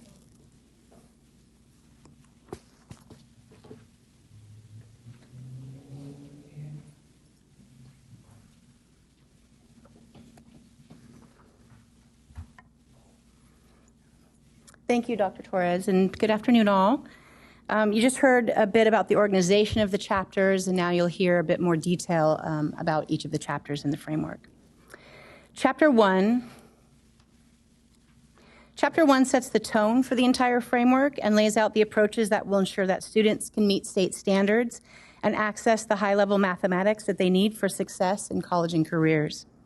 To accomplish this, the framework is organized around big ideas in mathematics, connected to authentic, real-world contexts and taught in multidimensional ways that meet varied learning needs. The recommended edits in this chapter include updates and revisions to the citations included in the chapter, especially in the area of neuroscience, to ensure that the latest research was accurately and clearly captured. The chapter was also reorganized for greater clarity, including integrating material from other chapters to more clearly explain the drivers of investigation, the standards for mathematical practice, and the content connections and how they interact. Chapter 2 focuses on how teachers can create equitable and engaging mathematics classroom environments that support all students and improve mathematics access and outcomes. Additional discussion and research evidence was added to support the 5 components of instructional design that were introduced in Chapter 1. These components include planning teaching around big ideas, using opening and engaging tasks, teaching for social justice, inviting student questions and conjectures, and prioritizing reasoning and justification. More data evidence on mathematics achievement that highlights inequality in student outcomes was added, and these inequities justify the instructional changes recommended in the framework. If a math teacher is looking for guidance on how to reach all students in their classroom, inclusive of struggling and advanced learners, they would look to Chapter 2 to read about equitable instruction strategies, such as using open, engaging tasks or inviting student questions and conjectures. Chapter 3 presents an in-depth discussion of number sense. This is the first of several chapters that shows how the progression of mathematical concepts occurs across the grade levels.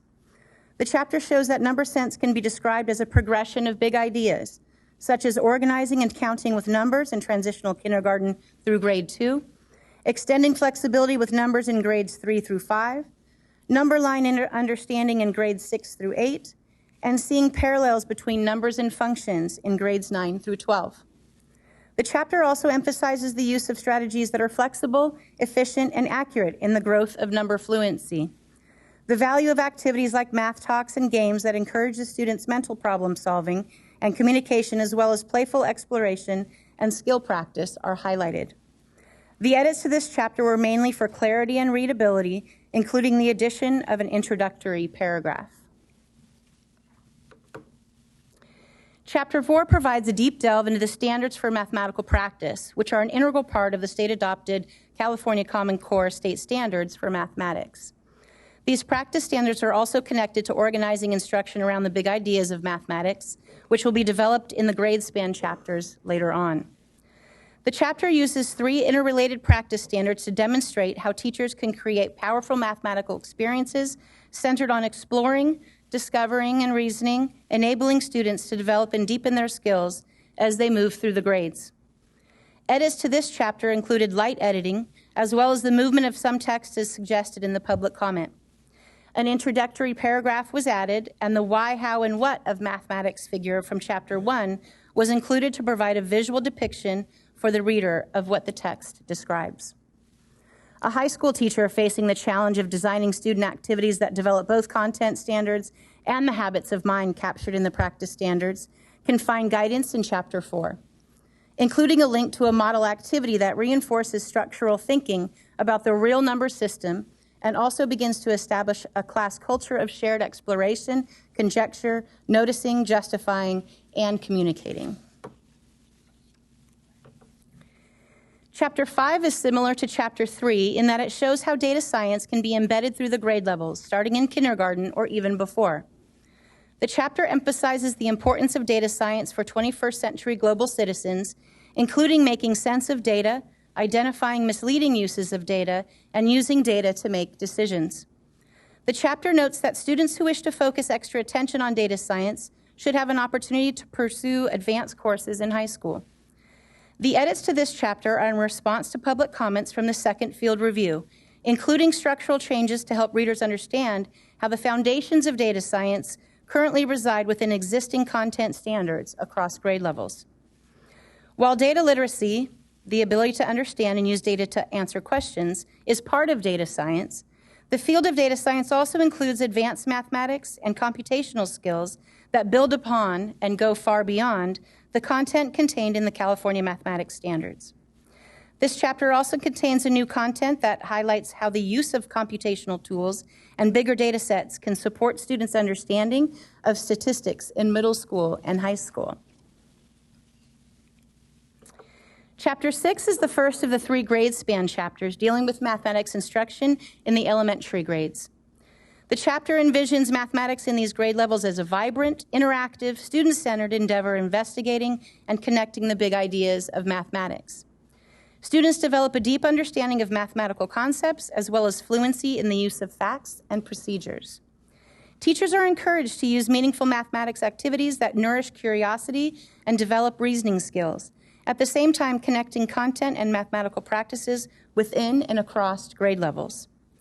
The revisions to this chapter included some reorganization for better flow, coherence, and readability, as well as standardizing the explanation of the instructional design model that is used in several chapters. An introductory paragraph was also added. An elementary teacher who wants to develop a classroom climate of investigation can find strategies for doing so in Chapter 6, such as encouraging mathematical discourse throughout the day. How many pencils do we need? How many minutes until lunch? Having students routinely explain their thinking to others and prompting students with questions that foster reasoning and analysis, such as, do you think that would happen all the time? Chapter 7 discusses how the framework's approach to mathematics teaching unfolds throughout middle school.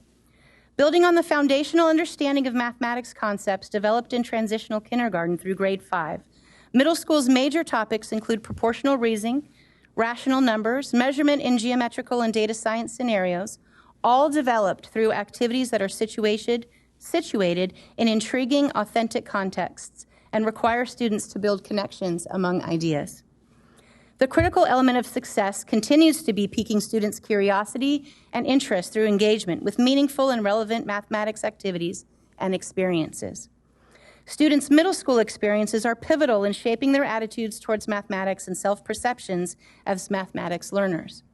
Those experiences, combined with the guidance they receive, determine whether or not students get on a pathway to high-level mathematics, crucially affecting their mathematics future in high school and beyond. Revisions in this chapter were mostly editorial and intended to ensure a parallel structure with Chapter 6. As in Chapter 6, a standardized explanation of the instructional design model was included, several subheads were reworded, and an introductory paragraph was added. A middle school teacher who knows that too many middle school students disengage from math can find many examples in Chapter 7 of how to design mathematical investigations that draw students in.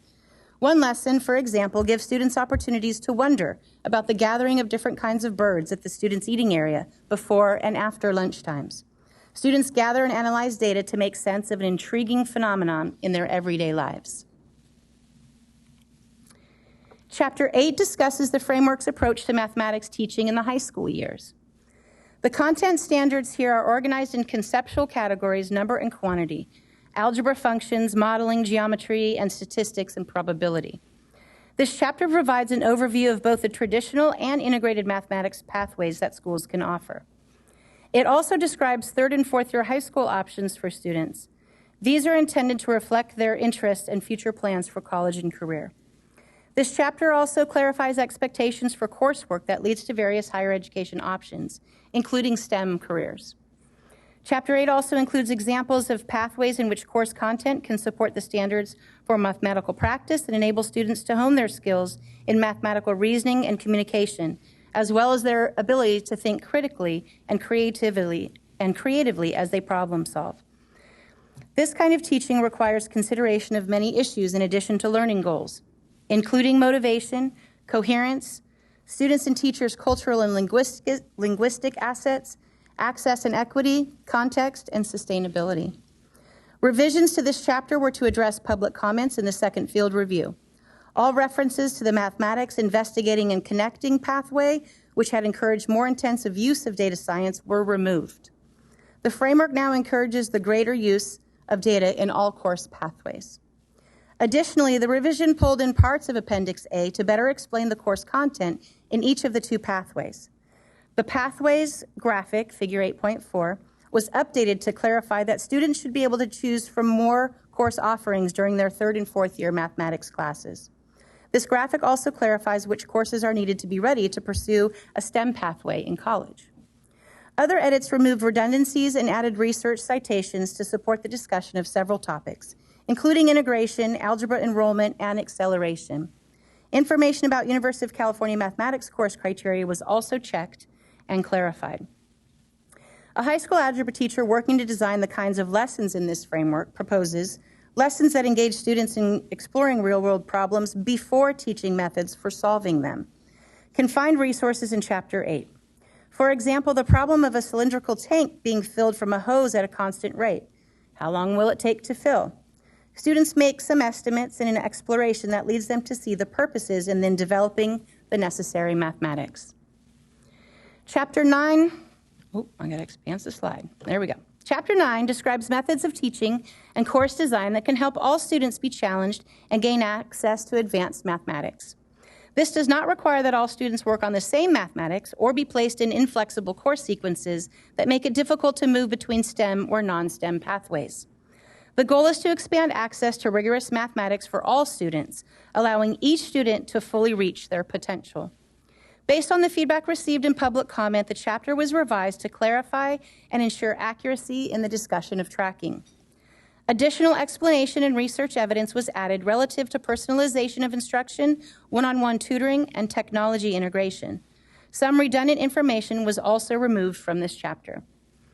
Teachers who recognize the diversity of student achievement and seek ways to ensure that all students receive appropriate support and challenge can find strategies in Chapter 9, including personalized learning approaches, such as allowing students to work through courses at different paces, with advancement based on work that demonstrates their readiness.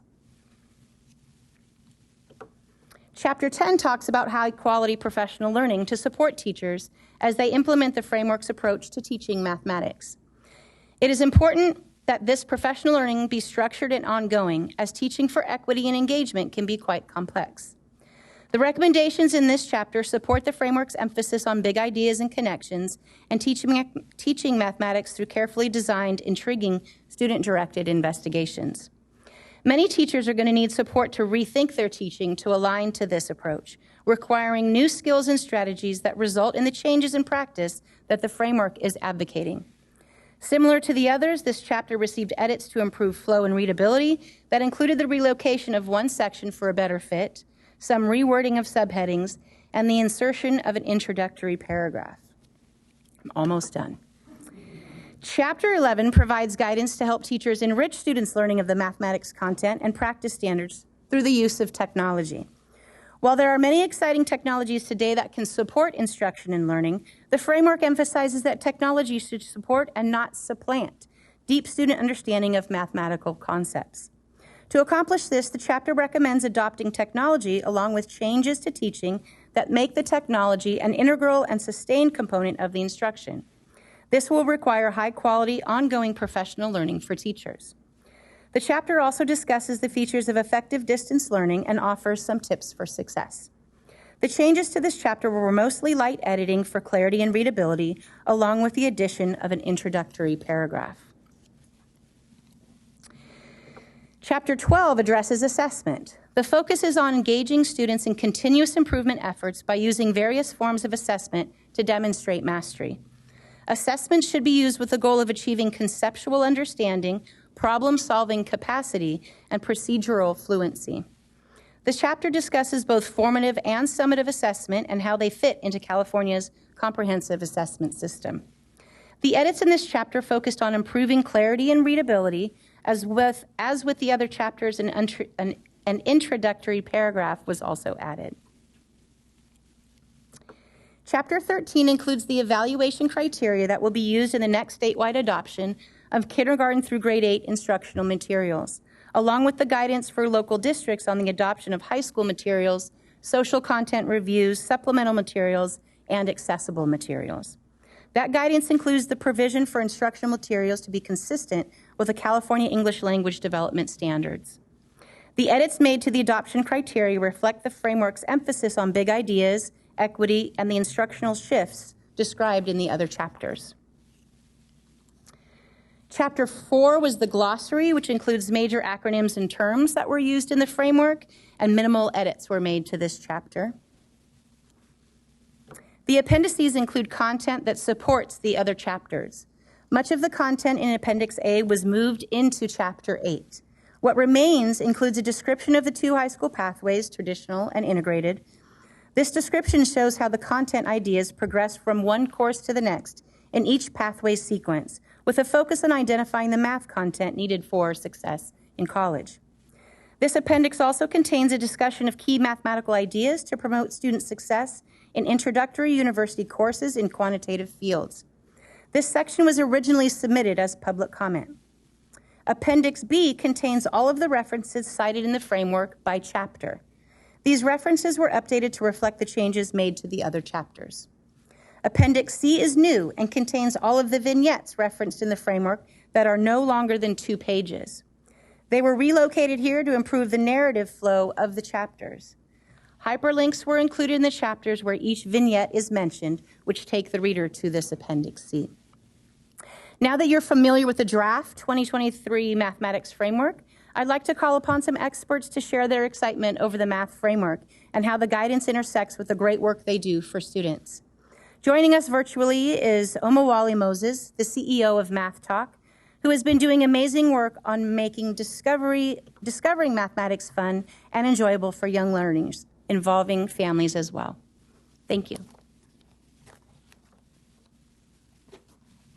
Hi, everyone. Thanks, Dr. Hammond, and thanks, Mike, for having me. So my name's Omo Moses. I'm the son of Bob and Janet Moses, the father of Johari and Kamara, and the founder of Math Talk. And so if you can move to the next slide. When I was a kid, my dad founded an organization called the Algebra Project, and the Algebra Project really sought to make the connection between children learning math and their ability to participate in the economic and political life of this country.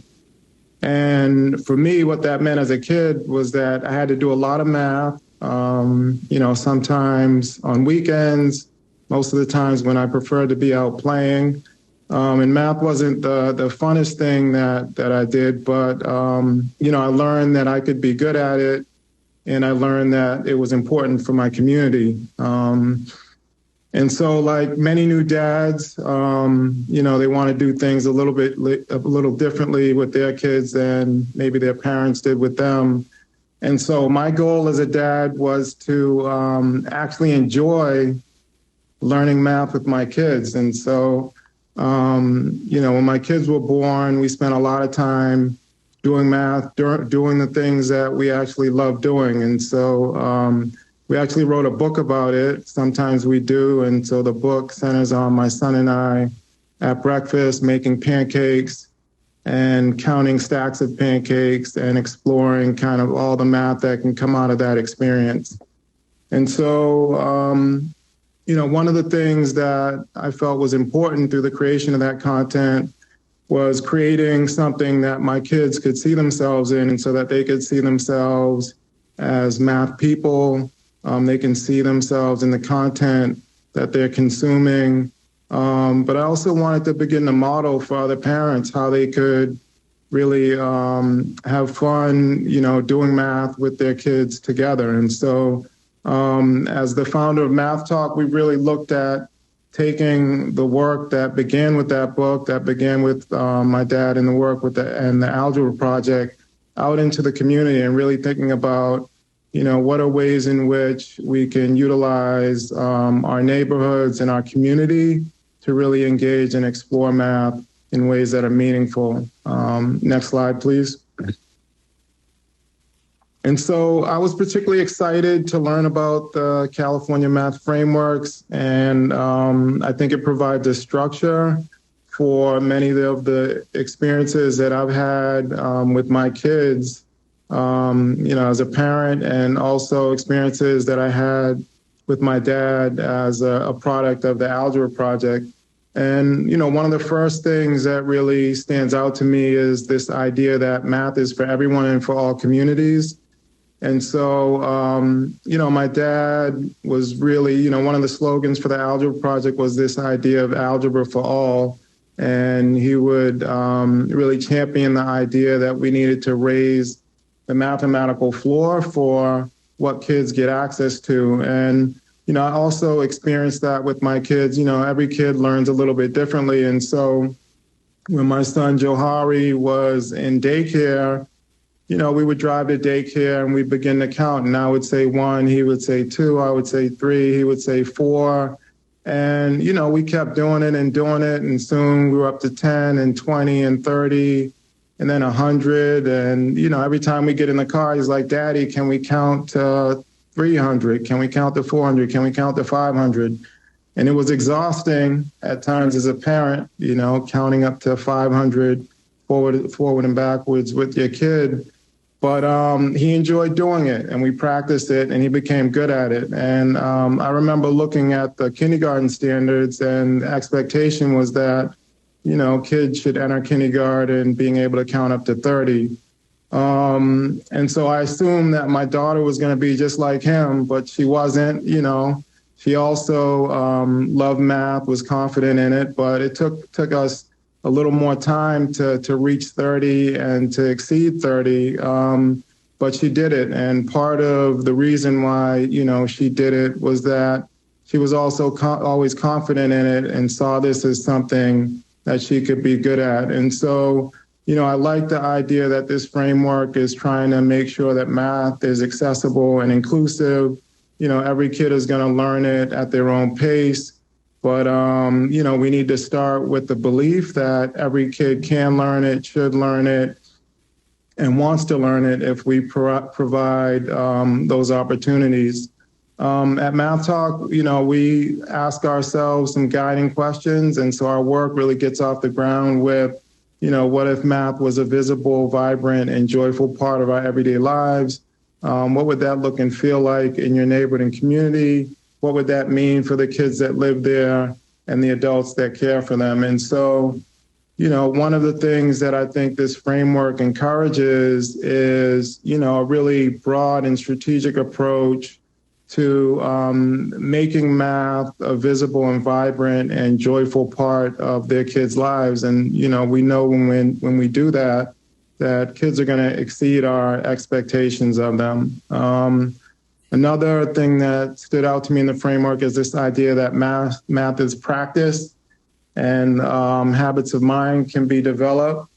And so, we did math everywhere. Like we did math on the train, at breakfast, in restaurants. We talked about it. We kind of built things. And, as we did that, kind of the kids continued to get better at it. And they didn't even see themselves as doing math. They associated, when the kids wanted to do math, it meant that we were going to go to the restaurant and count the condiments or create stacks of different things. And so just their sense of what math was and kind of their ability to relate to it was much different than when I grew up as a kid. And so in relationship to that, this idea of multi-dimensional approach benefits learning, I think that's really important. And I could see how, my kids began to make connections as we explored things like on a basketball court with, things that we were manipulating, or as we walked and kind of sat at a bus stop and made observations. As we went into a grocery store and began to look at the different shapes and sizes of things and things we can count and things that were grouped, all of these things promote the idea that math is everywhere. And part of the work of Math Talk, as we see in this picture, is like, how do we create kind of opportunities for kids to really experience that? And so, we've thought intentionally about, how do we activate public spaces and provide playful prompts and playful things for kids to do so that they begin to see, math is something that's in their world and that's something that's a part of them. We've also looked at technology as a way to help kids kind of see and engage with and deepen kind of the math that's all around them. And, I think some of the power of the new technology connects to this idea of content and application being taught as one. And so with the Algebra Project, we always, looked at learning math in a context that was familiar with kids and learning math through your own everyday language and thinking about ways in which your experiences can be translated into more mathematical language and more mathematical ideas, and helping kids make connections between what's familiar to them and also, these broader big ideas and concepts. And so next slide, please. And so for me, I love this idea of math being driven by investigation and these questions, why, how, and what. And I just know, with my kids, with my nieces and nephews, with all kids, like, they love to play the why game and they're inherently curious. And, I've found that, math can be a way for kids to begin to explore their world and to begin to understand kind of the world that they live in. And I think of this as like kids developing a math lens. And so I remember, with my own kids, I would initially initiate all the interactions and conversations. And then it got to a point where, they were the ones that were beginning to initiate kind of the interactions and conversations. And so we feel, that's particularly important. I think another thing that is important is that kids have fun, particularly in those early years with math, that math can be learned through games. And again, it's learned through things that kids enjoy, and kind of through that joy and through that fun, there's more practice. And as people practice things, they get better at it. And it's an opportunity to continue to connect those things to bigger concepts and reveal more about the world we live in. And so I like how the framework really looks at kind of that investigation and looking at understanding how, the world around us, but also beginning to use math to think about, how we might change things or what the future might look like in the world that we live in. Another piece that has always been important that I see reflected strongly in the framework is this idea of just content connections. And so, I remember kind of how I could go from a conversation about a stack of pancakes to going outside and talking about like a flock of birds to like a flight of steps, and then connecting that to just this broader concept of grouping. And just saw how, as my kids began doing addition in different ways, began learning how to multiply and divide, that those experiences, that language really created a foundation for deeper mathematical understanding. And so, we see the how, the why, and the what of the framework is really encouraging learning from everyday language and experiences, and connecting that to mathematical ideas and more formal mathematical language that has real world applications. Next slide, please. And so, my hope is that the framework can be used to positively change relationships children and families and educators have with mathematics in a positive way, and to support the creation of a culture of learning math in our communities. And so, for children, I think, they all can learn math. They all want to learn math. There's no anxiety around it. You just got to turn them onto it. And when you do, kind of the sky's the limit.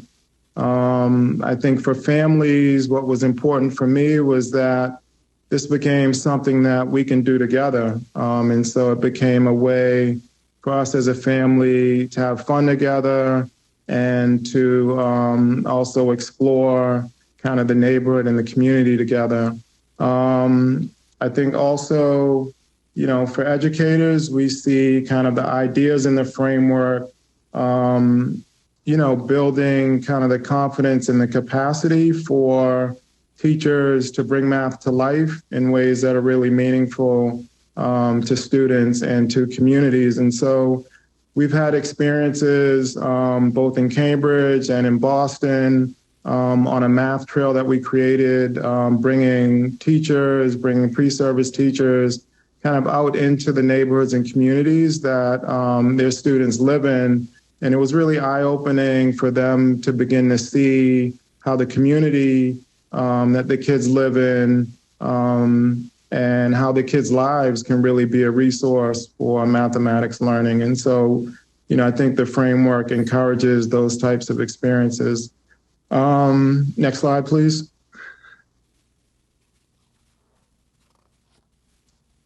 Yeah, so I guess, the last thing I'll say is, as a parent, I'm excited about how the framework can inspire kids to love math in the same way that my kids developed a deep love for math. Excited to see how the framework can really support families to do math together and for folks to begin to see math as something that can be a social thing and not just something that we do as individuals. And then as the founder of Math Talk, I think the framework represents an opportunity for partnership that will encourage the support of educators in bridging learning math in school, in the community, and at home.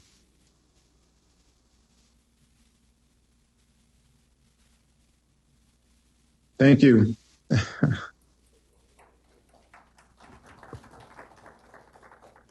Hopefully you can hear that resounding applause for you, Omo. Thank you so much for the exciting presentation showing how the guidance in the mathematics framework has already been applied in your organization.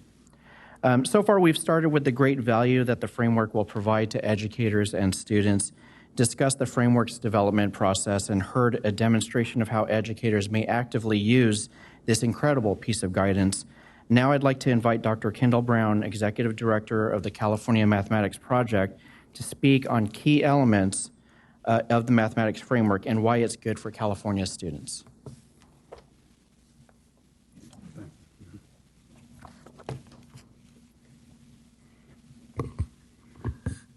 President Darling-Hammond and the board, good afternoon. My name's Kendall Brown. I was a Midland High School mathematics teacher in the Los Angeles Unified School District for over 10 years, where I taught everything. Thank you. Everything from pre-algebra to pre-calculus. If you can go to the next slide. I'm also the executive director of the California Mathematics Project, which I'll refer to as CMP. Return. And we are one of 9 subject matter projects. Return, you can hit return again. The California Mathematics Project's regional sites are housed at UC and CSU campuses, and we bring together mathematicians, mathematics educators, and classroom teacher leaders to provide professional and leadership development for K-12 teachers of mathematics. You can continue to hit return. We also have a couple of mandates, and one of them is to implement the California Mathematics Framework and Standards, and we're also mandated to work in low-performing schools and districts. Given CMP's mandates, I'm honored to speak in support of the current draft of the California Mathematics Framework, and in my remarks today, I'd like to specifically address chapters 2, 9, and 5 in that order. Next slide. So I appreciate that the framework explicitly addresses equity. Chapter 2 does a great job of explaining the why of equity and engagement. The chapter acknowledges the problem by using standardized test scores and graduation rates to illustrate the disparities with respect to race, ethnicity, and socioeconomic status. Hit return. The chapter also provides actions that teachers can take to address the disparities. Strategies like using assets-based perspectives, active learning, culturally relevant and responsive teaching, and the chapter also illustrates the 5 components of equitable teaching. You can hit return. There are also wonderful vignettes and snapshots that are a part of this chapter that help to illuminate those specific teaching practices. And I also appreciate the connections, you can hit return, to the National Council of Teachers of Mathematics Principles to Action, a nationwide document that really helps to illuminate the kinds of teaching practices that are needed to support equity and engagement. Next slide. For too many students, low-income students of color, they are only exposed to low-level and skill-based instruction. Chapter 9 advocates access to rigorous mathematics instruction for all students. Return. The chapter also addresses this issue of flexible grouping structures from kindergarten through high school. As a classroom teacher, I found that some students who may have excelled with number and operations might have struggled with geometry and measurement, or students who understood algebraic thinking also had difficulty with probability concepts. For those reasons and many others, it's important that teachers think flexibly about when and how they group students to avoid stigmatizing or labeling students in ways that negatively impacts their math identities as they go through school. Return. The Chapter 9 also provides strategies for teaching to diverse students, and hit return, and it also addresses multidimensional teaching, which includes lecture, investigation and exploration, as well as open-ended tasks. And it also provides organizations like mine with a direction. In addition to Chapter 10, I think this chapter also helps to think about the direction for professional learning that's going to be needed to support the framework. So you can hit return. Lastly, I'd like to talk about Chapter 5, which addresses the issue of data science. So why data science? Data science is a multidisciplinary approach that combines principles and practices from the fields of mathematics, statistics, artificial intelligence, and computer engineering to analyze large amounts of data. The high demand for data science has been linked to the rise of big data and its increasing importance to businesses and other organizations. You'd be hard-pressed to find an organization, a government entity, a business that doesn't use large data, right? Data scientists earn an average salary of about $110,000 in the United States. And according to the U.S. Bureau of Labor Statistics, data scientist occupations are expected to grow by 36% in the next 10 years, much faster than average. Now, over the last 10 or more years, a variety of data science courses have been implemented in California, and I'd like to share the results of analyses of the impact of some of these courses. And so in 2016, the California Department of Education funded the California Math Readiness Challenge Initiative to fund the creation and implementation of five senior-level mathematics courses.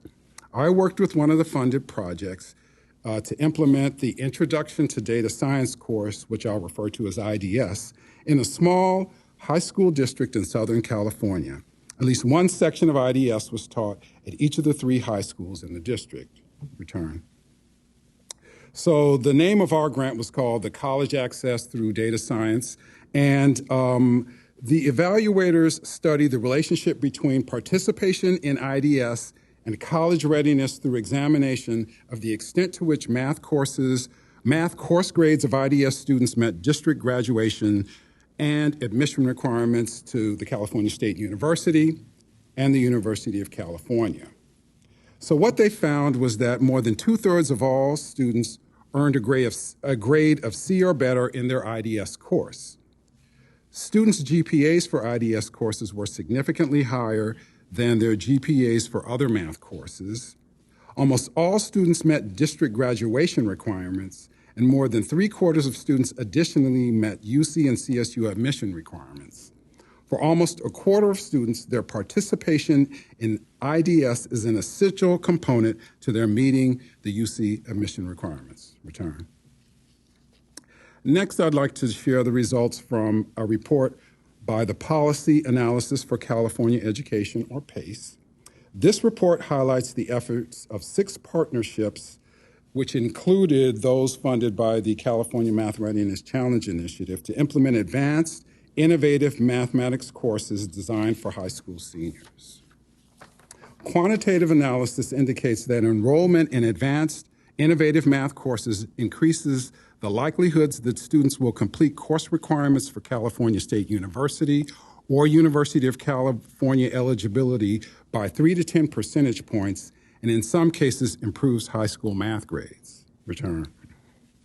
In a report by the Los Angeles Educational Research Institute at UCLA, this report studied the implementation of 2 alternative math courses implemented in the Los Angeles Unified School District, Transition to College Mathematics and Statistics, and IDS.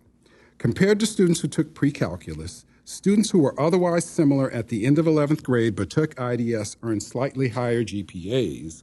The study found no statistically significant difference in college enrollment for similar students who took IDS instead of pre-calculus return. And then lastly, a study funded by the Bill and Melinda Gates Foundation and conducted by the Stanford Graduate School of Education details the findings of a year-long study of students taking a data science course in 5 high schools across 4 districts in California. The study found that students who took the high school data science course were more racially and socioeconomically diverse than is typical of advanced mathematics courses, that the students scored at significantly higher levels on a test of algebra with data than students in Algebra 2 classes, that the students enrolled in significantly more mathematics courses than comparable students not taking data science, and that the students reported that their learning in the data science course was more meaningful and relevant than in previous math courses. So I'll end by just suggesting that what we don't have is data about post-secondary course taking and degree attainment of students who've taken data science. And so that would be a great study for CSU, UC, and CDE to fund. And with that, I will return the floor back to Mike.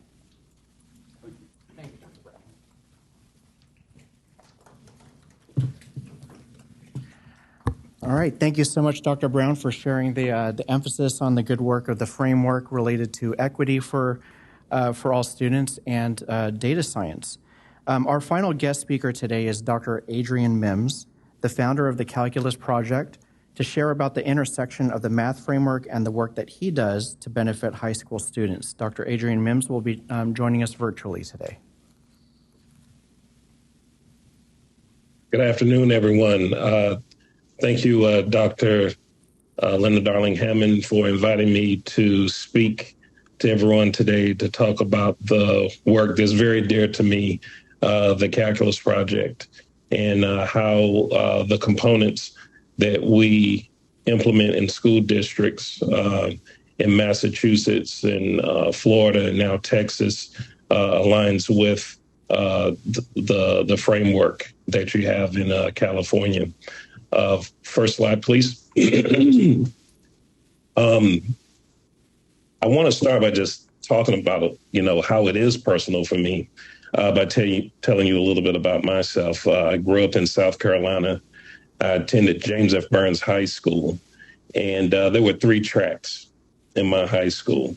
The first track was you'd go through high school and you get a high school diploma, and those students usually would go work in a textile mill or they'd go into the military. The next track was a vocational track where you'd go through high school half of the day, and then the remaining part of the day, you'd go to R.D. Anderson, which is a vocational school, and learn a trade. The third track, which is the track that I was in, is the college prep track, which was supposed to prepare you for college. And I traveled on that track from 9th grade all the way to 12th grade with 3 other Black students.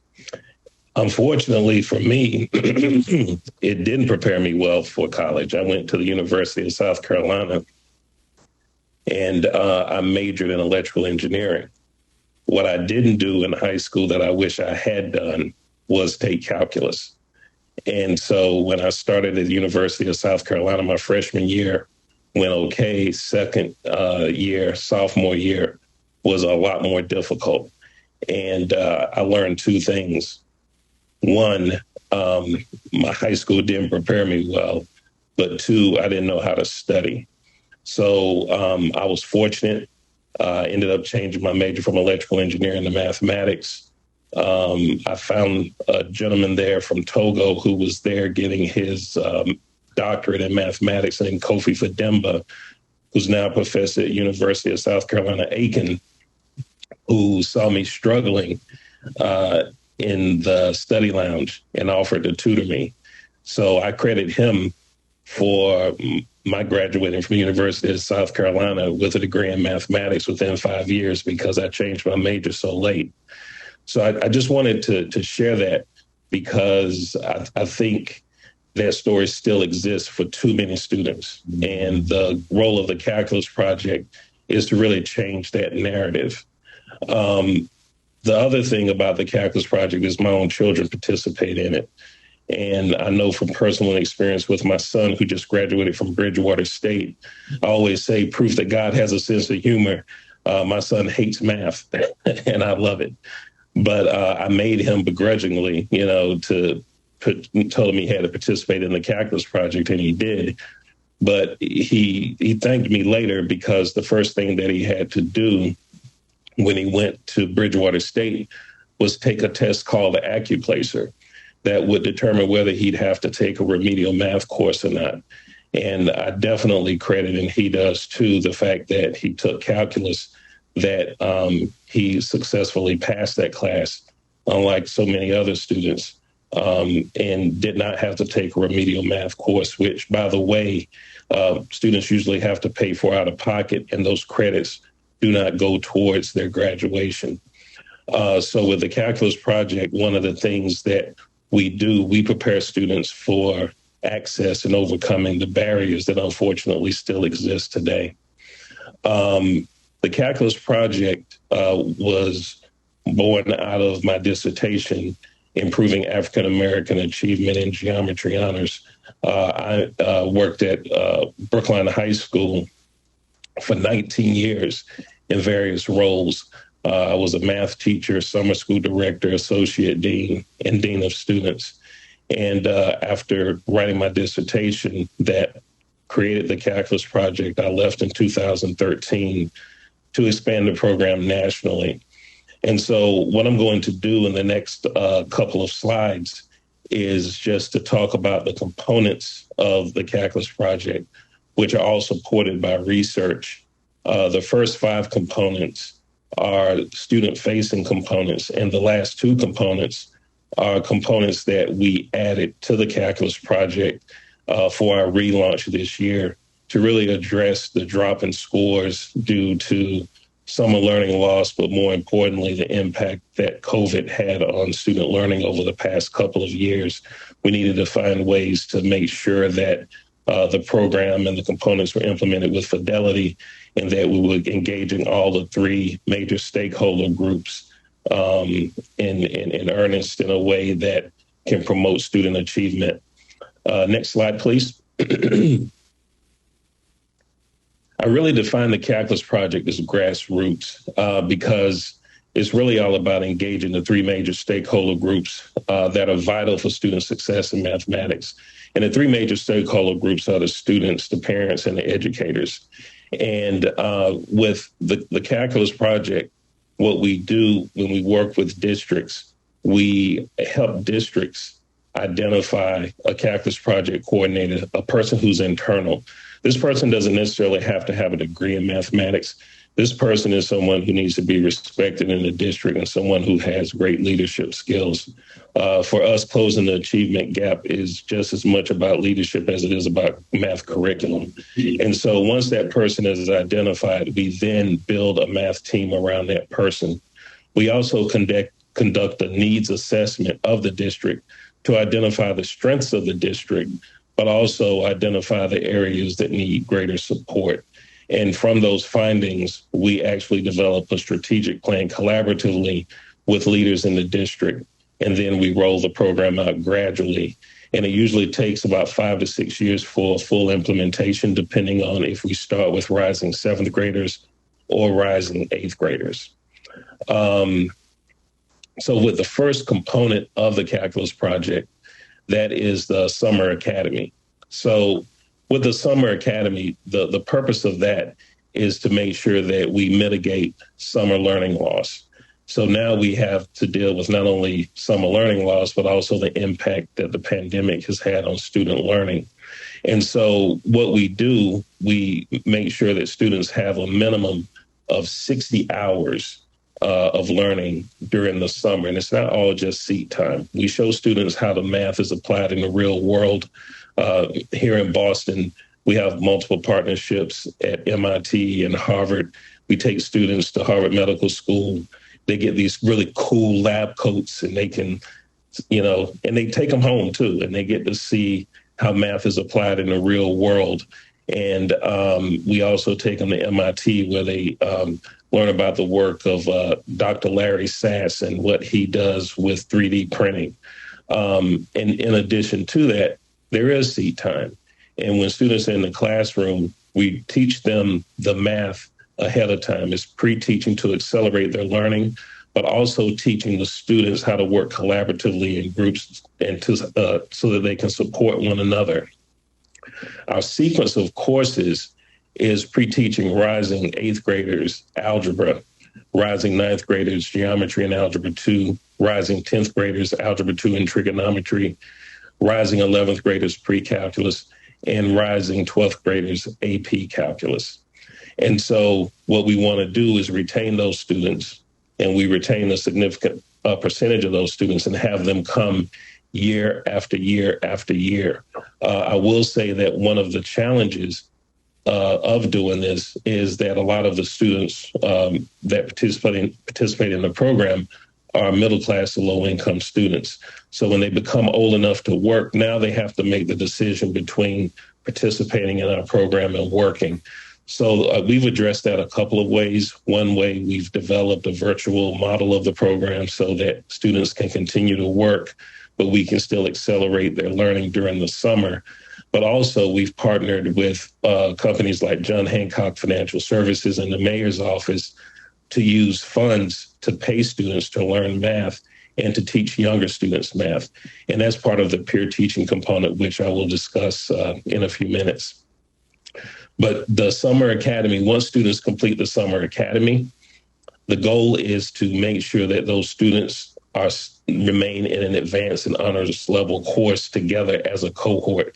So we populate an honors or an advanced level math course with about 40 to 50% of those students being in the calculus project, so that they can hone those skills of collaboration, but also some of the habits that we've worked with them to develop that successful students possess. We want students to build agency and own their learning.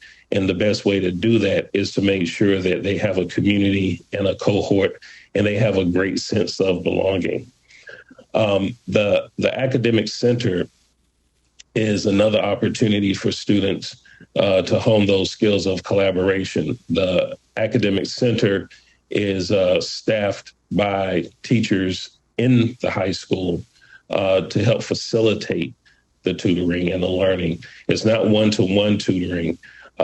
If you were to walk into an academic center in a calculus project district, you would see students at tables working in teams to complete homework assignments, to study for quizzes and tests, to make corrections on quizzes and tests, and the teachers walking around to facilitate that.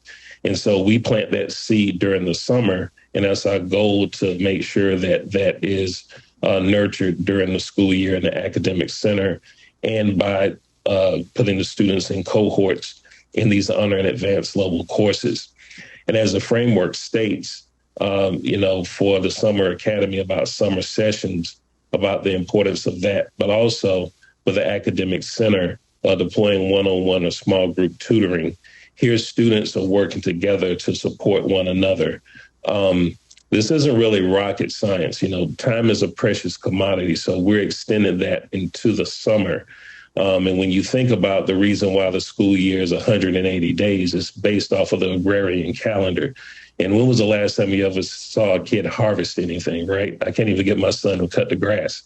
But that's very important that we utilize that time to mitigate the summer learning loss. The next component I'd already mentioned about the student cohorts, making sure that those students stay together during the school year so that they can build community and support one another. The peer teaching component is another important part. And actually, that wasn't an original component of the calculus project. That actually evolved over time because we really wanted to keep students engaged. It's probably one of our best components, I'll say, simply because we've been doing this work since 2009, and some of our peer teachers are now actually math teachers, and some of them have gone into to teach physics as well. And so what we wanted to do was actually step this up a little bit. So one of the things that we started doing a few years ago, we took our strongest students and signed them up to take the Massachusetts Test for Educators licensure here in Massachusetts. Anyone can sign up to take the test. So we signed some students to take the subject test for middle school math certification and for high school math certification. We just thought it'd be really cool. Of course, the kids who passed it, they're not certified to teach because you have to pass a communicational literacy and you have to also have a college degree.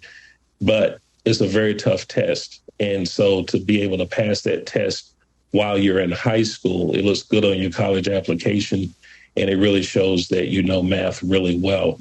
So planting the seed early with students through our peer teacher program has really led to them understanding the joy of mathematics, but also it helped them to build their confidence and deepen their knowledge. And for the students they're teaching, it had a profound impact on them because now they see young people who are a little bit older, who look like them and share their same language or share their same culture, be good in math. And it's a great way for these students to earn a living to help out their families. And so we're looking to ramp that up even more as we expand the work. The last component is the PRIDE curriculum. The last student-facing component is the PRIDE curriculum. The PRIDE curriculum is all about changing the hearts and minds of students. We want students to envision themselves as STEM people. And so what we do, we teach them about the contributions that STEM professionals of color have made so that they can help develop, so that they can develop a stronger math and science identity. But it also provides them with a blueprint for what it takes for them to be successful. It takes resilience, but also it helps them to understand that failure is part of the process to become successful. We have an acronym for FAIL, First Attempt in Learning. So the PRIDE curriculum is really all about building that resilience and helping students to understand that failing is part of the process. And they learn that by, learning about these people who've made significant contributions who look just like them. The last two components are the components that we implemented in the relaunch, just to make sure that the previous components that I mentioned are being implemented with fidelity. We wanted to develop, make this more grassroots and make sure that everyone had a seat at the table. And so we created the Parent Advisory Council. So all of the districts, this year we just formed a consortium of calculus project districts, and they have to implement these additional components so that we can turn these performance scores around. So with the Parent Advisory Council, it's comprised of students, parents, and educators. They will analyze data. They'll also look at some of the policies and practices, because we do know that some of these policies and practices that exist in schools are really part of the problem and not part of the solution. So we work collaboratively with school districts.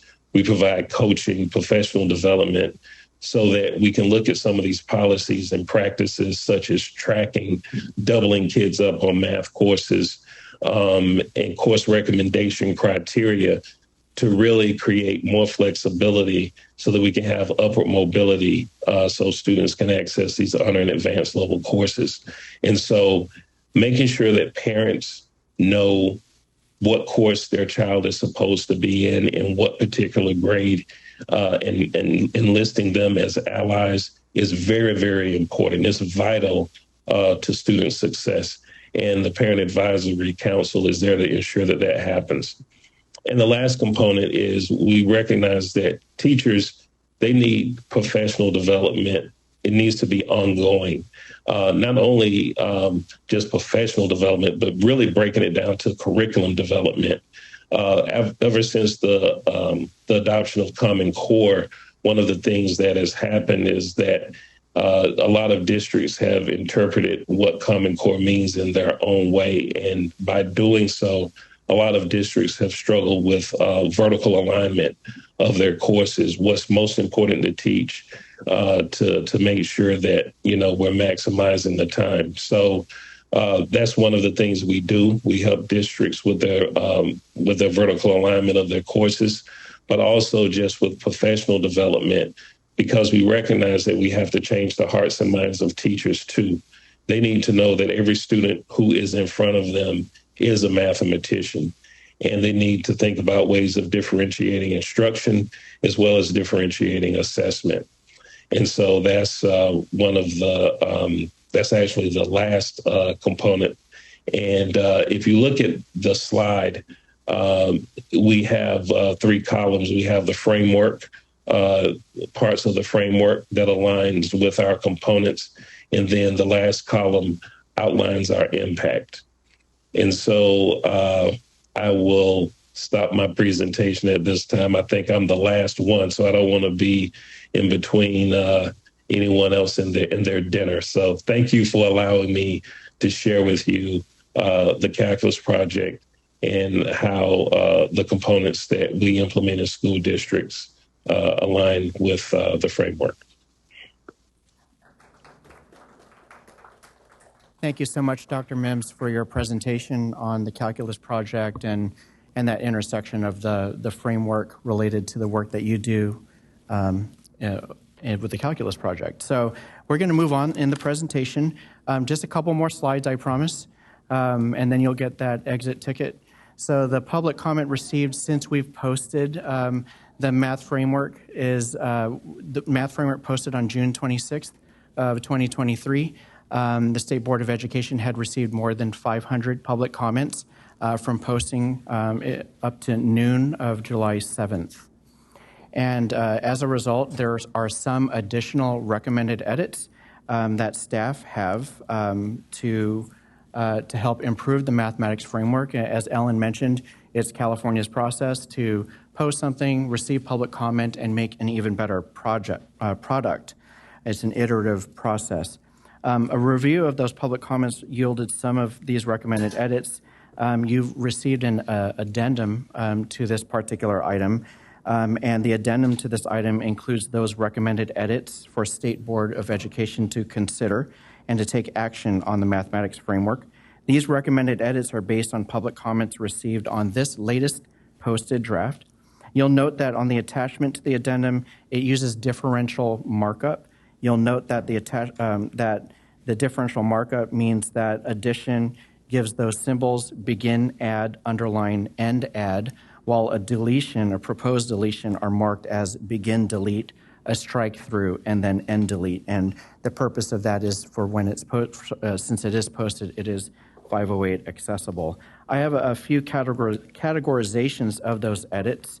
One is to ensure that the framework language is up to date and accurately reflects the most recent decisions related to the UC system, to ensure clarity throughout, including clarifying language about mathematics fundamentals, essential concepts, support for all learners, and middle and high school course options, and then technical edits related to grammar, punctuation, spelling, language choice, and style guidelines.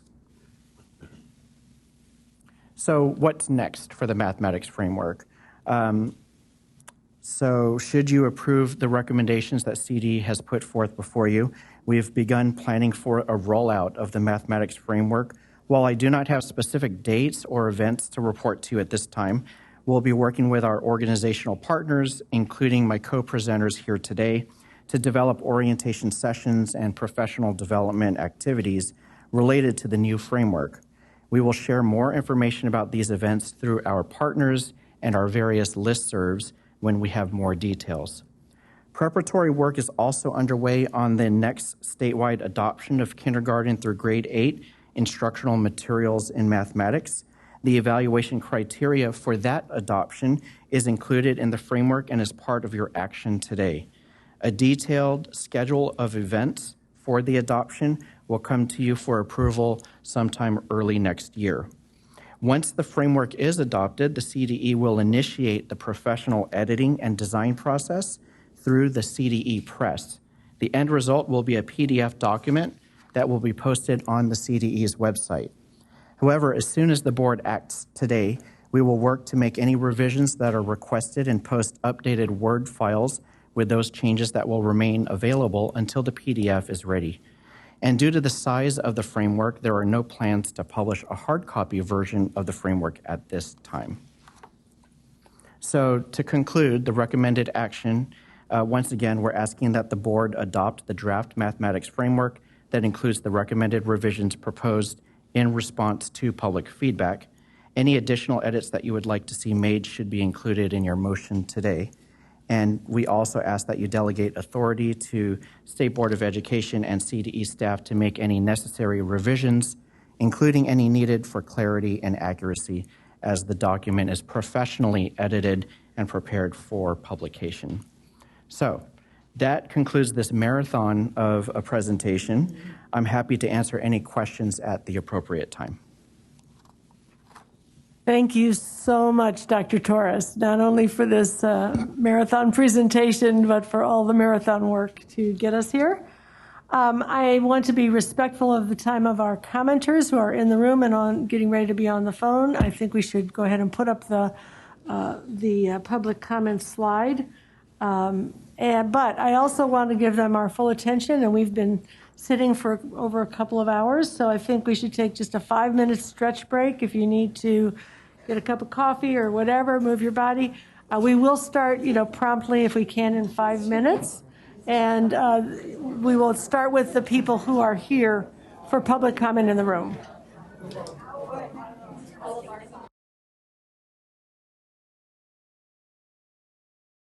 The public comment slide up, please, on the television. Thank you.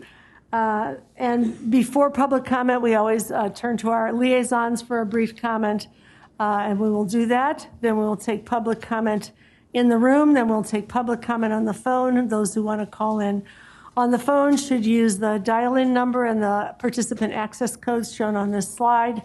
And I'm going to first turn to Vice President Glover Woods, who has been a liaison to the Instructional Quality Commission, for her brief comments, and then I'll make a few, and then we'll turn to comment. Thank you, President Darling-Hammond, and much thanks and gratitude to everyone who has been involved with bringing the mathematics framework to this point.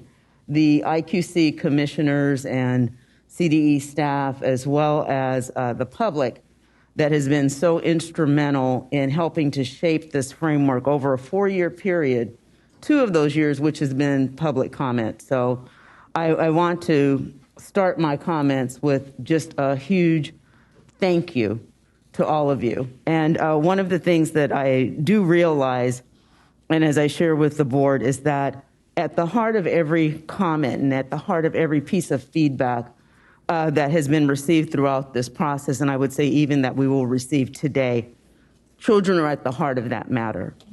And everybody wants to be sure that all of our students in California are able to be strong in mathematics content and that they're able to receive the level of instruction that is necessary for them to realize what life will be beyond high school.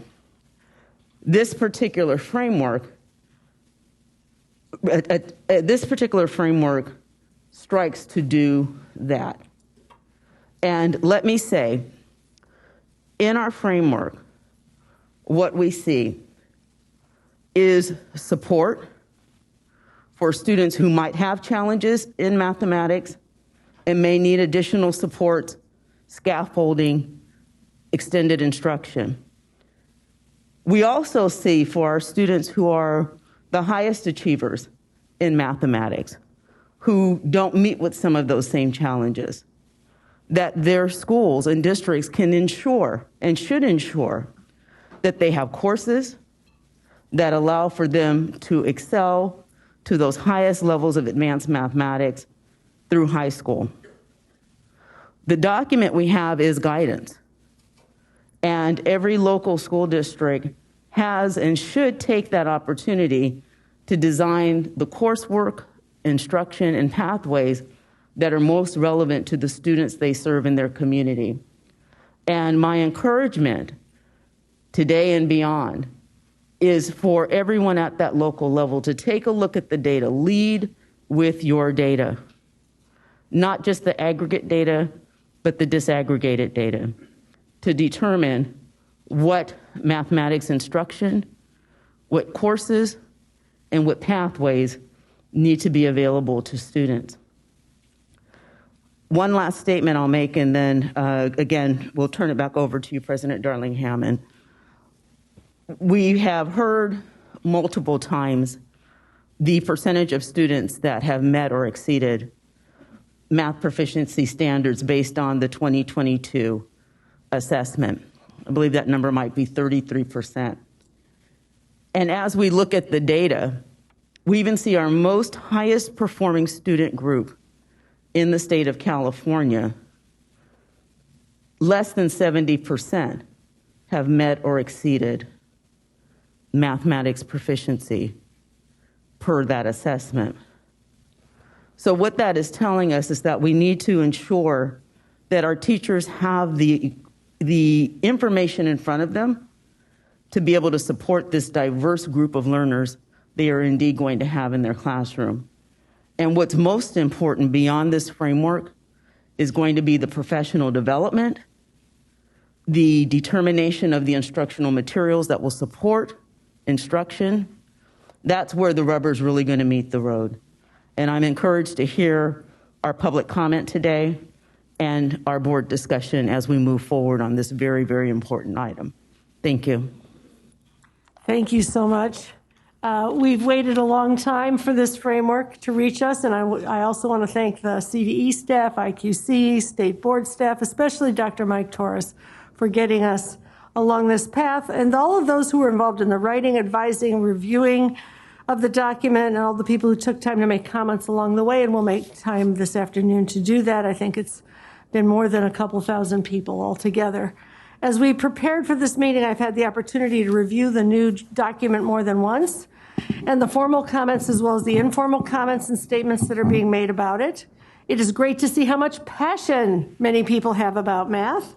I personally love mathematics, and I appreciate the kind of quotes in the framework about a society without mathematics. Affection is like a city without concerts, parks, or museums, that we really need for mathematics to be part of everyone's lives and something that we approach not with math phobia, not with math anxiety, but with math enthusiasm. The framework responds to this imperative, and many people care deeply about it.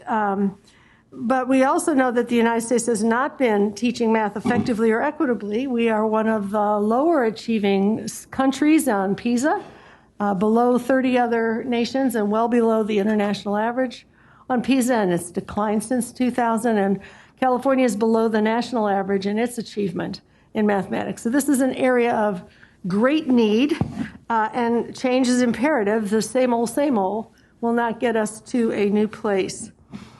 It's also obvious that some folks who have developed views about the framework have not read it closely.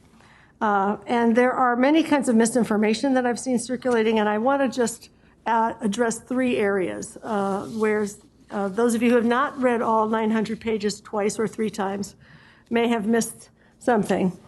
The first is the view that the framework would prevent students from getting to advanced mathematics by eliminating or discouraging students from starting the normal high school sequence, Algebra 1 or Math 1, in 8th grade, so as to get to calculus in the traditional course sequence by 12th grade. On the contrary, this draft of the framework explicitly encourages students who are ready to accelerate to do so and schools to support them in doing so. Chapter 8 notes that the CCSSM courses introduce algebra to all students in the normal sequence by 8th grade, and that with proper preparation, some students will be ready to accelerate to high school Algebra 1 or Math 1 at that time. The draft does note that an earlier California attempt to throw all California students into Algebra 1 in 8th grade was not successful for all students. And this was partly a result of lack of planning for curricular readiness. And the framework goes on to describe a more successful strategy to accelerate all students based on a study over 6 cohorts of students in a New York school. And it describes how that set of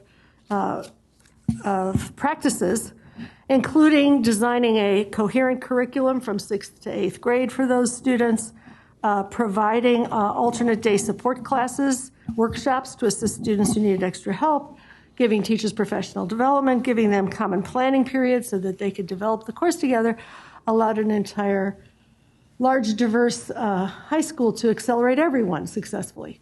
So we are interested in success for those who accelerate and for schools to take into account the strategies that would work. And Chapter 9, the framework discusses at length how schools can offer multiple junctures for acceleration, not only at 8th grade, but throughout high school, so that there are multiple ways to get to higher level math. It discusses on page 10 of Chapter 9, lines 230 and following, if people want to find it. Multiple ways, it says, so that students may accelerate at any time during middle or high school. Many of the kinds of strategies that Dr. Mims just talked about are described in that chapter, including opportunities for students to not be stuck in a tracking system that has only one pace and one destination, which is one of the problems with the traditional tracking that we've had, which tracked many people out of the possibility of getting to higher order math, but including things like pursuing additional study options at various junctures, providing additional support and expanded learning time with co-requisite courses, things like the Algebra Project and the Calculus Project, also providing opportunities for personalized instruction, for intensive tutoring, and we have a suggestion in the framework that the board consider creating a math working group to discuss and clarify possible high school pathways that would allow students who start with Algebra or Math 1 in 9th grade also to get to calculus by the end of high school. I will say that the framework does also review what high-achieving countries do in math. Most of them offer an integrated sequence of Math 1, 2, and 3, and they go to calculus. For those who want that path, and they sometimes specialize and differentiate at that point. My point is, we should be thinking about how we get most students to higher order math, not only those who in early elementary school are already obviously on a path. The old way, the status quo, was to place students in these separate unvarying tracks from early elementary school, with some leading to advanced math and others on a train track that had a destination that would be other than that. Those placed in the lower tracks were often disproportionately, have often been, disproportionately English learners, students of historically marginalized groups, African American, Native American, Latinx, Pacific Islander, those who immigrated at a later time in their school career, those who had not had the benefit of preschool. What we want is not a single destination, but a flexible set of pathways to get students to higher order math. A second area is that some commentators, mostly outside of California, who seem to see the world through a polarized math war lens, have that pits investigation and inquiry against solid learning of math facts in ways that assure fluency and proficiency, have claimed that the framework would abandon math facts for young students in favor of what they characterize as inquiry, an either-or characterization, that this is not accurate in the framework. And I would encourage a close reading of Chapter 6 for those who are concerned about that, which covers TK through 5. It makes clear how teachers can follow the Common Core state standards in mathematics for helping students gain fluency and learn standard algorithms throughout those grades. For example, in Chapter 6, page 23, line 533, it talks about how by second grade, students should use their understanding of addition to solve problems within 1,000 and develop, discuss, and use efficient accurate and generalizable methods to compute sums and differences of whole numbers. Students in the primary grades become proficient in addition and subtraction using methods that make sense to them. This proficiency helps them prepare for fluency, defined here as not using any physical meaning-making supports, and using a standard algorithm with fluency by grade level 4. I looked at the chapter wondering what this came from. Indeed, the chapter references means for developing fluency 28 times, means for teaching the use of standard algorithms 43 times, mentions investigation about that same number of times, 47 times. So there's quite a balance between this idea of inquiry and developing the both-and approach to math that is meaningful, engaging, deeply understood, and efficient and readily accessible. There's further clarification in the addendum about some language there that would make that crystal clear. The third area and the final area that I want to address is that the framework encourages students to take courses in high school that might not prepare them adequately or support their aspirations to enter a STEM career. And that's a very important thing. We want truth in advertising. We want students to know how to get to those careers.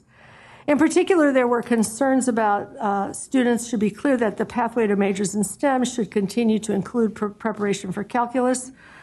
This concern arose because of the options that have been encouraged by CSU and USC and their recent policies to get more students to take more math past the 2-year requirement, and they've approved a range of courses for Area C in the A through G requirements, of which some were flagged as meeting a standard of advanced mathematics for 3rd and 4th years of math. The framework does discuss these options and displays them in Figure 8.4. For clarity, the text and the figure note that courses other than Algebra 2 or Math 3 on the pathways could take students off the pathway to calculus that is expected for STEM careers. And so we want to be sure that people, if they're making choices that fulfill different other aspirations, know that that is the case. The framework also describes lots of pathways to calculus at many junctures, as we just discussed, and as Dr. Mims referenced. And it recognizes that these options can support math taking for those who would otherwise drop math at 10th grade. Remember that the high school requirement in California for math is only 2 years. And one of the interests that the CSU and the UC and others have had is to get kids to take 3rd and 4th years of mathematics. And some of those courses, and there are examples in Chapter 8 on page 33 and 34, of students who have various aspirations and want to take financial algebra, statistics, programming courses, and other courses, and so on. So quite a bit of attention has focused on the UC decision to authorize data science as an Area C course that could validate Algebra 2. And questions have been raised within the UC system. The board of, what does BORS stand for? The UC committee that determines these things decided to look at this question and had a meeting on Friday, July 7th. So it was just last Friday. And sent us comments indicating that there would be further evaluation of whether all data science courses meet the standards for advanced mathematics. And our addendum incorporates their comments. We want to be sure to accurately represent the policy of the UC-CSU system, even as it may be being adjusted. So that is taken into account, and there is no place in the framework that identifies data science as a course that is validating Algebra 2. We did ask for clarification of the exact policy decisions that were made on the 7th, even after that comment was filed. And we got this statement that I'll just read to you so that you know what the latest information is. It is from the Executive Director of the Academic Senate. It says, at the University of California and across higher education, there's always a debate over curriculum and pedagogy amongst faculty. On Friday, July 7th, the Board of Admissions and Relations with Schools, BORS, continued an ongoing dialogue on what advanced mathematics courses may satisfy the math requirement for undergraduate admission. There's been continued discussion about the adequacy of a small number of data science courses, not data science broadly, in the context of our system-wide student preparedness expectations. During the Friday meeting, boards voted to establish a working group to examine the criteria that determine whether a course is considered advanced math and to draft a charge for their undertaking over the coming months. As board's work group begins forming and developing its charge, the university will still recognize the existing advanced math courses approved to fulfill the subject requirement, including pre-calculus, calculus, linear algebra, trigonometry, statistics, discrete math, and courses in data science for this year's applicants to the university.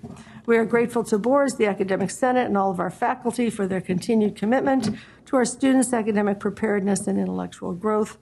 And we are clear with our higher ed colleagues that the framework will ultimately accurately portray their decisions in that process. So I wanted to be sure that we had that information as we go into the public comment period. I think one of the things that we need to be clear about is that even as we know the status quo is not adequate, at the same time we have to be careful and deliberate about ensuring rigor and that this is equity for excellence, not in lieu of excellence. And I think the framework has striven to make that clear in multiple ways. And with that, we'll, I think, open the floor for public comment. I would say, do we have commenters in the room? But I think I know the answer to that question.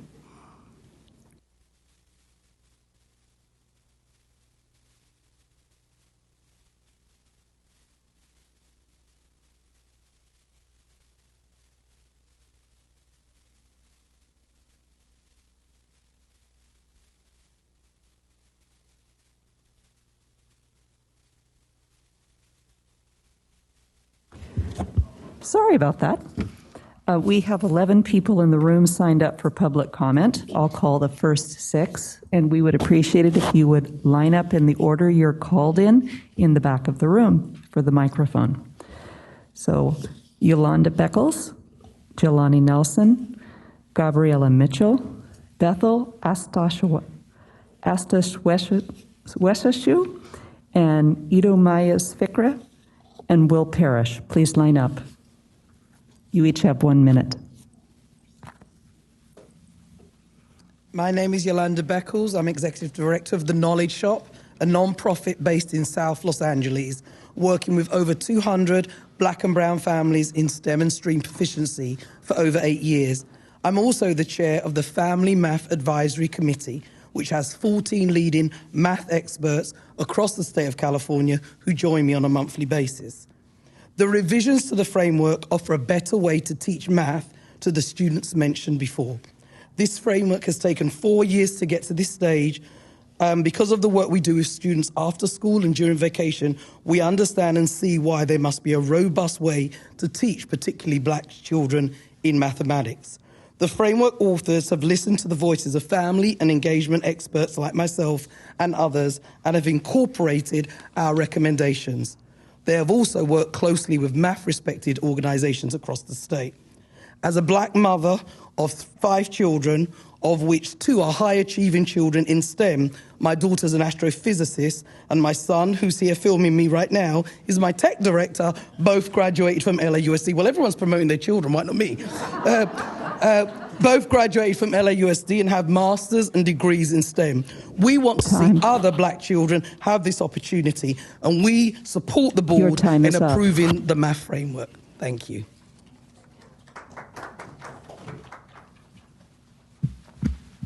Begin. Good afternoon, all. My name is Jelani Nelson. I'm a professor and incoming chair of computer science at UC Berkeley.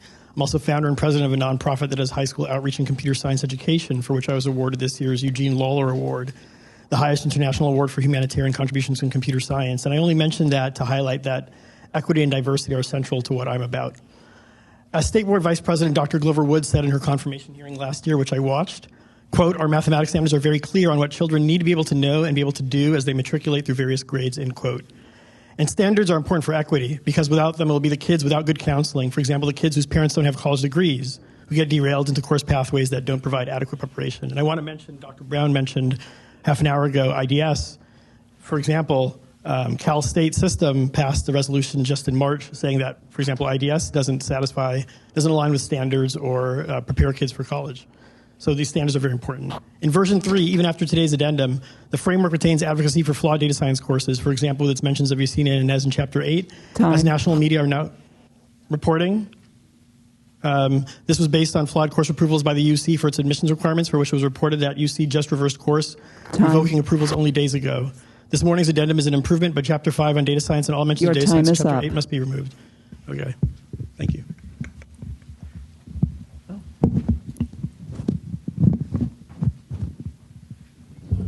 Sorry. Okay.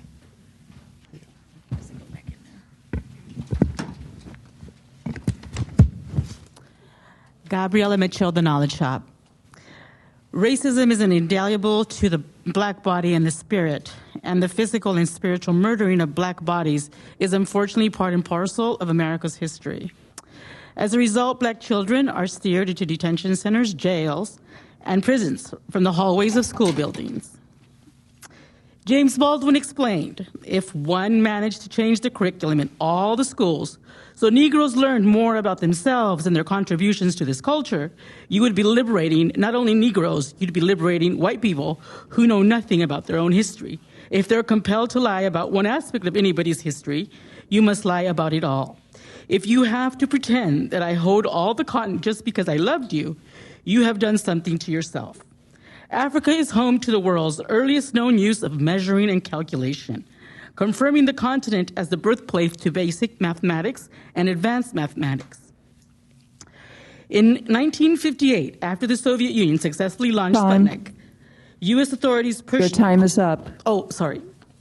Thank you. And I just wanted to add that I'm really appreciative that the framework is highlighting the fact that we should highlight, STEM areas that are difficult and challenging for students. Thank you.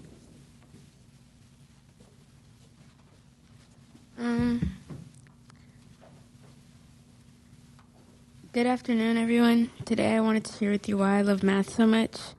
Here are a few reasons why I have a passion for math. Firstly, math is not just a subject we learn in school. It's a tool that helps us understand the world around us. It challenges my brain and makes me think creatively. Secondly, math is everywhere in our daily lives, whether we realize it or not. We use math in many activities. When we count our pocket money or calculate how much time it takes to get to school, we are using math. It helps us manage our money, understand the measurements, and even make predictions. Math is like a secret code that unlocks the mysteries of the world. Thirdly, math teaches us valuable life skills. When we learn math, we also learn to think logically and critically. Whether we are faced with a difficult decision or trying to find a solution to a problem, math helps us think in a structured and organized way. Lastly, math is a subject that keeps on evolving and expanding.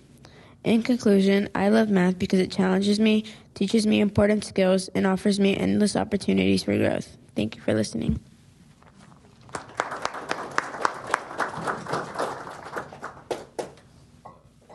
Good evening. My name is Edamais Fikre. Today I'm here to talk about something that is often dreaded by people all over the world. Mathematics. Yes, you heard it right. Mathematics and why I love it so much.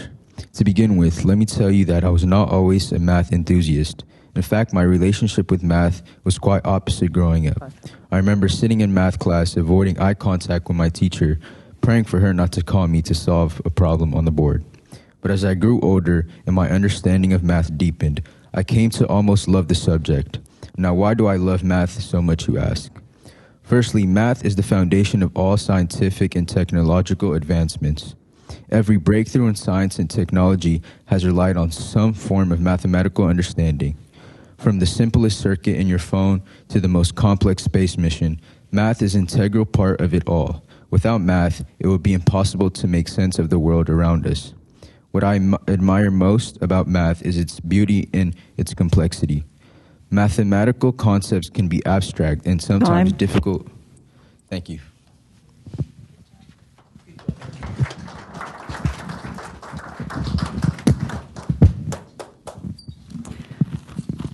So our next speaker should be Will Parrish. Will be followed by Steve McDougall, Michael Malioni, Manuel Buenrostro, Efren Mercado, and our final speaker, Brian Rivas.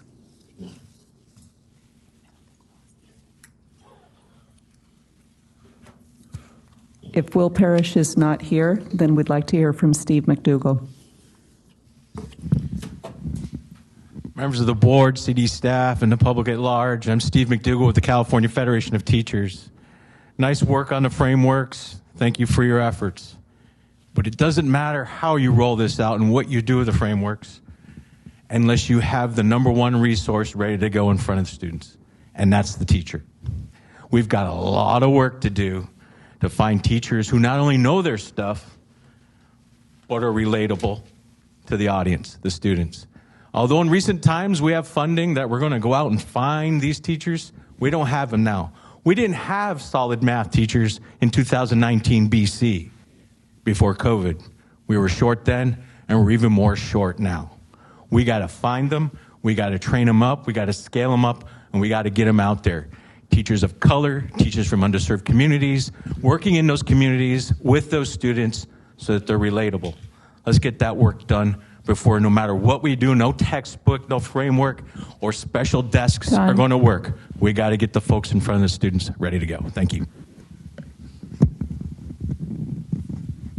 No applause?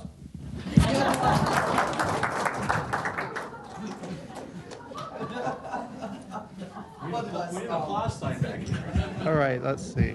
Is this, hello, everybody. Hello, Madam President and members of the board. My name is Michael Malioni. I'm a STEM tutor and the founder of Save Math. I've been following the framework since the first field review, and my issue with it remains the same. The framework shortchanges our STEM-inclined students. The structuring around drivers of investigation is an indirect and blinkered view of math, which obscures many of the more common fundamentals that we rely upon across all fields. There's no conclusive research to support it, and also organizing around big ideas, as expressed in the CMF, fails to ensure that students are learning and connecting the necessary details. It's teaching experimental science and social science instead of math and dismissing content that's not obviously related to those particular areas. This will put students at a disadvantage with regard to college or career STEM readiness, and more broadly, adoption of this framework will only worsen the existing proficiency crisis. If adoption changes the meaning of proficiency, that's not viable over the long term. It's a scandal in the making, so I urge you to reject this framework. Thank you.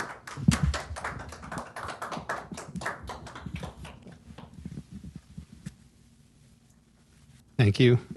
Good evening, members of the board and staff. Manuel Bonrostro, Director of Policy at Californians Together.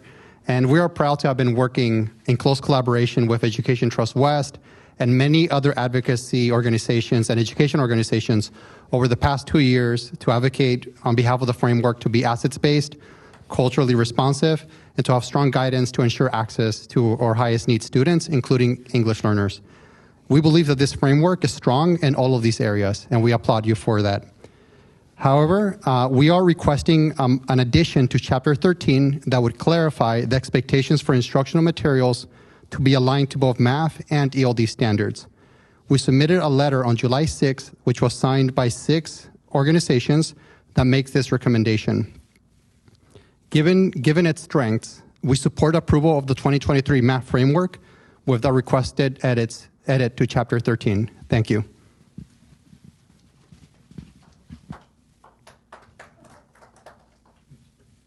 Madam President, members of the board, I'm Brian Rivas, speaking on behalf of the Education Trust West. We support the framework. We're asking you to adopt it. We want to thank you and your staff for all of the work and the hours that went into it. In a nutshell, math has been a stumbling block for a lot of students of color in achieving college and career readiness, and research shows it doesn't have to be that way. There are ways that we can reshape the way we think about math so that all students are given an opportunity. You just have to do, I think, a few basic things. One is teachers have to believe that math is for everybody. Students have to see themselves in the content, and that has to be done in a way that is culturally relevant. And we have to think deliberately about including students like English learners in the math curriculum, because historically they've been sort of set aside to English language development only. So we support this. We think it's going to take an important step forward to rethinking math and making opportunity available to all.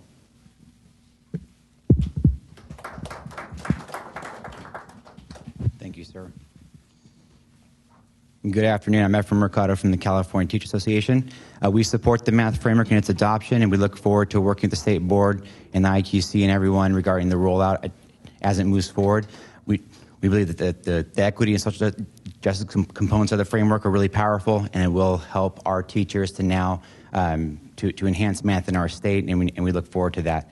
A couple of things that we want to call out as well. The statewide rollout, we look forward to partnering with the CDE and state board on that, and also focusing in on teacher-led professional development, and also working with the CTC to integrate the new framework into the TPEs for the teacher prep programs.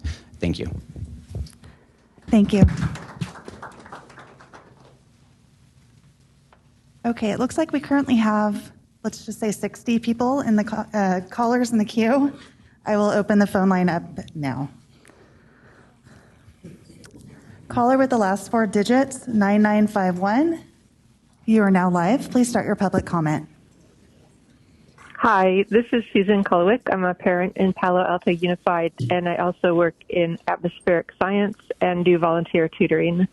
And thank you for your efforts on this framework. The new version is much better, but I would also urge you not to accept the framework until Appendix A shows pathway to calculus by 12th grade or earlier, which, as we've heard from previous speakers, is needed for STEM majors in college.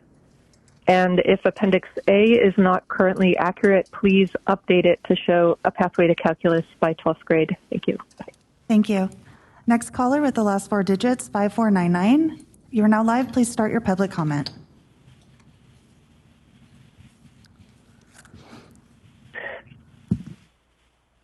Caller with the last 4 digits, 4963. You are now live. Please start your public comment. My name is Brian Conrad. I'm a math professor and the director of undergraduate studies for math at Stanford. As the son of an award-winning high school math teacher, I've overseen many efforts to broaden access to fundamental math and have won multiple teaching awards. The recent revision of the CMS has failed in its responsibilities to the board and the citizens of California. The CMS still does discourage 8th grade Algebra 1 in chapters 8 and 9, and despite the 10-year failed experiment in San Francisco, contradicting the work of Bob Moses and Adrian Mims. Its coverage of the standards is incomplete and nearly impossible for parents to navigate, and its guidance to teachers and publishers lacks practical details. Misrepresentation of citations remains. This morning's edits barely scratch the surface. It remains confused and misleading on data science, contrary to the skills needed by employers in 4-year college degrees in quantitative fields such as data science and economics. Nobody with real expertise in data science has been involved, so Chapter 5 has to be removed. Math is powerful and useful, but the CMF remains shackled by ideology, misinformation, and disorganization. I urge the board to delay the vote so the core problems can be fixed. Thank you. Next caller with the last 4 digits, 2949. You're now live. Please start your public comment. Hi, my name is Ron Buckmeyer. I'm professor of mathematics at Occidental College and a 2023 fellow of the Society for Industrial and Applied Mathematics. I urge the board to approve the framework. I believe that mathematics is a human endeavor and that math is created, done, learned, research taught by humans, and I believe that the framework communicates this idea and will, in the inclusion of data science at the high school level, will improve mathematics learning for all our students. Thank you. Next caller with the last 4 digits, 4829. You are now live. Please start your public comment. My name is Katrina Godo. I am an alumnus of California Public Schools and a 2022 graduate of the University of California, Berkeley. I'm calling in support of the inclusion of high school data science courses in Chapter 8 of the Mathematics Framework. During my senior year, I authored a thesis that relied heavily on quantitative data analysis. That thesis earned me highest honors in political science and one of 3 finalist nominations for the Political Science Departmental Citation. To get there, I had to conquer a quantitative methods requirement that my California public school education left me drastically underprepared for, and my anxiety about my own quantitative literacy almost led me to self-select out of the honors program entirely. Our California public school system should not leave our students playing catch-up at our state's own elite universities. For this reason, I emphatically urge the board to adopt the framework. Thank you. Thank you. Next caller with the last 4 digits, 9415. You are now live. Please start your public comment. Members of the State Board of Education, my name is Marcos Montes, and I'm calling on behalf of the Southern California College Attainment Network. Our network collectively serves more than 200,000 students and families in our region and is composed of 118 college access organizations.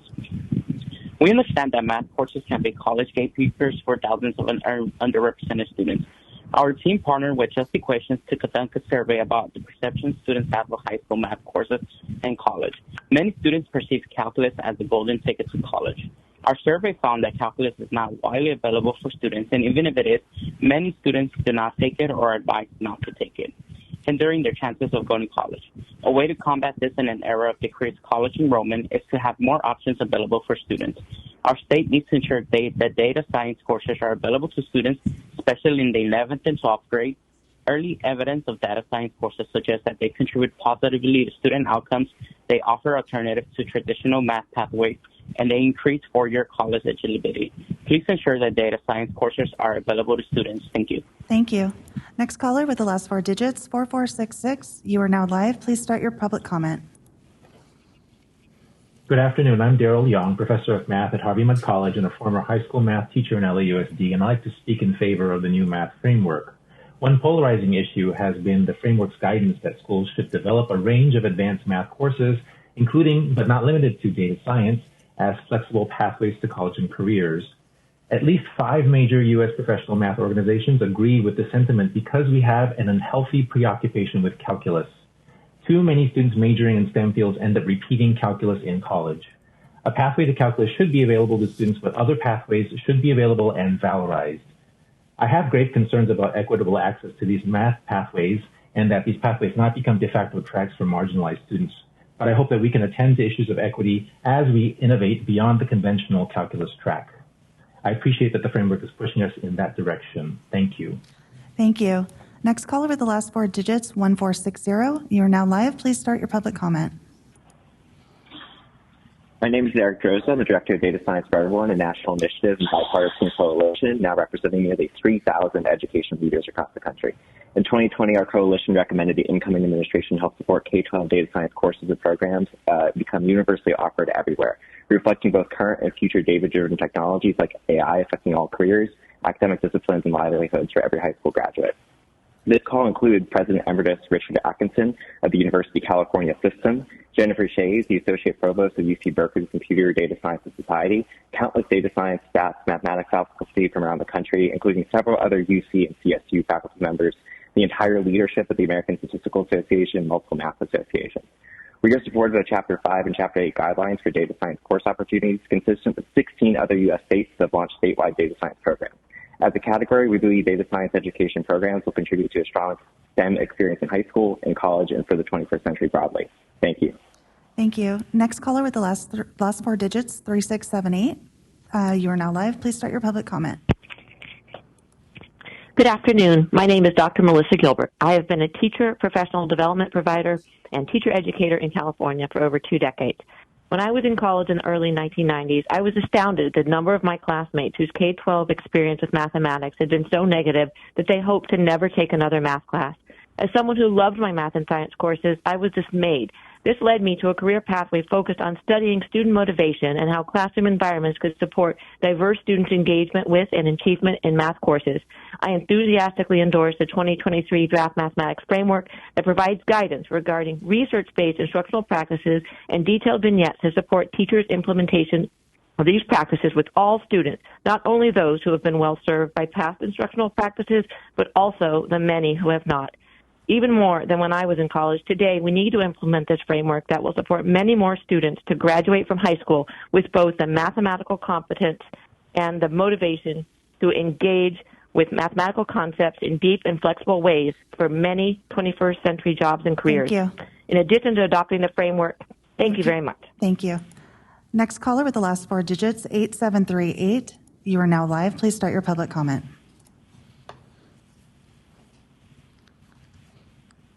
Caller with the last four. Greetings. Greetings. My name is Padil Seshayar. I'm a tenured full professor of mathematical sciences at George Mason University and also the chair of the U.S. National Academy of Sciences Committee on Mathematics Instruction. As a computational mathematician and data science scientist myself, I'm happy to hear about the emphasis the California Math Framework places on the importance of data science, and I'm here to support it. The inclusion of data science at the high school level is extremely important for career readiness for the next generation. we are in the day and age of going beyond the educational philosophy of here is the mathematics, go solve the problem, to here is the problem, let's find the mathematics to do it, let's find the data to do it. And so it's very important to have such a high school data science course, which is important for all students. And I actually was the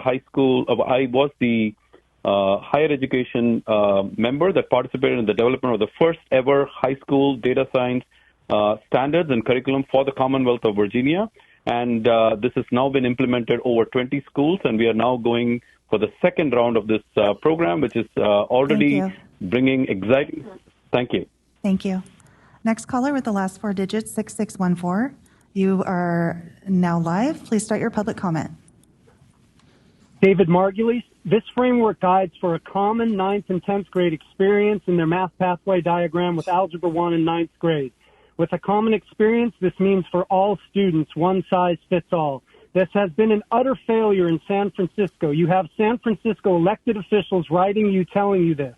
You have an open letter you ignored from the STEM community clearly explaining the failure of this and how it especially harms socioeconomically disadvantaged students. Enabling STEM careers of SED students is obviously not a goal of this framework. However, education codes protect students from you. These codes both expect the math placement of one student to differ from another and make it illegal for you to force students to repeat courses they are already proficient in, making your recommendation of a common experience illegal. This framework guides districts towards knowingly harmful and illegal policies and should be rejected. Thank you. Next caller with the last four digits, 0101. You are now live. Please start your public comment.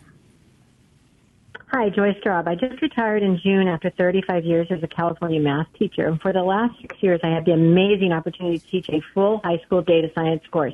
This course transformed my own teaching practices in these later years and transformed the lives of many students. Data science by nature brings equity into the classroom. Special ed, English learners, and calculus students work side by side, each as an expert in their domain area and engaged to work. Students who had a dislike for math suddenly were transformed into math lovers. They became skilled in statistical analysis, computer programming, and critical thinking, valuable skills needed to navigate this world. Students found themselves capable of communicating their mathematical findings and interpretations, a natural outcome based on the high engagement to research current issues and to share their capstone research findings with authentic audiences. Since I also taught AP statistics, I saw many students who never would have taken an AP math course take AP statistics. The DS course completely prepared them for this. I witnessed their success, with many now wishing to major in statistics or data science. So I totally support the incorporation of data science as described in chapters 5 and 8 with expectations of high rigor at the high school level. Thank you. Next caller with the last four digits, 5959. You are now live. Please start your public comment. The board president and members, my name is Dr. Philip Obwehi. I'm a math coordinator at Los Angeles Unified School District. I'm here to speak as a math educator, member of the public, and a parent. It is commendable to see that math foundations of data science is included in the math framework draft. Thanks to the committee. In LAUSD, we have been implementing data science as a high school math course. In Introduction to Data Science Ideas, which Dr. Kendall mentioned earlier, students develop logical and critical thinking skills and connect data to other mathematical concepts. Students understand statistics through data visualization, data organization, and use data to make informed decisions. Students learn how to program in RStudio, which is a programming language. This skill is needed in IT field, and students are equipped early enough to pursue careers in data science and computer information technology. They learn distributions, probability, simulation, data collection methods, predictions, and models. And in some instances, students use participatory sensing systems. Students collect and analyze data using mobile phones and web technology. Thank you. Thank you. Next caller with the last four digits, 6833. You are now live. Please start your public comment. Yes, my name is Kathy Jordan. Thank you. It's laudable that the SBE and authors of the framework seek to find ways to help struggling math students. Certainly all want to see California's math students attain greater proficiency. But the proposals put forth in the math framework are not the way to do it. They will not accomplish it, and as in San Francisco Unified, it will make things worse. In contrast to what President Darling-Hammond said, in Chapter 10, lines 808 through 810, The framework recommends a common middle school experience, which means to discourage Algebra 1 acceleration in grade 8 or earlier. Thus, the California Math Framework's proposals mirror what was implemented at San Francisco Unified, which failed with decreased student math proficiency and increased inequity. These proposals disadvantage those who rely solely on the public school. In the zeal to help struggling children, it seems that the authors of the math framework have placed ideology ahead of results. Thank you. Your time is up. Please reject the proposed framework. Next caller with the last four digits, 4044. You are now live. Please start your public comment. Hello, my name is Kelly Statham, and I want to speak in favor of adoption of the 2023 California Mathematics Framework, specifically the inclusions of Chapters 5 and 8.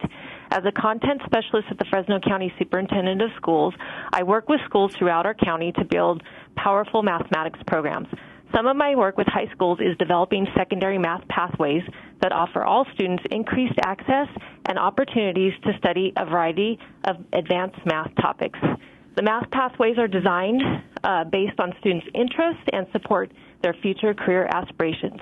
One course that high schools are excited to offer is data science. Data science brings a greater sense of the relevancy of mathematics to students' lives by giving them tools and skills to better understand their world. Through the inclusion of learning on data science and the development of math pathways, we are creating college and career-ready graduates that are better prepared for the challenges and opportunities that California children will face in the future. Thank you. Thank you. Next caller with the last four digits, 0427. You are now live. Please start your public comment. Ma Bernadette Salguero, CNC President-elect and Board Member of Todos Math for All, and also Assistant Director of ISTEAM for Santa Clara County Office of Education, and one of 20 Math CFCC that supported the development of this framework. I urge you to adopt the revised math framework. This framework responds to the structural barriers to math success, and we, educators, continually strive to collectively work to transform teaching and learning by empowering our students and their families.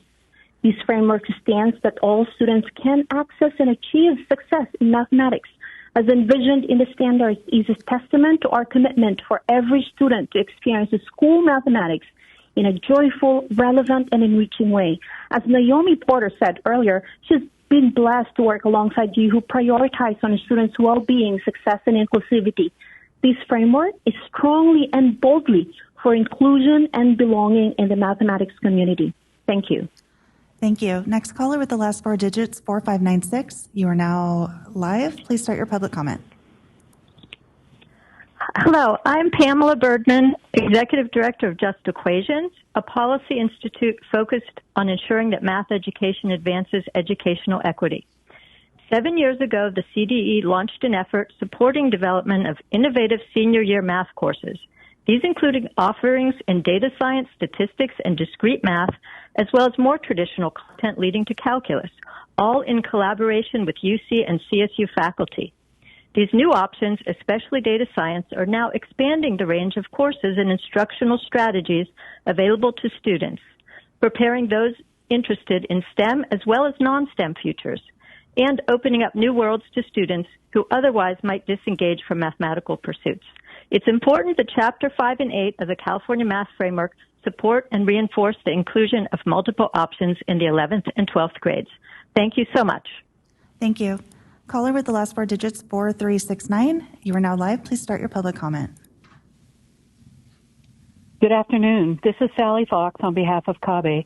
We support this new mathematics framework because it's the result of years of challenging work within a careful process of public review, input, and revision. It will have a positive impact on the math achievement of all California students, and especially multilingual learners acquiring English and other languages at school. We believe the recognition of families' cultural, linguistic, and mathematical knowledge as assets upon which to build skill and understanding will also lead to greater parent engagement. However, we would ask you to make the small but important change previously mentioned in Chapter 13, Criterion 1, in the instructional materials adoption. By explicitly embedding ELD standards, teachers will be more likely to meet English learners' needs.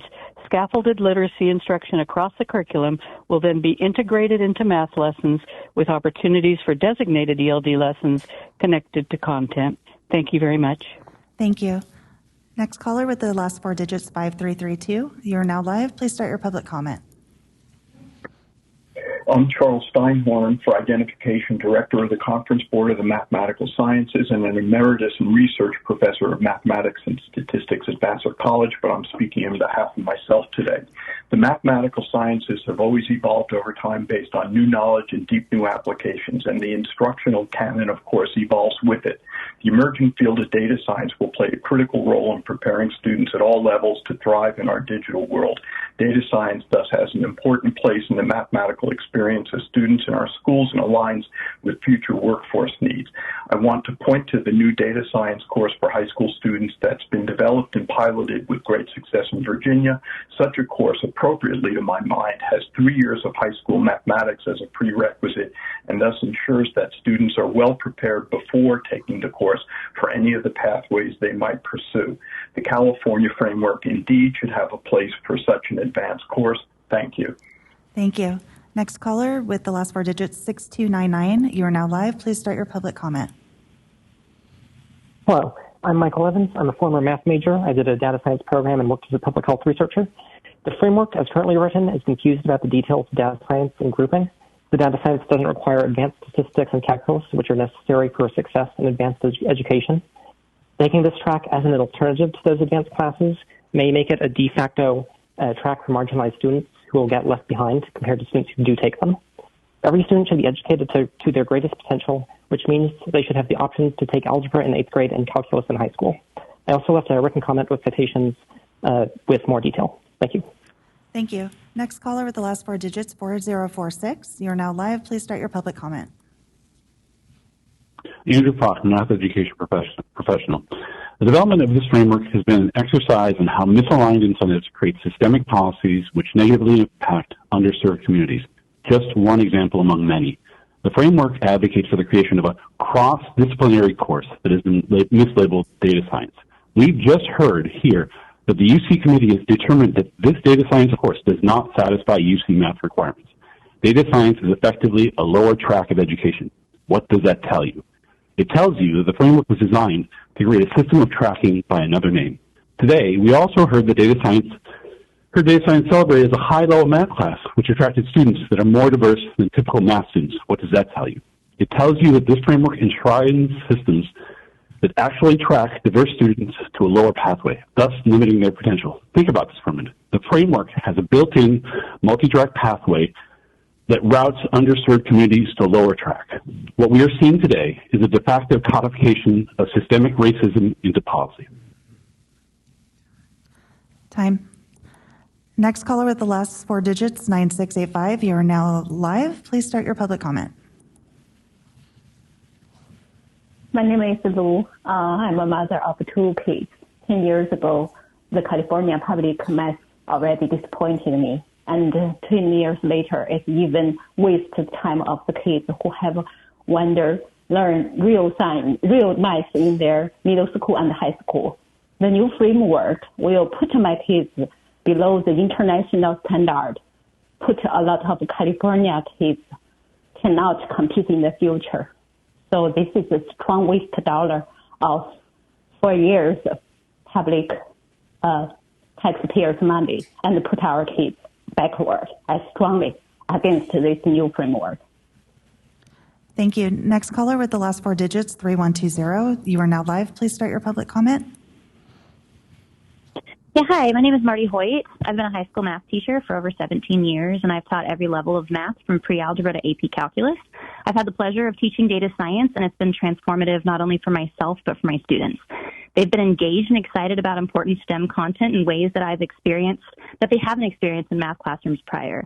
As opposed to algorithms taught disjointedly and in unconnected ways, students learn how data and mathematics can directly affect the world around them, and they become agents of change in their own communities. The overarching ideas of statistical analysis, technical writing, and critical reasoning were presented to students with tangible real-world data. As you can imagine, this was incredibly challenging to students, yet they persevered.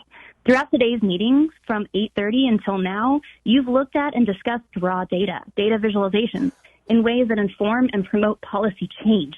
And yet very little of the skills you've shown all day are ingrained within the current math framework. It's 2023, and graduating students might be able to perform synthetic division, but are completely illiterate when it comes to data, and that's inexcusable. I enthusiastically support the new framework, and I'm excited to see California lead the way to ensure all students have access to higher mathematics, that they will prepare them, hopefully one day, to become a member of this board. Thank you. Next caller with the last four digits, 1256. You are now live. Please start your public comment. Hi, this is Minju. I'm a parent of high school students. While it is great to have students who have trouble learning math, however, the anti-merit statewide framework is to lower standards in the name of equity outcome. It would have disastrous ramifications on the quality of public education. America needs competent engineers, students, scientists, mathematics, and other STEM talents. More than ever, we simply cannot allow public education to keep spinning downwards.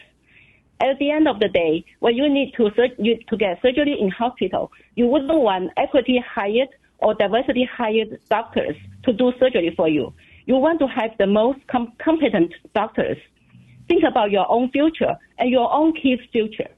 The equity-themed math framework is playing with fire by conducting the ideological experiment on our next generation. I urge you to reject this framework. Bring back real math, not equity math. Thank you. Next caller with the last four digits, 5291. You are now live. Please start your public comment. Math teaching time is limited. It shouldn't be focused on free inquiry, data science, social issues, and slowing down kids who are ready to advance. Students need to master the basics, understand them, and then move to more advanced concepts. You should not require summer programs to be able to accelerate. This dumbing down affects minority students the most, who have the ability to excel, but get sidetracked into classes that are not recognized by colleges and reduce opportunities and do not adequately prepare them for STEM careers. I urge you to reject this framework unless the presumed path is changed to calculus and beyond, to give our children opportunities in the modern world, to not only be accepted to college, but to succeed in college and after. Math needs to be differentiated. Students learn it differently. One size fits all doesn't work. Half the kids are bored, the other half are discouraged. The caller who said this codifies systemic racism had it right. This dumbing down of math doesn't help anybody. We're importing engineers into our state from other countries. Let's instead educate our kids instead of doing that and teach them proper math. No framework that discourages them should be approved. Thank you. Next caller with the last four digits, 5596. You are now live. Please start your public comment. Good afternoon, President Darling-Hammond and other board members. Liz Guillen, Public Advocates for the LCFF Equity Coalition. We thank the board, the department, and the Instructional Quality Commission for this process, for listening to the substantial public comments and input in developing the math framework. We're very pleased to see that the focus on equity in pedagogical approaches to teaching math remains from the previous version, and we support the recommendation that you approve it. However, we request that language in Chapter 13 around Category 1 for instructional materials alignment with standards be modified to ensure that instructional materials are aligned to the math standards and the English language development standards, in the same way that ELD alignment is expected in the English language arts framework. Thank you for your hard work. Thank you. Next caller with the last four digits, 6098. You are now live. Please start your public comment. Hi, this is Evan Shea. I'm currently a data scientist and a data science manager, and I've worked at two of the big five tech companies. As an educator, I've also taught the largest introductory machine learning and data science course at Stanford, which reaches 1,000 students every year in addition to 5 million online. I am in support of this framework. For too long, we've worked with data scientists who come from specific segments of society. Of the thousands of data scientists I've worked with, I can count the number of black scientists on one hand. This is an injustice.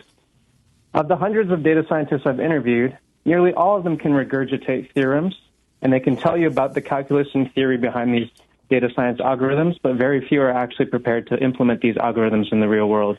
When asked simple questions about bias and how to quantitatively assess bias using statistics, they're not able to answer. And this is a weakness that the current framework does address. So for these reasons, for both equity and rigor, I'm in support of this framework. Thank you. Next caller with the last four digits, 3968. You are now live. Please start your public comment. Hello. One second. Good afternoon, members of the board. My name is Marcelo Almora Rios. I'm a math graduate of Harvey-Mudd College and an incoming graduate student at UCLA. I've served as a math teacher for the past 6 years, and I'm speaking today about the inclusion of high school data science courses, specifically from Chapter 8 of the Math Framework. So data science, by its name, is not that important. What is important is preserving students' engagement and long-term beliefs around math. I have seen from students a slow formation of negative lifelong attitudes built at the root of math classrooms in high school. Why do I need to learn Descartes' rule of science? I've been asked. Data science courses offer one avenue to change this. I recommend the board to take seriously the inclusion of data science courses in high school mathematics curricula and to encourage schools and teachers to also place intellectual importance on these courses. We need to allow more students a chance to show intelligence and high achievement in math, and I believe data science courses can do this. Thank you. Thank you. Next caller with the last four digits, 9015. You are now live. Please start your public comment. Good afternoon. My name is Wenyuan Wu, calling on behalf of the Californians for Equal Rights Foundation. Only 33% of students in California's public schools are proficient in math. 2023 sees further declines in test scores. This deeply flawed framework will only exacerbate the problem of low performance by dumbing down academic standards and obsessing over ideological constructions, citing unpublished papers and misrepresenting evidence. The revised framework lacks rigor. In the name of equity, it discourages students' enrollment of 8th grade Algebra 1 and substitutes Algebra 2 with data science classes. Focused on teaching for equity and engagement, this anti-merit framework is also steeped in the far-left ideology. Thousands of STEM professionals and academics oppose the framework, and the UC board retracts support for the data science recommendation in it. Please reconsider adopting the 2023 math framework and do what you can to support learning and excellence for all California students. Thank you. Next caller with the last four digits, 6800. You're now live. Please start your public comment. Hi, my name is Vikas Reddy. I'm the Vice President of Research at the Campaign for College Opportunity, a California nonprofit dedicated to increasing access and to support in higher education for minority students across the state. Introduction to data science courses offer an important access point for minority and low-income students in California. Research notes that students enrolled in these courses were more likely to come from low-income backgrounds than their cohort peers and more likely to identify as Latinx than their cohort peers. Researchers also note that enrollment in this set of courses increases the likelihood of completing the state's A through G requirements and of enrolling in college subsequent to high school graduation. Furthermore, teachers note that these courses help contextualize math content and they provide students with a valuable entry point into the curriculum. I urge the board to ensure that these important courses remain a part of Chapter 8 of the California Math Framework. Thank you. Thank you. Next caller with the last four digits, 8529. You're now live. Please start your public comment. Good afternoon, President Darling-Hammond and members of the board. My name is Ashley Lugo, calling on behalf of the California County Superintendent. We strongly support the adoption of the 2023 Mathematics Framework. The California County Superintendents applaud the work of the Instructional Quality Commission, CDE, and State Board staff, and the Region 15 Comprehensive Center for the inclusive approach that was taken to carefully review and analyze feedback from the second field review and inform the current draft. We look forward to partnering with the CDE and SBE in the rollout of the framework to ensure that all students have equitable access to high-quality, standards-based math instruction. Thank you. Thank you. Next caller with the last four digits, 1610. You are now live. Please start your public comment. Good afternoon. My name is Araceli Simeon with the Parent Organization Network. First, we would like to thank CDE and the State Board of Education for the thorough and inclusive community engagement process. We appreciate that you're modeling best practices for the field. Also, I want to thank the 25 family-serving organizations that contributed and supported the advocacy letters and report Pond drafted about family math. Second, we want to express our support for the final version of the math framework. And last, we do want to note that although the language improves, the family math connection is not fully aligned with the new CCT's credentialing requirements for teachers teaching pre-K through third grade that were adopted last October. We would also urge you to consider building upon the strategies from the California Early Math Family Math Initiative. So to ensure full alignment across credentialing requirements, frameworks, and professional development, we urge you to take a last look to make appropriate edits related to family engagement. Thank you. Thank you. Next caller with the last four digits, 5792. You are now live. Please start your public comment. Caller with the last four digits, 5792. You are now live. Please start your public comment. Hello. Hi, this is Rory Abernethy. I am a third-generation Black STEM graduate from UC Berkeley, and my grandfather was the first Black chemist hired by the Department of Food and Agriculture in California. I am a 21-year math educator. I have taught grades 6 through 12 math, and I want to thank you for listening to us. I am in full support of the math framework and its adoption, and I'm happy you didn't just listen to educators, but with Black members, Black community members with deep roots in K-12 education. Nationally, 30% of mathematicians are women and 70% are men. Does that mean men are smarter? 66% of mathematicians are white, 11% Asian, 10% Hispanic, and 7% Black. Does that mean that white people are smarter? This framework allows a way forward. Currently, we are missing out, students are missing out, and we are missing out as a nation without access to diverse mathematical thinkers in terms of security and otherwise. Thank you. Law of the land, thank you. Thank you. Next caller with the last four digits, 6331. You are now live. Please start your public comment. Good afternoon. I am Veronica Torres McLean, a bilingual educator, math coach, and instructional leader for over 25 years. I am an assistant director at the Center for Equity for English Learners at Loyola Marymount University, focusing on research, policy, and practice to serve the academic, social, and language needs of linguistically and culturally diverse students. We have appreciated the opportunity to comment on the framework revision process and thank all of those involved for creating a framework that offers a vision for math instruction focused on equitable learning to ensure access to rigorous coursework for all students, including English learners. Alongside a coalition of advocating organizations, we express our support for the adoption of the math framework. We want to amplify two recommendations. First, in Chapter 13, please include alignment to math and ELD standards for adoption criteria number 1. And second, support the system-wide implementation of the framework at all levels and provide districts and schools guidance and quality professional development that considers the local context, including the cultural and linguistic makeup of students and families. Thank you. Thank you. Next caller with the last four digits, 8744. You are now live. Please start your public comment. Good afternoon, Dr. Darling-Hammond and board members. Diana Vu on behalf of the Association of California School Administrators. ACLA appreciates the work of the board and CE staff for reviewing and addressing their concerns raised about the 2023 mathematics framework.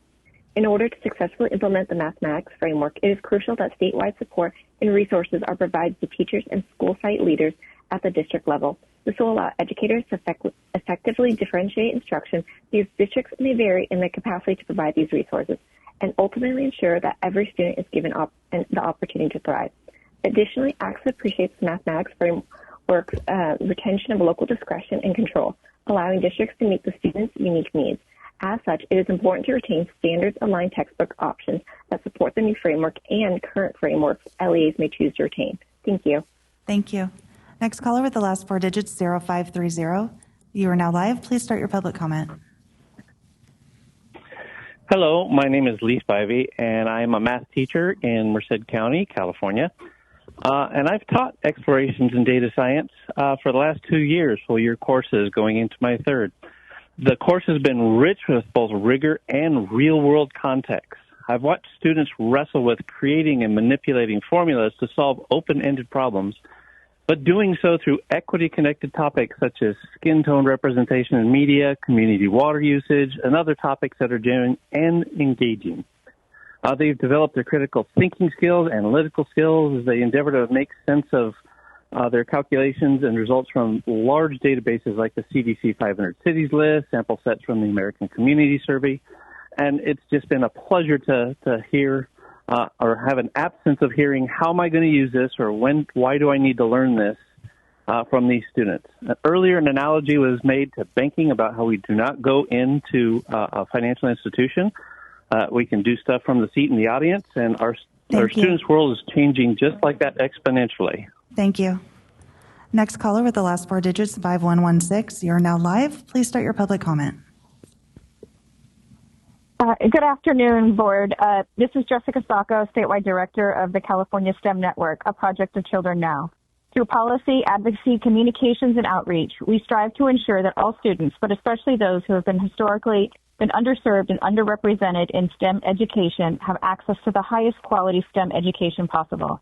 High-quality, equitable math instruction is critical to providing students with the foundational knowledge and skills they need to succeed in the future STEM-related careers. I applaud the edits incorporated into this final draft of the 2023 math framework and thank the CDE staff and writers for maintaining the commitment to equitable math for all California's diverse learners, multiple and flexible pathways, the importance of a growth mindset, universal design for learning, and the inclusion of pathways for students wishing to pursue STEM beyond high school. Finally, I would like to request the minor edit to Chapter 13, line 257, to incorporate the ELD standards into Category 1 for the instructional materials. Thank you. Thank you. Next caller with the last four digits, 2488. You are now live. Please start your public comment. Hello, my name is Amy Lynn Cabrera, and I've taught IM1 AP Stats, and I'm now going on my fifth year of teaching IDS in San Diego. I speak in support of the framework and highly endorse the inclusion of Chapter 5 and Chapter 8. In these past 4 years of my teaching career, I've witnessed an unparalleled amount of evidence of students truly learning and thinking, and I know that is undoubtedly because I've been fortunate to teach data science. Data science inherently opens student access to mathematical practices through deeply culturally responsive, engaging, and rigorous content that students realize that they have a voice, and their voice matters. I've witnessed students grapple through investigations of their own food habits, time use, stress, mental health, just to name a few, and students leave this course with renewed or greater senses of their mathematical capability and confidence. Open-mindedness towards potential higher education and careers, data fluency, and the delightful, simple awareness that curiosity, thinking, and learning is beautiful and fun. With that being said, the adoption of the framework means a great deal for all of us who care about these moments in learning with our students and solidifying everything we already knew about what education should be. Thank you. Thank you. Next caller with the last four digits, 7995. You are now live. Please start your public comment. Hi, Patty Chavez with SEAL. Thank you, and yay for math and for including equitable, responsive practices for all students, including ELs. SEAL recently released a brief describing how our approach is helping educators equitably implement California EL policies and how our model offers promising practices for equitable implementation of this new proposed framework. Historically, few ELs have been able to pursue STEM careers because they've been excluded and deprived of a full, rigorous curriculum and STEM instruction. It's begun to change due to the implementation of the ELA-ELD framework to support ELs. The new framework now provides an opportunity to extend this trajectory. We support the new math framework and references to ELA, ELD, and we ask you to consider adding languages to Chapter 13 that would make alignment to the ELD standards a key feature for instructional materials. Thank you for helping us transform the lives of ELs and in turn transform the STEM landscape that desperately needs a multilingual, diverse workforce. Thank you. Thank you.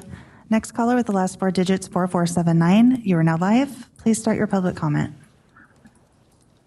My name is Jason Lee Morgan, a 17-year core math and data science teacher from Dominguez High School in the Title I District of Compton Unified. As a young black male growing up in South Central LA, I was bused an hour outside of my community to receive a quality education. Living firsthand the inequities of our system, where I learned that communities that did not look like me received a vastly different learning experience than my own. In my travels and observations as an educator and now as a parent touring schools, I bear witness that certain communities have more freedom to impart a rich mathematical experience where students learn to think like mathematicians. But these spaces want for greater diversity. The harsh reality is that far too often access to rich mathematical thinking and reasoning in the day-to-day class are determined by income and location. Myself and my Compton student reformers have been privileged to pilot and implement several elements of the proposed framework with remarkable success over the years. Our students find it shifts their relationship with math to that of mathematician rather than math test taker. It is rigorous. It has broadened their view of mathematics, increased enrollment in math courses, including calculus, enhanced empowerment and representation in STEM, and students demand early exposure for communities of color. The proposed math framework is the next step in iterating toward a brighter mathematics future for all communities. Thank you. Thank you. Next caller with the last four digits, 0900. You are now live. Please start your public comment. Yes, hi. My name is Denise Treviso. Can you hear me? Yes. Oh, okay, thank you. The issue with the proposed framework go much, much deeper than grammatical errors. While the framework has been worked on extensively for perhaps thousands of hours, we, the public, only had less than 11 days to read, research, and form opinions on over 900 plus pages of text.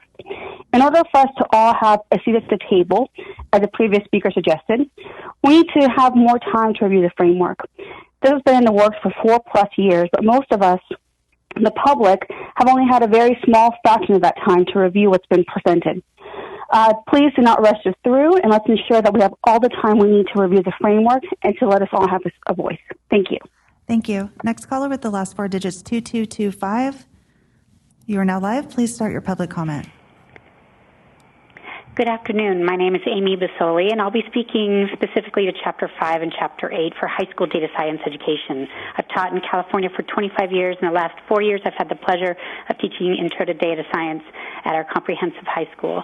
Data science has been valuable for my students because there are several opportunities for my students to develop critical thinking and communication skills.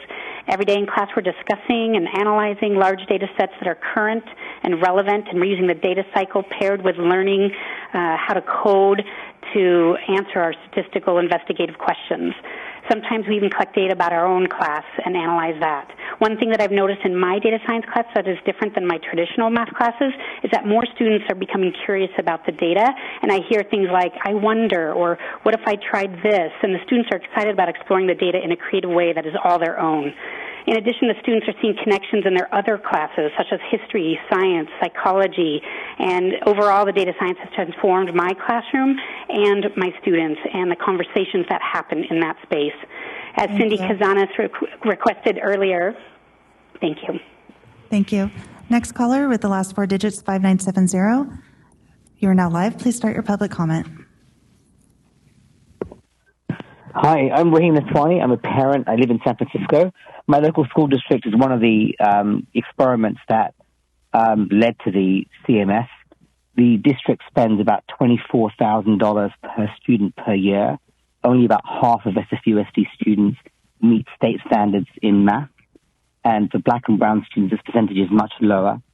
I echo everything that Brian Conrad said earlier. Everything is published on his website. Please delay the vote until all issues documented by Brian Conrad have been addressed. To do anything else would be irresponsible and reckless. Thank you. Thank you. Next caller with the last four digits, 8783. You are now live. Please start your public comment. Hello, my name is Spencer Sherman, and I am the Vice President of Strategic Partnerships at the Linked Learning Alliance. The Linked Learning Alliance leads an education movement proven to help more students stay in school, graduate on time, and develop the knowledge and skills employers seek for the future. We support the inclusion of data science course options in high school. We support it because we believe all students deserve the option to take advanced math courses that are academically rigorous and highly relevant to careers in California's high-wage and high-growth industries. Through linked learning, we've seen time and again how real-world, applied learning experiences make a profound difference for students and communities. The mathematics frameworks can be transformative for students, for equity, and for the economic future of California, if we connect it to what our young people are learning now with the opportunities ahead. That means including data science course options in the math framework. Thank you. Thank you. Next caller with the last four digits, 8345. You're now live. Please start your public comment. Yes, my name is Stephanie Holloway. I'm an educator and was a member of the CFCC. I want to wholeheartedly express my support for the proposed math framework. Throughout the arduous revision process, I witnessed firsthand the tireless commitment and collective expertise that went into crafting a document that is comprehensive and student-centered. The revisions reflect a deep understanding of the evolving educational landscape and needs of California's diverse student population. The framework places a strong emphasis on conceptual understanding, critical thinking, and problem-solving skills, aligning with instructional approaches that promote deep mathematical understanding. The framework supports equitable mathematics education by recognizing and valuing the diverse cultural and linguistic backgrounds of all of our students, ensuring that all students have the opportunity to see themselves as capable mathematicians. I commend the inclusion of the public throughout the entire process, as well as your dedication to providing students with a high-quality mathematics education. The proposed revisions are a testament to our collective commitment to excellence. I urge the board to adopt the framework, ensuring a brighter and more equitable future for our students. Thank you. Thank you. Next caller with the last four digits 0836. You are now live. Please start your public comment. Harding, and I'm a former instructor of mathematics in North Carolina, and I'm currently an instructional design specialist at Data Science for Everyone. I'm voicing my support for the California Mathematics Framework, specifically Chapters 5 and 8. In 2018, I was part of a team that adopted UC Berkeley's Data 8 course materials and adapted them for a standalone high school data science course for 11th and 12th grade students. This course is available to North Carolina students online and is taught residentially across 2 campuses of the North Carolina School of Science and Mathematics. Since being introduced, student enrollment has increased in data science and AP statistics. Students in the data science course learn valuable skills in the areas of computer programming, computational thinking, statistics, data science, and data literacy. I urge the board to implement this framework. Thank you. Thank you. Next caller with the last four digits 9022. You are now live. Please start your public comment. Yes, my name is Joan Davidson. I'm a California credentialed teacher. I've served 8 years on the local school board and as president. As everyone knows, the NAEP scores have plunged across the nation. Nothing in this framework will help the students or have them raise their scores, nothing at all. There's been no research to support what you are proposing today. There's been very little transparency by this board. I'm asking you to reject this today, extend the comment period, and allow more than 10 days in the middle of summer for people to comment on 900 pages. This is not acceptable, and I suggest you have a Southern California hearing to help parents who could not come to this today or were not in touch with the program that you have put forward. This is not equity in any way, shape, or form. Maybe for some, not for all. And you are noting in Chapter 13 that you want publishers to put Thank you. the equity lens on their lessons. Thank you. Your time is up. Next caller with the last four digits 8846. You are now live. Please start your public comment. Hi, my name is Chris Lippy, and I have been a math and statistics educator for 15 years. I taught everything from geometry through AP calculus and AP stats. I had the pleasure of creating a data science course for my high school students over the past few years, and I saw that at that point the most enthusiasm and excitement for math and statistical concepts that I've seen in my whole teaching career.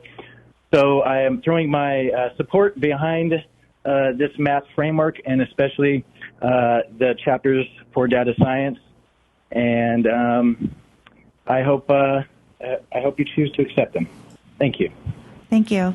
Next caller with the last four digits 1598. You are now live. Please start your public comment. Hi, my name is Winton Davies. I'm a practicing data scientist. I have a PhD in computer science and machine learning.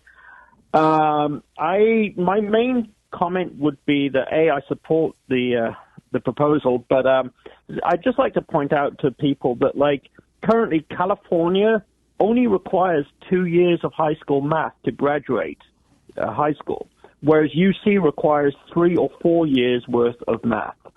I understand there's some contention about whether they will accept this data science course, but clearly if you can add one more course into a child's high school education that satisfies the UC math requirement, that has to be a win. So anyway, that's my comment. And obviously, as a data scientist, I'm clearly in favor of people learning to do data science. All right, thanks. Bye. Thank you. Next caller with the last 4 digits, 3488. You are now live. Please start your public comment. Yes, hello. My name is Angela Torres. I'm a secondary math educator for over 20 years, currently working for the UC San Diego Mathematics Project supporting math teachers. I strongly support the full revised draft framework and urge you to adopt it today. I appreciate the attention to equity and expanding pathway options based on students' interests and their decisions. I understand the debate around data science, and I support its explicitness in the framework. Data science gives students a foundation of how to investigate data and use mathematics, statistics, technology, and coding to interpret and predict within any context. Attending to data science throughout the years or after a deep and expansive understanding of algebra and geometry prepare our students for rigorous 3rd and 4th year mathematics courses and beyond. This includes being prepared for pre-calculus through the attention of modeling with functions. All students, especially those who have not yet found their place in mathematics, will benefit from data science and other advanced math courses in the proposed pathways that can prepare students for success post-secondary. I encourage the State Board of Education to adopt today the revised draft framework as is so that we can continue to support our teachers across California and to support our students. Thank you. Thank you. Next caller with the last 4 digits, 1380. You are now live. Please start your public comment. Hi, my name is Lai Bui, and I'm a high school teacher at Mills High School in San Mateo County. I'm here in support of data science in high school. I've taught data science for 3 years using the course Kata curriculum. This course is rigorous and lends itself to critical mathematical thinking and application. Students who take this course range from students who finish calculus to students who finish geometry. They have found success regardless of previous math course. Students who normally don't like math end up enjoying math and want to continue taking more math classes. Data science is relevant to students' lives and naturally lends itself to practical application and can be a way for students to see themselves as math people and potentially open doors to studying other advanced math classes. Furthermore, data science provides the opportunity for students to develop data literacy, which is an important skill to have now. Thank you. Thank you. Next caller with the last 4 digits, 3949. You are now live. Please start your public comment. Hi. We need to put aside all the feel-good rhetoric and focus on what works. The evidence for this framework is inadequate. I speak as a parent, a clinical neuropsychologist, and a neuroscientist. In the over 60 pages of the Chapter 12 on assessment, there's no commitment to the ethical standards for educational and psychological testing. I provided the link to this resource in my written comments. This is a serious ethical problem for the framework, and it should be rejected. Assessments are critical for identifying students' instructional needs and how they respond to what they learn. In Palo Alto, teachers create tests that cause all students to fail, and hence all are placed in the same classes. This enforces delaning and avoids the refined assessments to identify what students need to learn. Struggling students fail and feel bad and don't get the help they need. Advanced students are held back, and they're allowed to catch up in high school when grades are what determines getting into college. It's anxiety-provoking and sets kids up for serious mental health problems to cope with all the stress. This structural of holding kids back is a problem. Reject the framework. Thank you. Next caller with the last 4 digits, 5448. You are now live. Please start your public comment. Hi, my name is Doris Tao. I'm a professor of neuroscience at UC Berkeley. The experiment of removing algebra from middle school has already been done in SF Unified, and it did not improve outcomes for Black and Latino students at all. As a scientist and mother of 2 5-year-olds, I'm profoundly confused why we're proposing to now do a large-scale experiment on our children that has already been empirically demonstrated to not work. I can't seem to find any discussion of the incredibly important and relative example of SF Unified in the draft framework. It terrifies me that our STEM standards are being formulated by a group that doesn't grasp the basic scientific principle of paying attention to how previous experiments turned out. I'm also curious about the data scientists supporting the proposed framework. How can students understand the secret of machine learning without understanding the chain rule of calculus? Thank you. Next caller, please, with the last four digits, please. You're now live. It's 0280.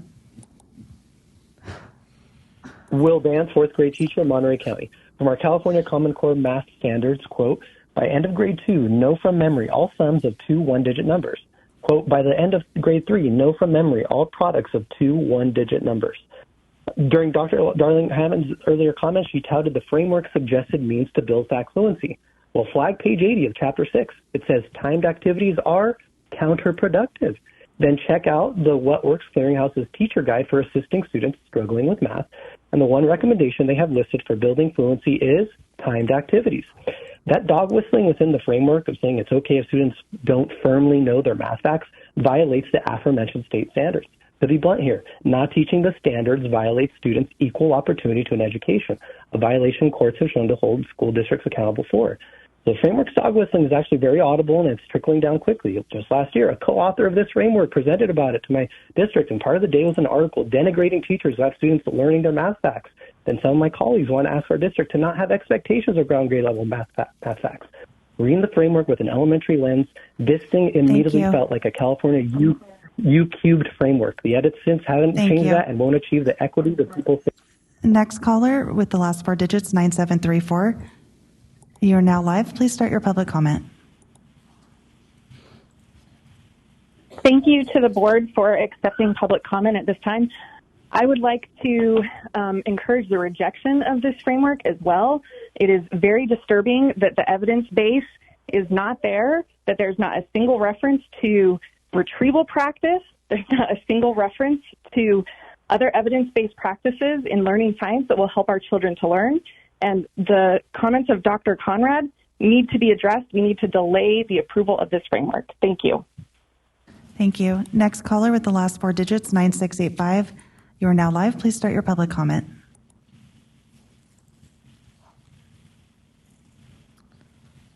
Caller with the last four digits, 9685. You are now live. Please start your public comment. Okay, moving on. The caller with the last four digits, 5895. You are now live. Please start your public comment. Can you hear me? Yes. Good afternoon. I'm a mother of two from California who's been closely following this math framework. We've heard many public comments so far regarding the introduction to IDS. I just want to mention that the Cal State System-Wide Academic Senate passed a formal resolution in March stating that the UCLA Introduction to Data Science High School course is not aligned with state standards and fails to prepare students. I want to repeat. The Cal State System-Wide Academic Senate passed a formal resolution in March stating that the UCLA Introduction to Data Science High School course does not align with state standards and fails to prepare students. All mention of data science should be removed from Chapter 5 and Chapter 8. Thank you. Thank you. Next caller with the last four digits, 0493. You are now live. Please start your public comment. Board member Darling-Hammond and board members Shelley Spiegel-Coleman from Californians Together. We want to express our sincere thank you to the members of the Math Subject Matter Committee, the members of the IQC, and the CDE CFER Department for their collaboration and openness to input from the field and the community. We were privileged to attend every meeting and provide input at every moment of the development of the framework.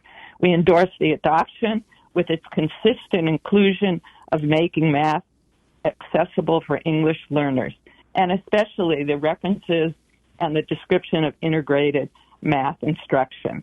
We urge you to make sure that the instructional materials also have that included in their development of the materials. And what is needed in Chapter 13 under Category 1 is the inclusion of the ELD standards.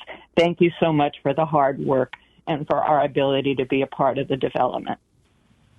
Thank you. Next caller with the last four digits, 9469. You are now live. Please start your public comment. My name is Samantha Leave, and as a previous mathematics specialist for the Illinois State Board of Education, a previous middle and high school educator, and advocate for meaningful mathematics education, I fully support the adoption of the mathematics framework and more specifically Chapter 5 and 8 on data science. At a national level, California has the opportunity to be a lead in this work. I would like to highlight the growing recognition of the importance of data science education in other states across the country.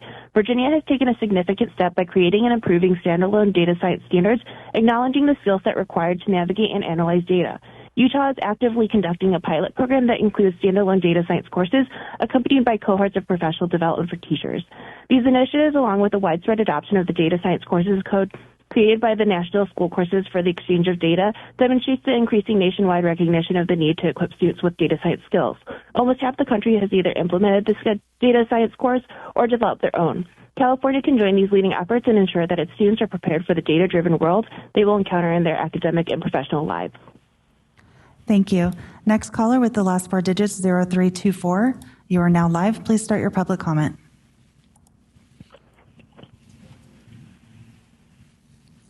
Caller with the last four digits, 0324. You are now live.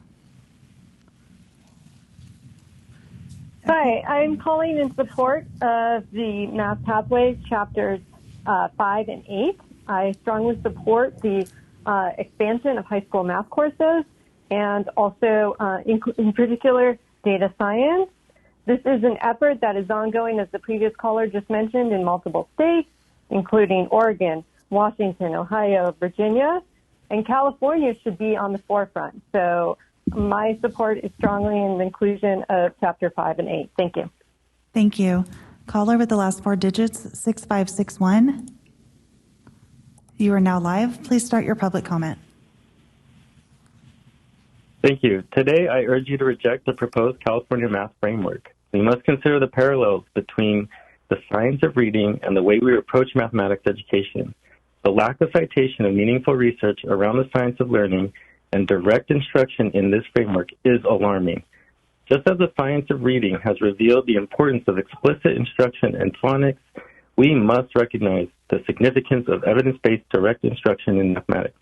Concepts such as retrieval practice, the expertise reversal effect, and cognitive load theory are well researched, and incorporating them into the CMF will enhance outcomes. Yet, disappointingly, these critical elements have been overlooked in the proposed framework. By neglecting to include them, we risk falling into the trap of equity theater rather than striving for true equity in education. Equity cannot be achieved through mere symbolism. It requires equipping students with the foundational skills necessary for success.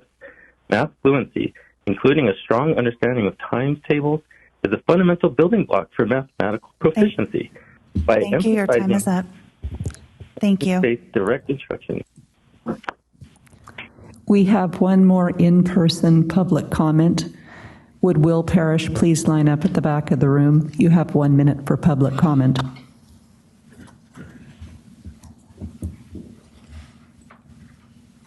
Yeah, thank you. Good afternoon. I'm Will Parrish, founder of 10 Strands, a California nonprofit focused on environmental literacy. I'm also a former member of the Instructional Quality Commission. I'd like to thank the State Board of Education and the California Department of Ed for including California's environmental principles and concepts, the EPNCs, in the math framework per section 5122.7.3 of California's Education Code. This follows the successful inclusion of the EPNCs in the history, social science, and the health, and the arts, and world languages frameworks. We're looking forward to the same for the upcoming ELA framework, and we'll make ourselves available to support the State Board of Education and the California Department of Education at that time. Congratulations to all involved for completing the math framework. Thank you.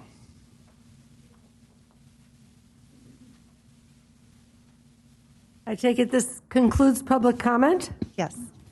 Given that there are no other public comments, I hereby close the public hearing at 4:53 p.m. We'll now begin board discussion. As we begin that discussion, we probably want to put the recommendation slide up on the computer again. I will just launch us by quoting one of our callers, "Yay for math." That was my favorite quote of the day, but we want to thank all of the people who called in. There's been a lot of care and thought given to this framework, as you can see, and people really feel strongly about it. I do want to point to a couple of factual matters that came out in the comments so that we just are all on that page.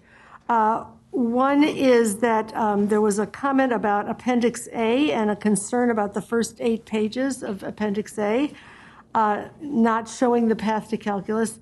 One of the addendum recommendations is to delete those 8 pages of Appendix A because they are both redundant with and not totally aligned with what's in Chapter 8.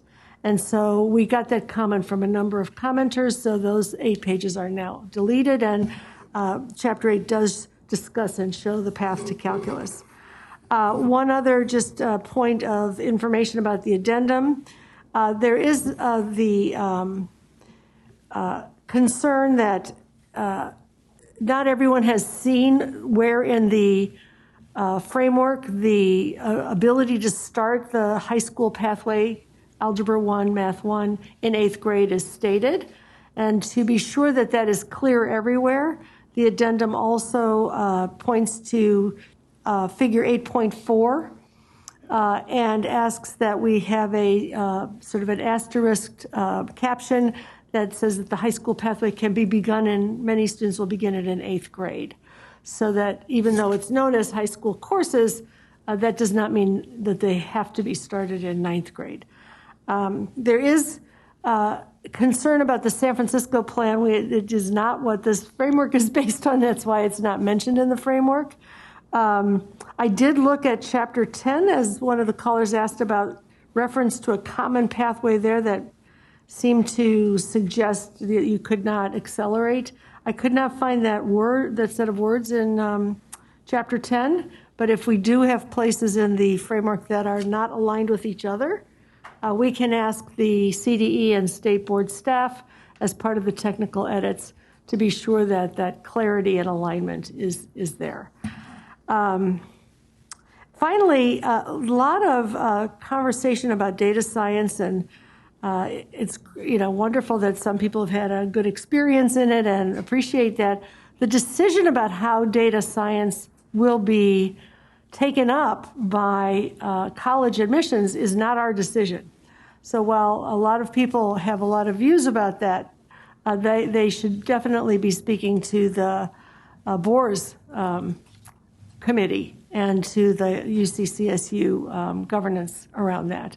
So it's great that people have a lot of experiences with it. Some have concerns, some have accolades. Just want to be clear that the decision about how that course is taken up, we reference that decision in our framework, and we will continue to try to be aligned to the UCCSU decisions about it. It's not our decision, ultimately, whether those are admitted, taken into consideration in admissions. So those are just a few kind of factual points to give us a little bit of a start on our deliberations, and I would like to open this up to board discussion. All right, Member Orozco Gonzalez is going to kick us off. I had tons of notes based on all our feedback and conversations, and I'm going to take my mask off. I want to just mention about this framework highlights the crucial role of teachers in establishing an equitable and engaging mathematics learning environment. The emphasis on continuous professional learning and support for educators is commendable. Actively engaging in continuous improvement using data and inquiry to address real-world challenges enables educators to enhance their instructional practices and positively influence student outcomes. I appreciate the recognition of the collaborative nature of education involving administrators, teacher leaders, parents, counselors, and community members in fostering a supportive system. The framework's focus on fundamental concepts, open-ended tasks, justice, student inquiry, reasoning, and justification aligns with effective mathematics teaching practices. I am encouraged by the incorporation of strategies to support diverse learners, such as promoting multilingualism, facilitating group work, employing visual aids, establishing cultural connections, and providing scaffolding and offering pre-learning opportunities. Overall, this framework provides valuable guidance for professional growth and instruction promoting student achievement in mathematics. I believe LEAs can consider fostering teacher-led professional learning as teachers possess valuable expertise for their classroom experience and understand the diverse needs of their students. This approach allows for tailored development, knowledge sharing, and the dissemination of effective instructional practices. It creates a sustainable model for continuous improvement and ensures that schools meet the evolving needs of their students. I also listened to some of the callers and think that additionally, while the framework offers guidance on supporting English learners and referencing the English language arts and ELD framework, ELD standards and strategies, there is an opportunity to further emphasize the alignment with ELD standards in the instructional materials within Chapter 13 under the Category 1. Terrific, thank you. And I do want to encourage Dr. Torres to return to the podium. We are likely to have some questions for you. We did give you a rest for a couple of hours there, so you should be bright-eyed and bushy-tailed again. And I do want to start with a question, as I'm also going to go to the others on the panel. There were a number of comments about Chapter 13 and the English language development standards potentially in Criterion 1. I do see them under Criterion 4, and I just wonder if you could comment on why they show up in Criterion 4, not in Criterion 1, and how we should understand that. Absolutely. Thank you so much for that opportunity. We also have a 2-hour presentation prepared for instructional materials adoptions. So grab my flash drive and... Okay, let me just make this really quick then. This is like the Cliff's Notes version, that in the instructional materials adoption, there's specific evaluation criteria within Chapter 13 of the mathematics framework. Well, that will then guide that instructional materials adoption. And so that's called our evaluation criteria. We'll assemble those and train our reviewers on how to use that as a rubric to review the programs that have been submitted that they'll be tasked with reviewing when we do get to that stage.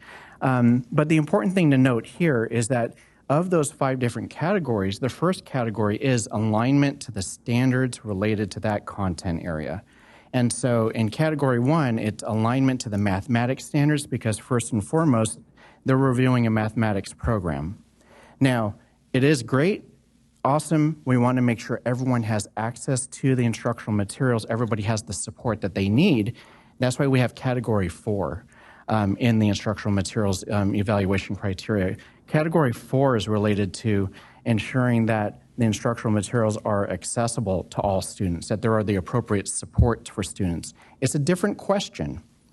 Category 1, alignment to the standards for that content area.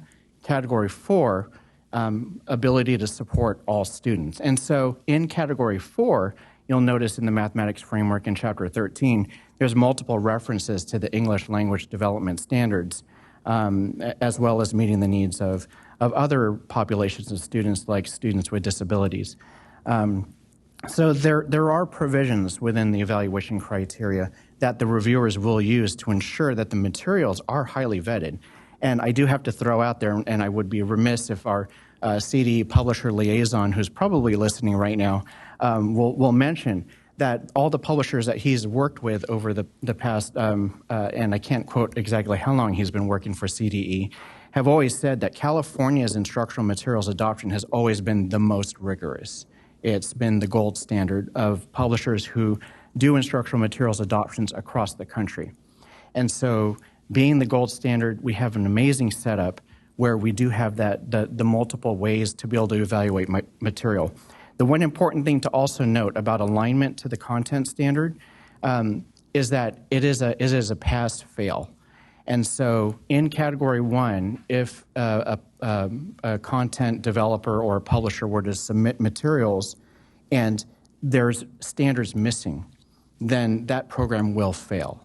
And it won't move on through the process, and it won't get it'll be recommended for not approved to the IQC. Then the IQC will recommend it for not approved to the state board.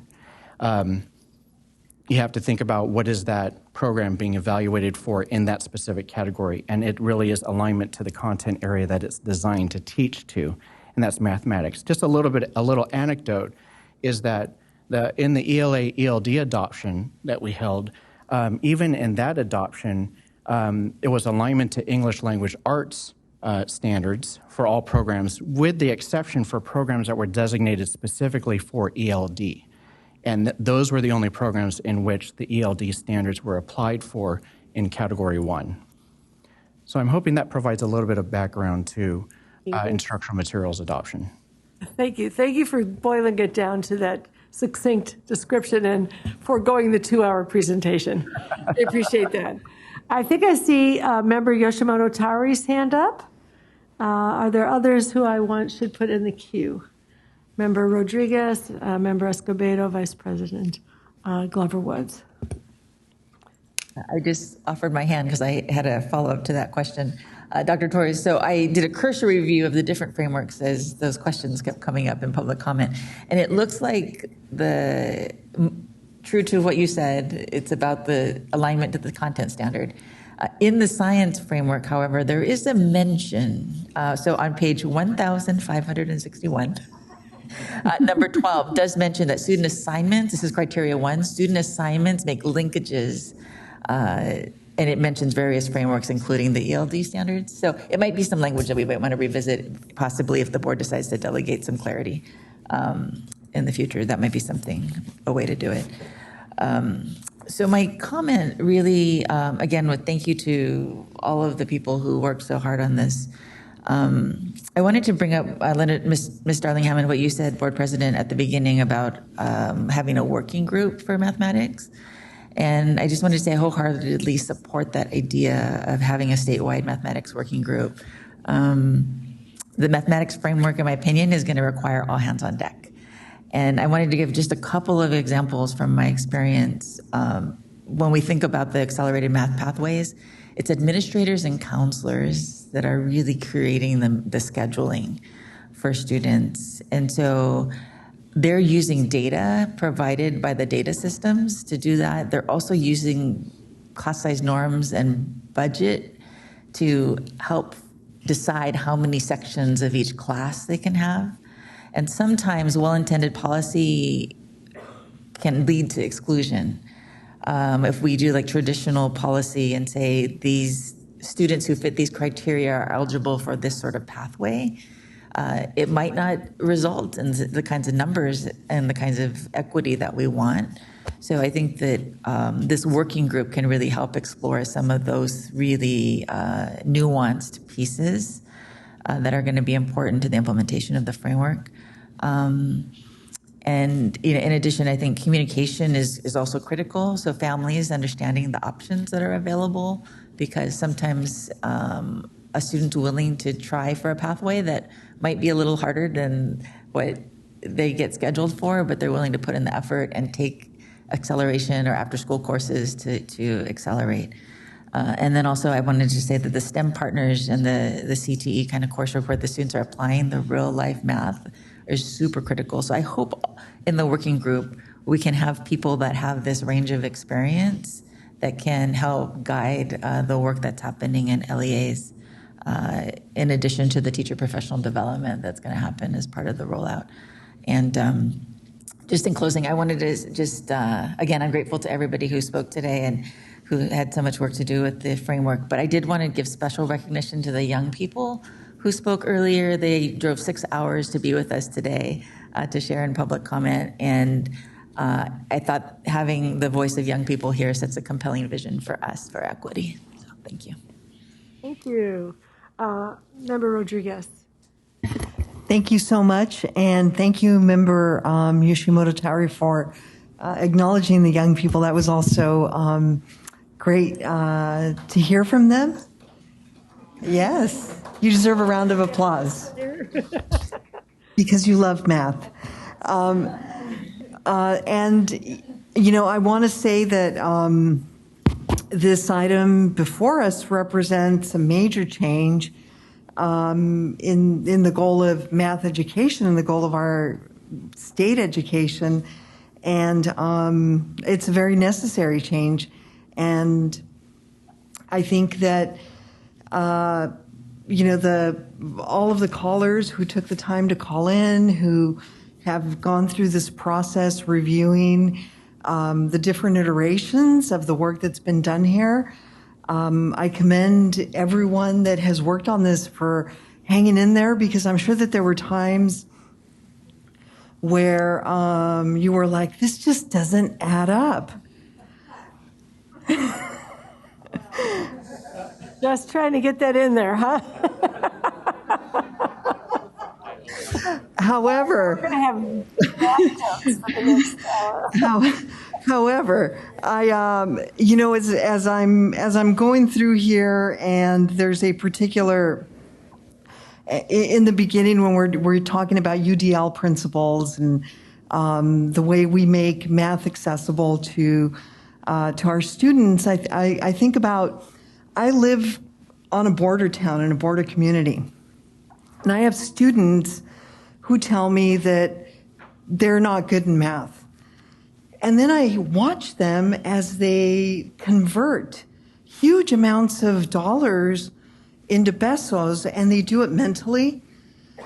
And I'm standing there and my head's just spinning, and I'm like, wow, and you're not good in math? What if you were? And, and there are occasions where they just, and throughout, classrooms or the way information was presented, it felt out of their grasp in the classroom. But outside of the classroom, they have the math gene, which, according to Professor Devlin, a mathematics professor at Stanford, emeritus, we all have the math gene, right? But there are different ways that we learn that maybe we're not math people, which is not true. So that's what makes me really excited about this framework, is that we can create the classrooms. And I also want to acknowledge our CTA representative about the process of the TPEs, the teacher preparation, and all of the teacher support that will go into that mind shift, right? And creating those classrooms where everybody has access to this content, which is, math is life. It's everywhere. So thank you. Right. We have Member Escobedo, Vice President Glover Woods, Member Patillo Bronson, and Member Lewis. Pretty much covered. I really wanted to emphasize the importance of Chapter 10, and it was beautifully covered by Trustee Rodriguez already. So. All right. Terrific. Thank you. What a good role model. At 5:15. Vice President Glover Woods. I don't know if I can follow that just succinctly. Standard. I know. I don't know. I don't know where to go with that after that. But just a couple of comments and then a quick question, Dr. Torres.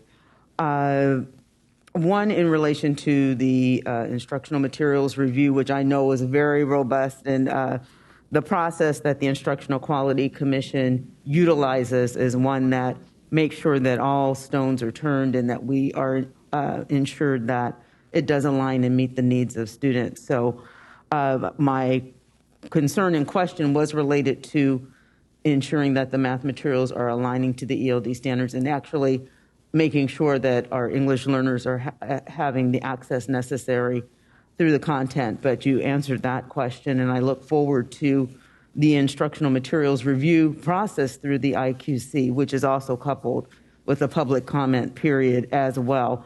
So there's always opportunity for our communities to share their thoughts and opinions. I do want to just make a request, and then I have a question. As the professional learning components begin to be developed with our county offices and other partners in relation to the math framework, I do think it will be important for not just the teacher portion, but any portion that is done with the community to be sure it addresses any misperceptions of what is in the framework and what is being advocated and what is not. Because I think even after the robust conversation we've had today, there may still be some misperceptions of what is advocated and what is not, what is allowed and what is not. So that professional learning rollout will be I think, a very important piece in helping to ensure that our teachers understand as well as those in the community understand. So my question is this. Do we at this time have an idea of when the professional learning component will begin to undergo development in relation to the framework, should the framework be adopted today? So currently those conversations are occurring. There is no existing plan at this time to be able to share openly as far as what is in the rollout plan. But we will be sure to be able to share that with the state, with the community, with the state board in communications as it's being developed. You're welcome. Thank you. Member Patillo. I wanted to start with an acknowledgement of the shared goal of increasing math achievement. And I think we've heard a variety of perspectives on how to get there, but also just wanting to start with appreciation for how much passion people are bringing to that shared goal. I also wanted to lift up that in the elementary early years instruction, the focus on student-centered learning, experiential learning, conceptual understanding, which I think is oftentimes a little bit harder for many parents, and I'll count myself in this category, who learned more on an algorithmic sort of set of principles. I think starting with the logic of math, of decomposing numbers, of understanding how to manipulate them, and then moving to fluency and rapid recall, I think is fantastic, and will also require some communication to families to understand where the shift needs to happen and why it's happening. For the later years, I also appreciate the focus on data science, data analytics, and a focus on statistical awareness. I think we've talked about it in terms of real-world jobs of the future, understanding budgets, but also just wanted to connect the thread to some of our prior conversations around the seal of civic engagement and what it means to be a well-informed voter, to understand what the public policy issues are that voters are actually facing. And I think these are real tools that actually arm a citizenry to actually think through the choices they'll be thinking through. My question is one around clarity and alignment between chapters 7 and 8. So I think in the amendments we received this morning around chapter 8, there's effectively 2 pathways that are described on how to ensure that aspiring STEM students get to calculus by 12th grade. For those students who choose to go that pathway and are interested in that pathway. And it lays out a diagram with the traditional pathway as well as the integrated pathway. I think the evidence base around Finland and South Korea around the integrated pathway is certainly, I think, exciting and also with an evidence base. But for the language that accompanies the traditional pathway, there's now, I think, the inclusion of language stating that students may take Algebra 1 in middle school as a pathway to get there, which I think is helpful, especially as you think about the transition time that will be necessary to move to an integrated pathway and the timetables that different school districts will pursue in getting there. So my clarity and alignment question is whether it would make sense to have something in Chapter 7, which is the middle school chapter, that actually makes at least a cross-reference to say that this is still an available pathway, especially as districts are making a transition, doing teacher training, affecting TPEs. Could I make a proposal around that?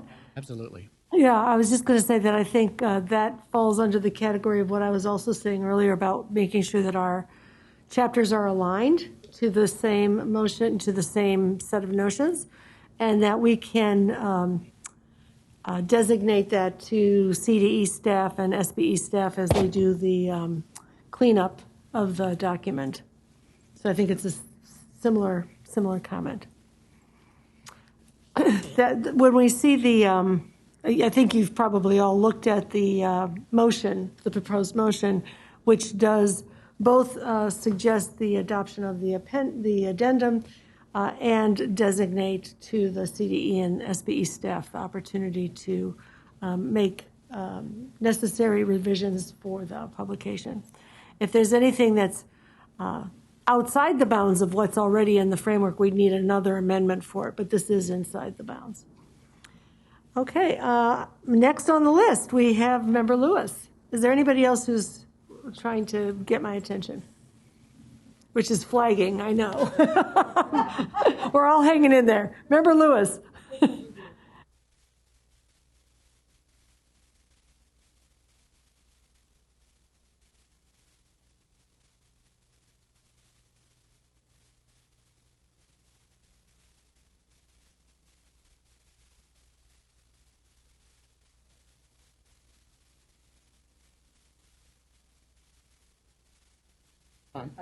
Only have two. So rollout of the professional development. Oh, I'm sorry. The only thing that I would add about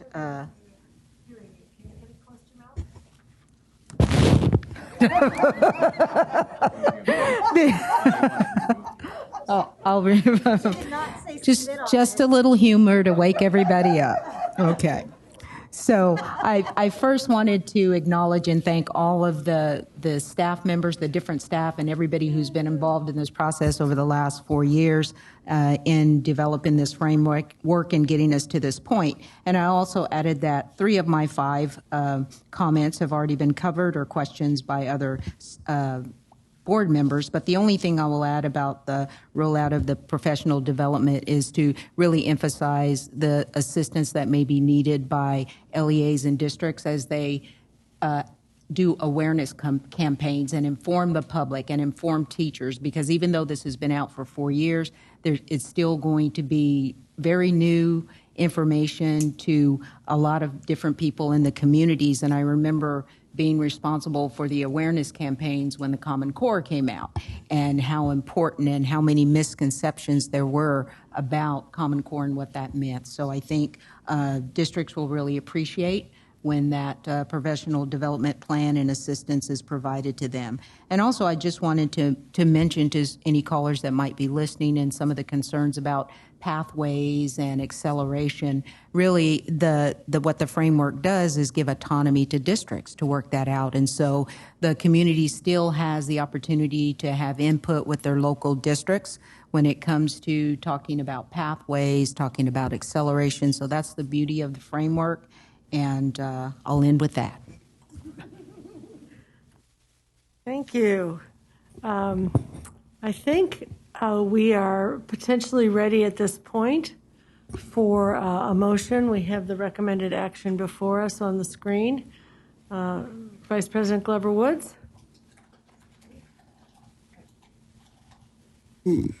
Okay, I move that we adopt the draft mathematics framework, including the revisions proposed in the response to the public feedback received during the second field review, and since the posting for this board meeting, which I believe is inclusive of the addendum that we have as well.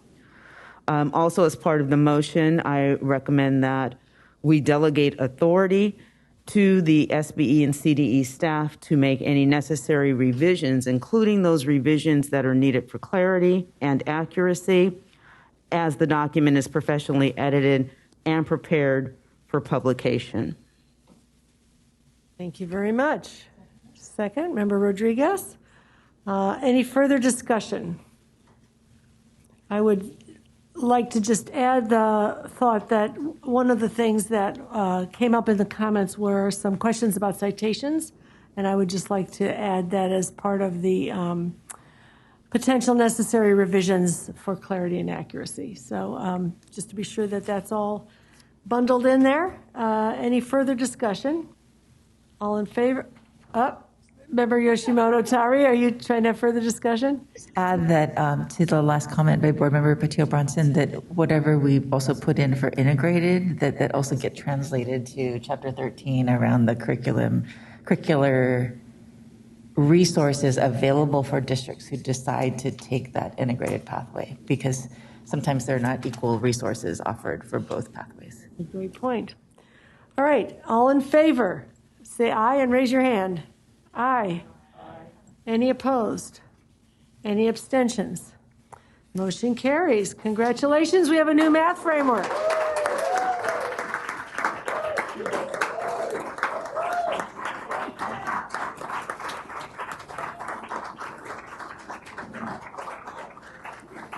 And with that, I am going to thank Dr. Mike Torres, Cheryl Cotton, and everyone else who participated in getting this ready for us. We appreciate you, and I now adjourn the meeting. We will meet tomorrow morning in closed session to discuss and or take action on the following legal matters: Napa Valley Unified School District versus California State Board of Education, California School Boards Association's Education Legal Alliance versus California State Board of Education. I hereby continue the meeting and end today's session at 5:25 p.m. and look forward to seeing you tomorrow at 8:30. Until then, yay!